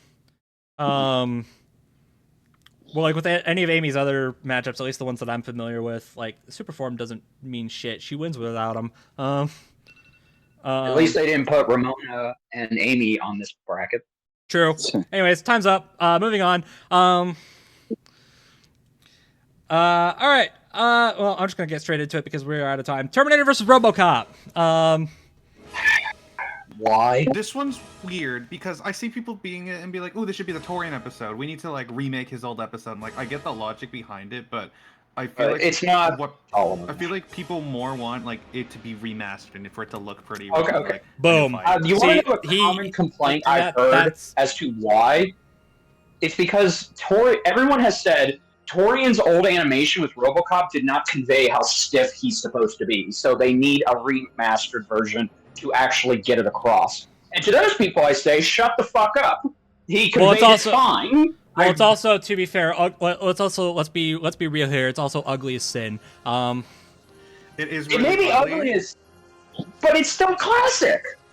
No, that's not. I'm not disagreeing with that. Terminator vs. RoboCop is a damn good episode. You know, at least for its time. I feel like it would. I feel like they'd only make it like weaker upon remaking it. I'm gonna be real. Like it wouldn't be allowed to be as long as it like was back then. It wouldn't get to do as much as it did. So like, I feel like a remake would just be worse for it. Okay, this could be a legitimate rematch if they did one thing that could actually give Terminator the win. They use the T-800 from Terminator Genesis, who gets a nanomachine body. Well, from what I've heard, that doesn't even freaking matter because RoboCop still wins. How's RoboCop going to take down nanomachines? And I say this as a RoboCop fan. He ain't got nothing against nanomachines, son. Yeah, okay. I was wondering who made that joke. Okay, see, thank you. Anyways, I don't think it would benefit from a remaster at all. I think a rematch. Well, it's not a remaster. Yeah, it's a rematch. Yeah, my thing is, my thing is, I want a remaster. I want them to go back to this episode, but I want it remastered. I don't want a part 2, basically. But like the initial fight, like visuals aside, like was really solid. Like the voice acting, the action, it was all pretty good. It needs a cleanup. A cleanup would be nice. Make it pretty and like but like I don't think that's warrants it being like, oh, we gotta vote for it on like the rematch ball. Yeah, no, exactly. Yeah, no. if this was a reanimated poll, then yes, it actually, I could see it being here, but it's like, okay, if it's a rematch, if you don't give Terminator Genesis, which arguably changes the verdict, then Terminator loses. So what's the point? Other than, oh, at least the visuals are pretty to look at now.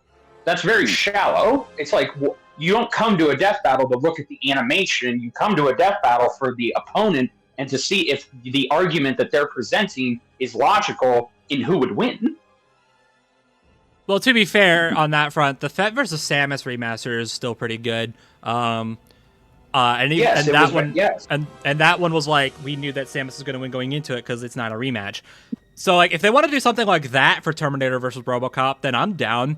It's just a little, it's a nice little treat. We'll already know that RoboCop will win again because duh. Like he won the original episode. There's no reason he's not going to win again. But just take the original fight, make it actually nice to look at. Make it not an eyesore, and then you're done.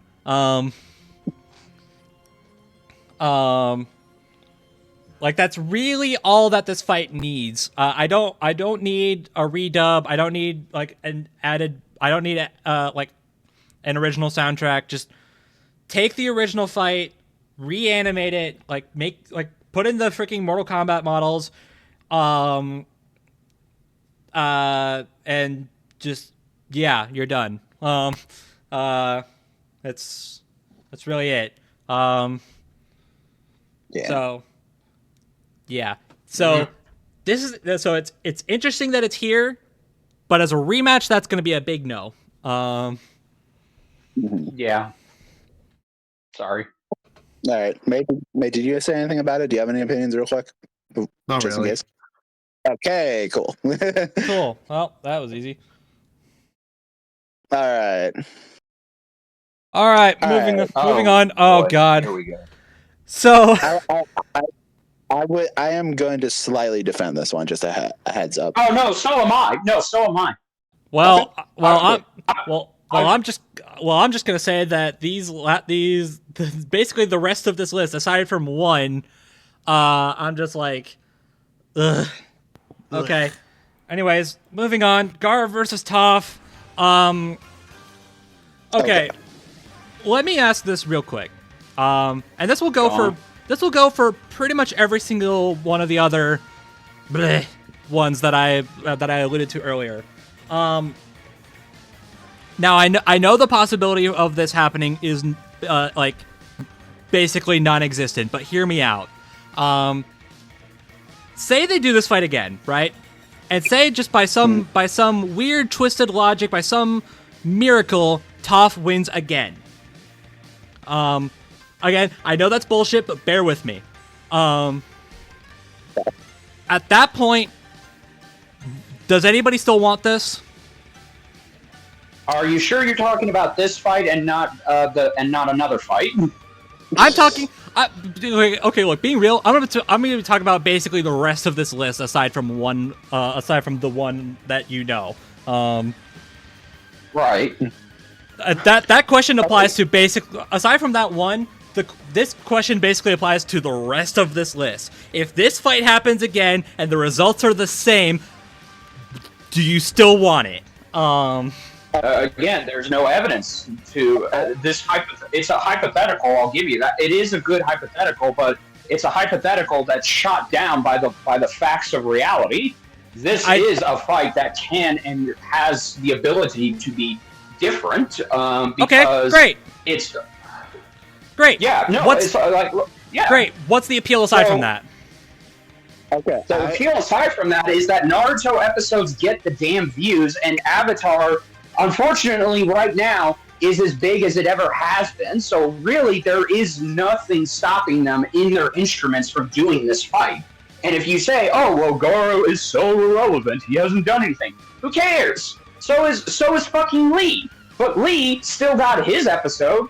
And again, it's the opportunity that every new Naruto episode kind of shows how Death Battle themselves are slowly showing and realizing man, the Naruto characters are kind of over fucking powered when we put them against somebody that isn't a Dragon Ball character. If people wanted it.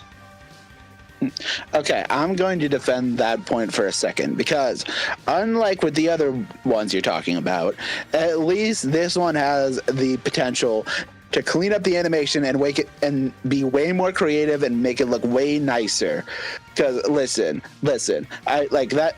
Like, yes, that problem with the first episode I've been talking about before, but with the new team they have and the new like stuff you can do with it, there's a lot more cool. There's at least a lot more cool stuff you could do within the fight itself, and be a lot more creative. So I think a little bit more. I mean, yeah, but you could say that for every single other matchup on here. No, because this matchup, unlike the other ones, actually has a point to being a rematch. Because again, these are rematches. We need to see these characters fight again, and the whole point of a rematch is that anything can go the second time around. This is an example of that. And in my opinion, Gaara winning this fight is an example of like, okay, this won't be the same thing. This isn't Goku versus Superman 2 or 3. This is a completely different thing altogether. So, yeah, no, I think that this should happen. I voted for this as my second vote, and because I believe this fight was robbed of what it was supposed to be years ago upon really analyzing it.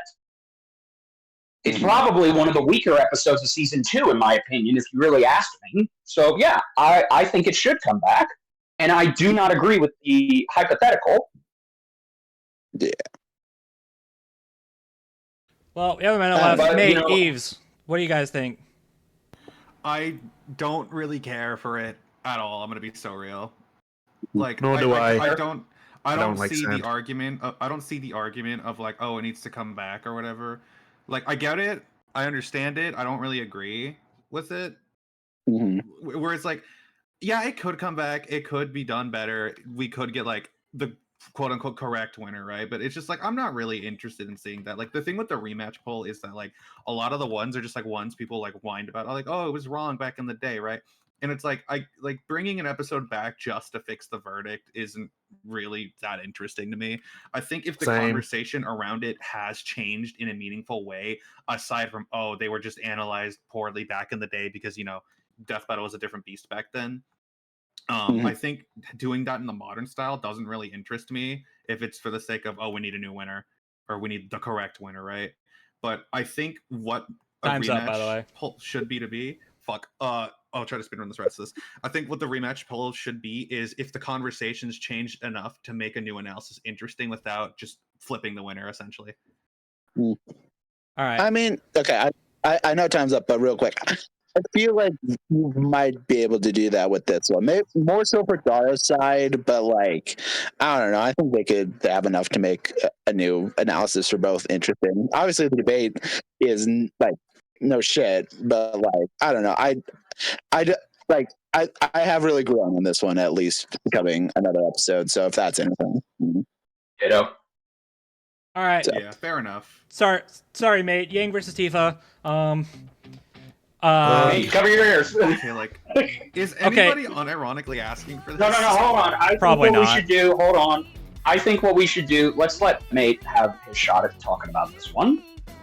So, much like BrobusCast, you watching who actually want this as a rematch, is it for any reason other than the opposite result?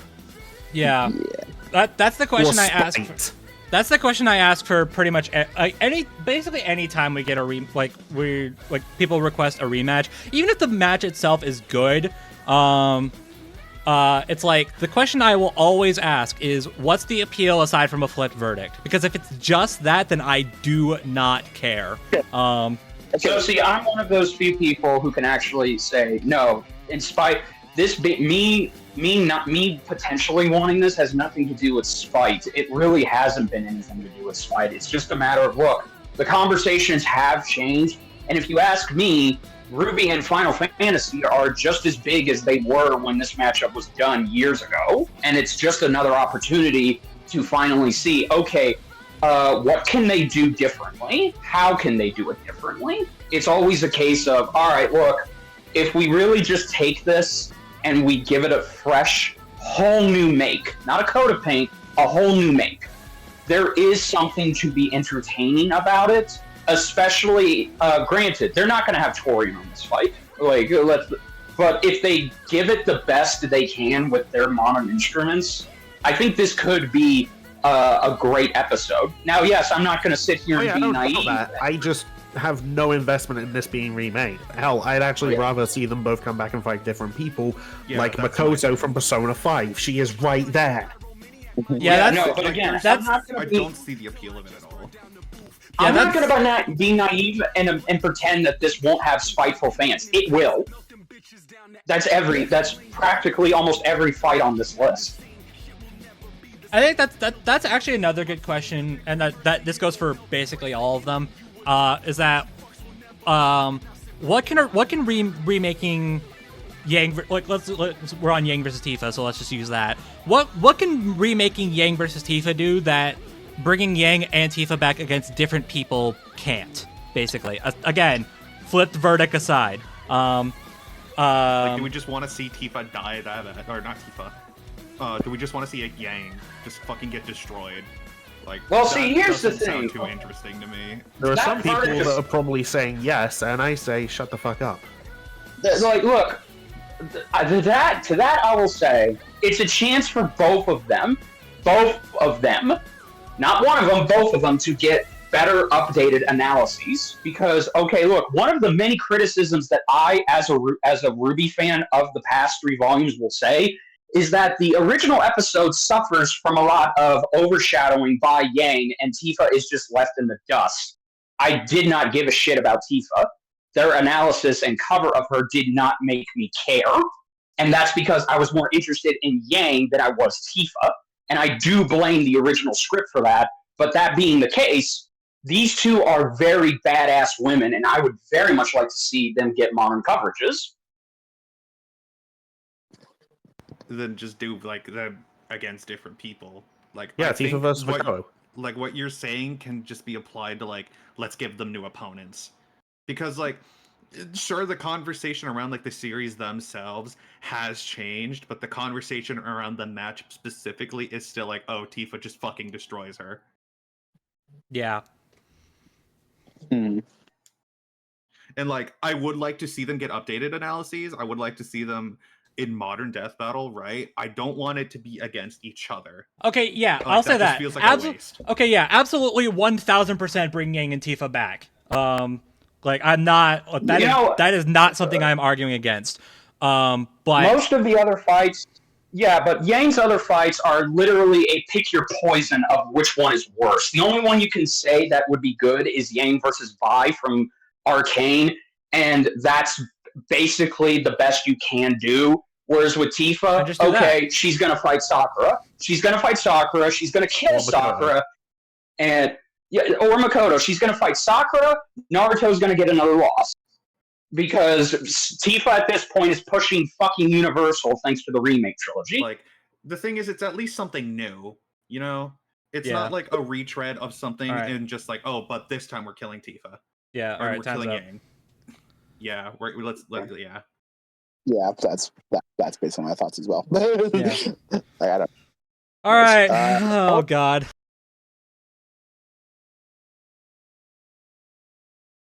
I'm probably gonna cut that whole thing out. But okay. Anyways, Mewtwo versus Shadow. Hi, hello. This is the one I voted for. I also voted for it. Okay. Yeah. Honestly, I feel like aside from the one that won, I think I've gone. I'm on the team like this is the one that should have. If I had to choose one of the rest of these that should happen, it should be this one. Definitely. Oh, absolutely. Yeah. Like, to me, this is like the best balance of like the original episode not being so great.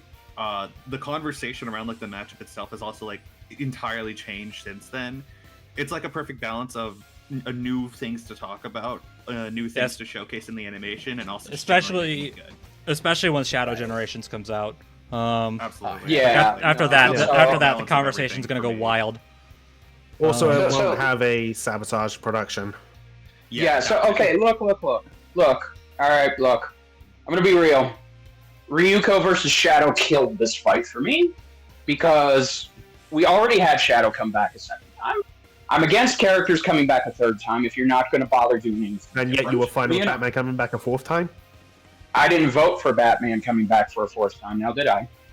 You said you wanted it a few years ago.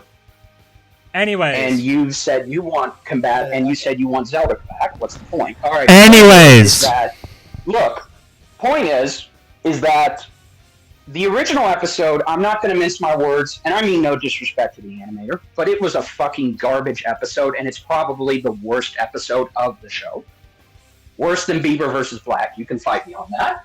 That being said, look, this episode has all the potential in the world to be a great remake, and with a different verdict, just because of what is available to Shadow now than it was back then. Although back then, you can make the argument Shadow should not have lost at all, and that's fine. That's reasonable.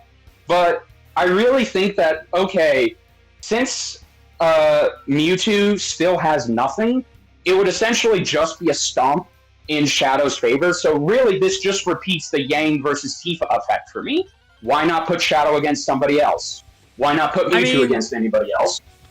I mean, Mewtwo has the excuse, because Pokemon hasn't really had... we are getting Ash, but Pokemon hasn't really been, super properly analyzed in a long time. Machamp was kind of, a decent step in the right direction, but was, it was still using a pretty basic bitch Pokemon, all things considered.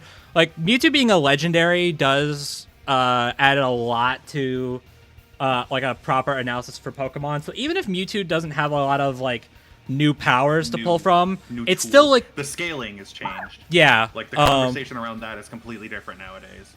A revamp analysis for Pokemon as a whole would benefit Mewtwo a lot.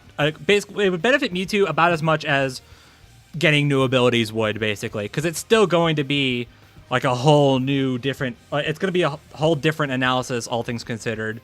So, right. Well. Again, I don't see.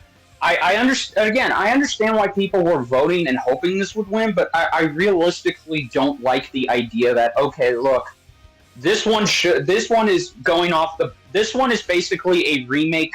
To put it in Hollywood terms, this is a remake of a bad movie. And we're just hoping that, and we know that the franchise could be better if you just did it right.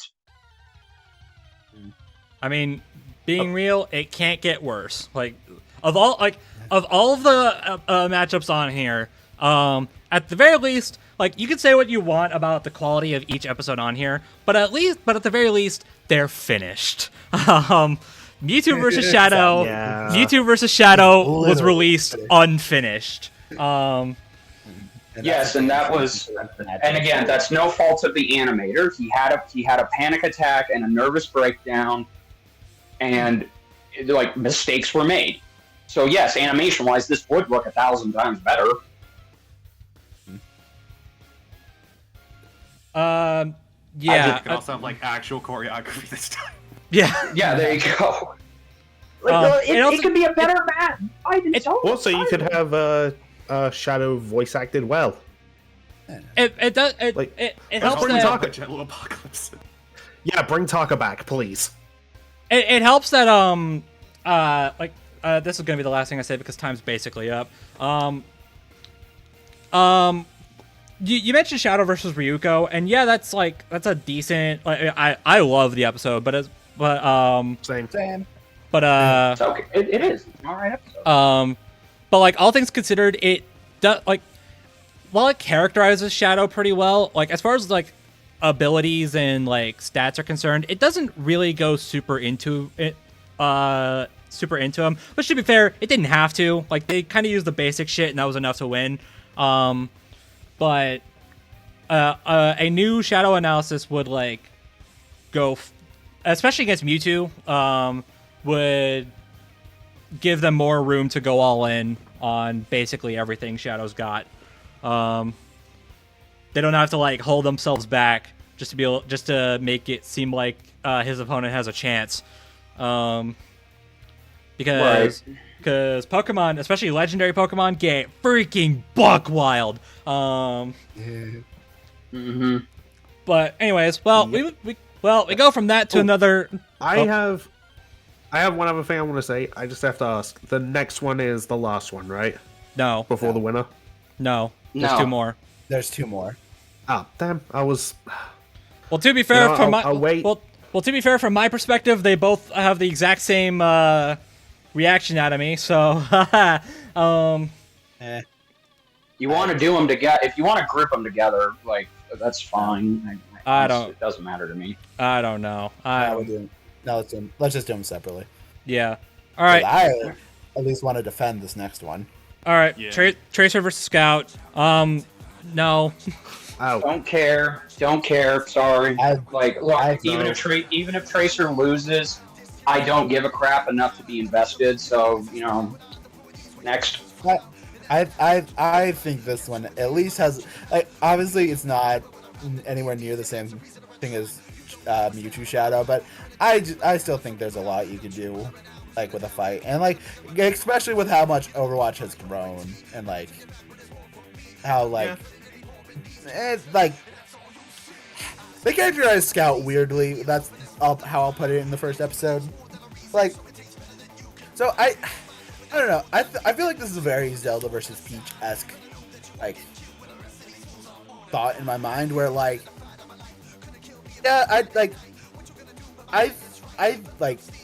think both should come back and maybe get different opponents, but I do not think redoing this is the worst idea in the world. That's how I think about it, because, like, I still think there's, like, some, like, fun interaction you can have, and, like, I feel like, again, like, with how much Overwatch and Tracer has grown, like, I feel like there's more you could talk about, give them an analysis, and I'd grown and then fallen.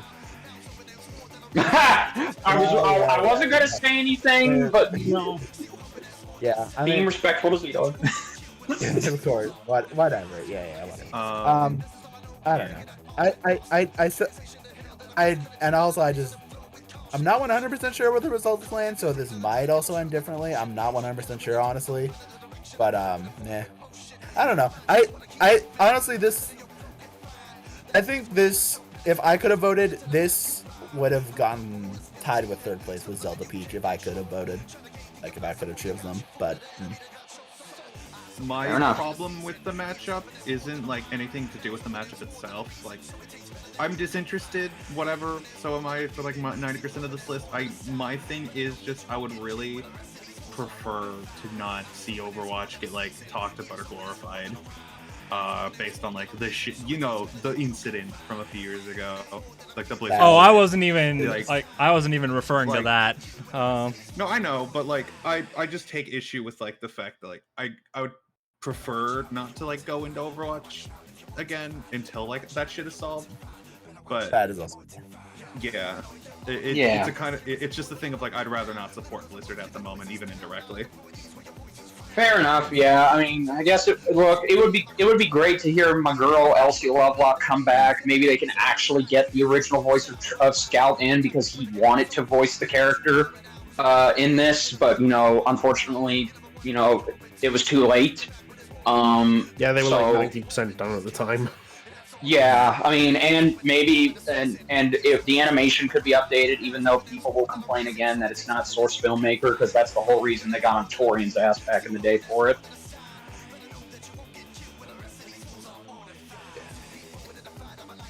Yeah, I really don't have anything else to comment on. Just, no, I'm good. Me neither. Yeah, I still think there's potential, but I understand.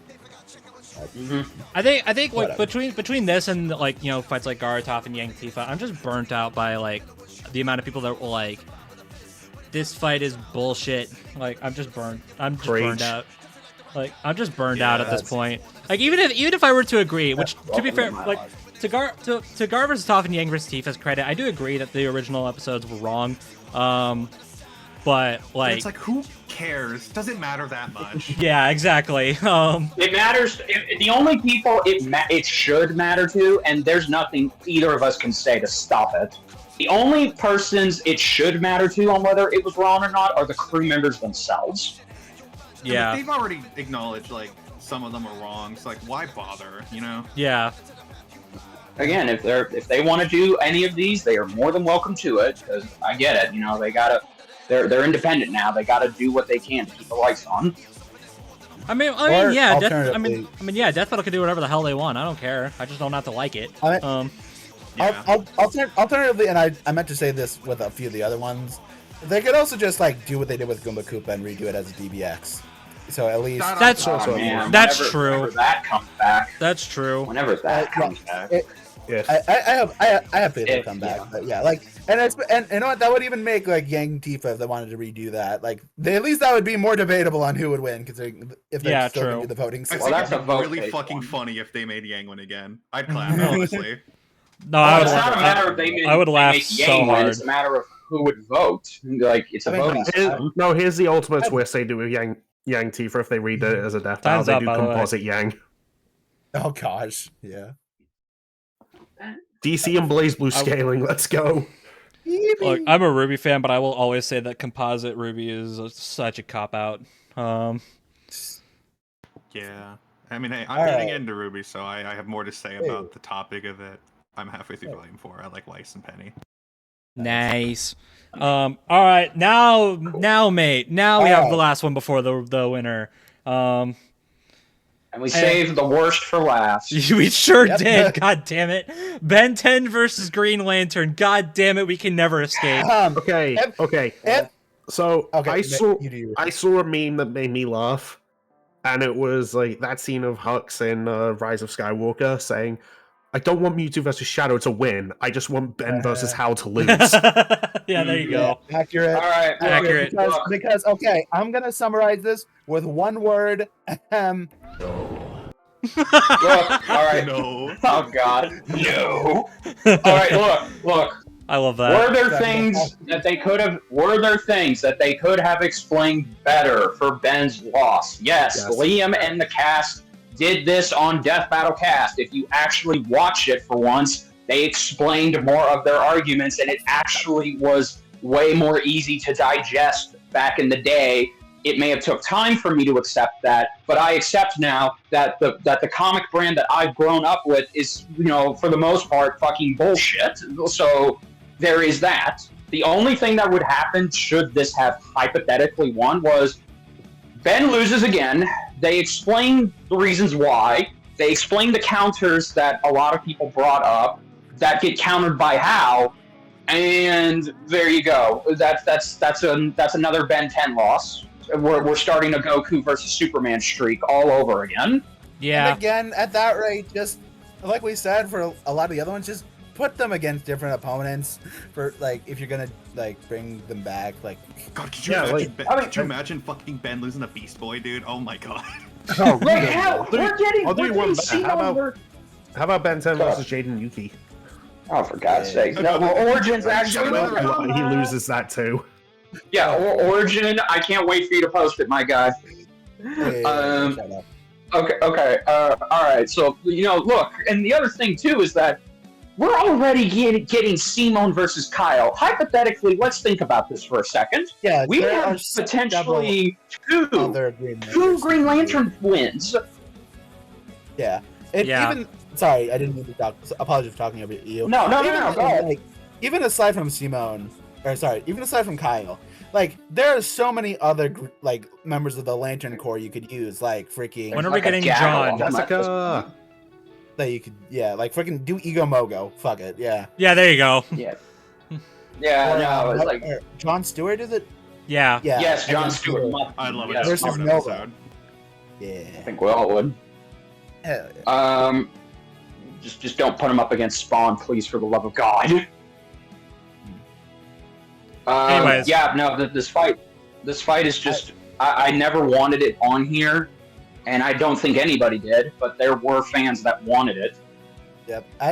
At worst, they should be a re-DBX, but also I know someone who did vote for it because like her justification was, oh, I'd like to see the characters actually like do shit, And it's like, I understand. I understand. I can't really argue against that. I'm not interested in that again. Yeah, no, and also too, it's like this fight is practically a fucking meme. They turned it into a shirt. I own it. Yeah, he owns it. So it's like, do we really want a rematch of the meme fight? Dude, I was in the Death Metal Discord had like a big marathon. One of them was like watching episodes written by Liam, and once we got to this episode, the Discord chat, the Discord live chat was just so goddamn annoying. And like we got to that scene, and just there was it was just emote spamming out the wazoo. And I'm like, I'm wow, loading the gun right now. You can see it, but the bullets are going in the chamber. I'm like, wow, you guys really think you're funny with this, don't you? This is for me, by the way. The ZDogg had a moment. Anyways, Right. Yep. So yeah, so when I asked earlier, like, is there a point to doing this aside from a potential verdict flipped? Which in this case, that's even less the case because Green Lantern's gonna win again. I hope you all know that. Yeah, it's the same research team, and even then they've gotten better. And like, yeah, we higher.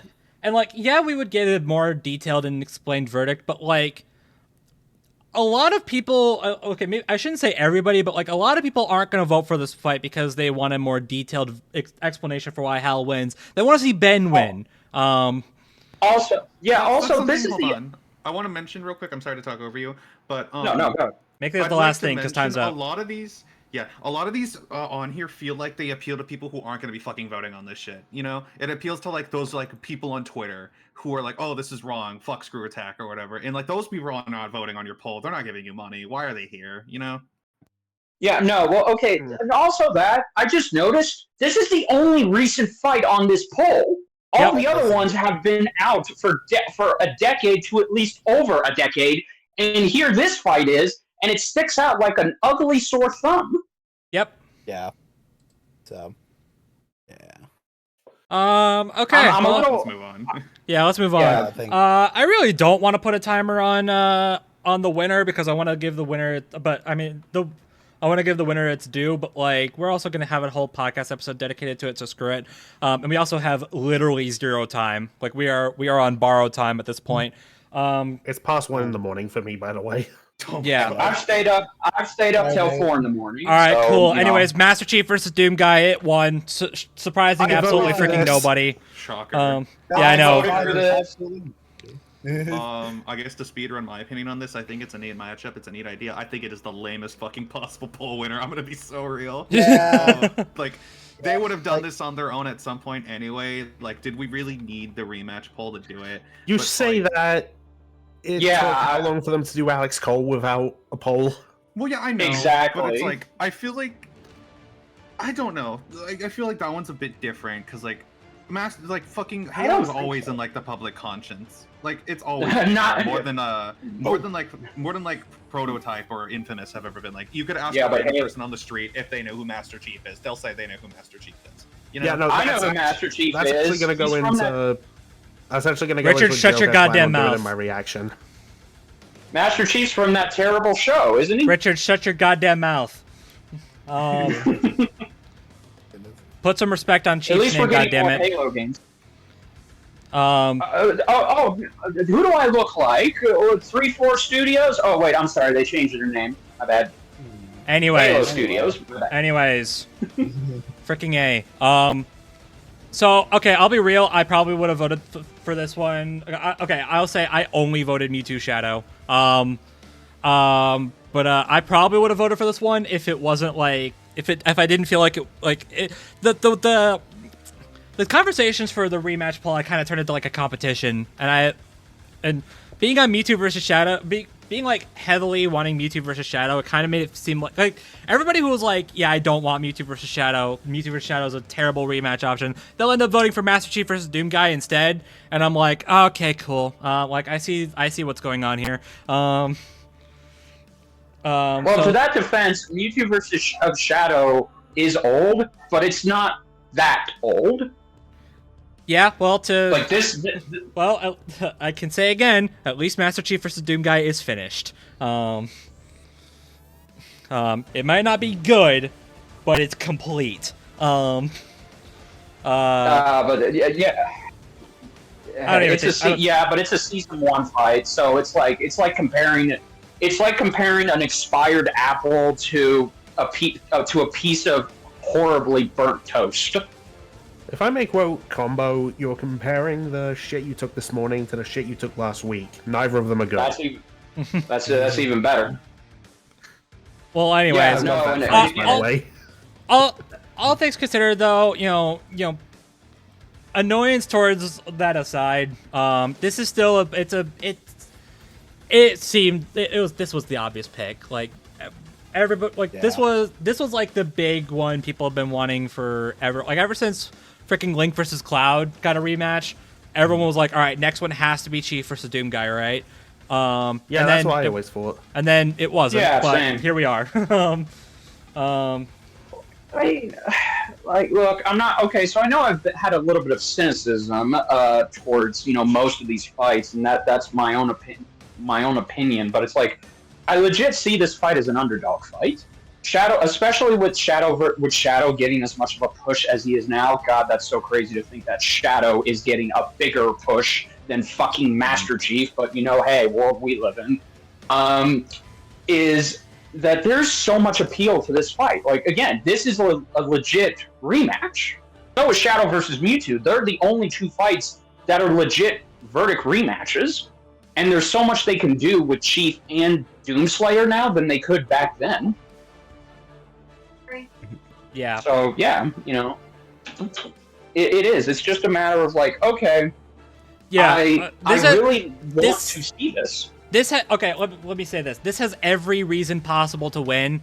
I just think and I like the idea. I just think it's. I agree. I'm gonna agree with Yves. It's such a boring. It's boring. It's like the most boring possible winner. It's like if Kratos versus Oztra was to win the Tournament of Champions. Like they're gonna do it anyway. They're clearly already interested. Okay. All right, I'm gonna take. All right, everyone. I'm going to time stamp this moment between us, and there's gonna be a badass moment that happens in the animation, potentially a year from now, and then I'm going to be that vindicative person and say, "Wow, I get you guys were right. That moment in this animation really shows how boring this matchup was." That's not what we're talking about. Okay, like it's a boring winner. Like it's something they're gonna do anyway. Like we didn't need. Again, we have no evidence. We have no evidence they were going to do it anyway, because if they were going to do it anyway, they would have done it in seasons that warranted it. Well, way to end the timer by twisting our words, Richard. Good job. Freaking hell. Cool. I'm trying to disagree. No, again, I just disagree with the logic. That's my point. Like, I don't see how it's the boring winner. Oh, and by the way, just to wrap this up once and for all, this being like probably the biggest stomp on this poll is like doesn't help either. Yeah. That's really like I think that might be the aside from me having like a lot of investment in Mewtwo and Shadow as characters, that's probably the only reason I didn't just bite the bullet and be like, all right, let's vote Master Chief versus Doomslayer, because like. Yeah, like again, comparing it to Mewtwo versus Shadow is a debate. Like there's a lot of discussion to be had about whether or not about who wins that. Master Chief versus Doomslayer is basically okay. So how fast does Doomslayer like just not cave Chief's face in, smile? Right.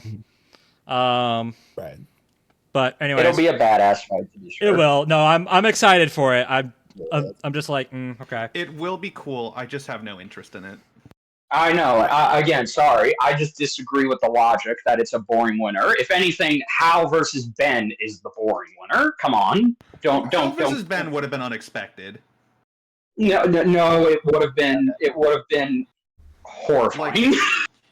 Okay, you see, nobody expected it to win, and that would have made it inherently more interesting to me than like everyone is already expecting Chief Slayer. And I don't mean it's boring in the sense of like, oh, they're gonna do it. It's like boring in the sense that everyone's gonna vote for it anyway. It's obviously going to win. It's been a topic of conversation for years, Yeah.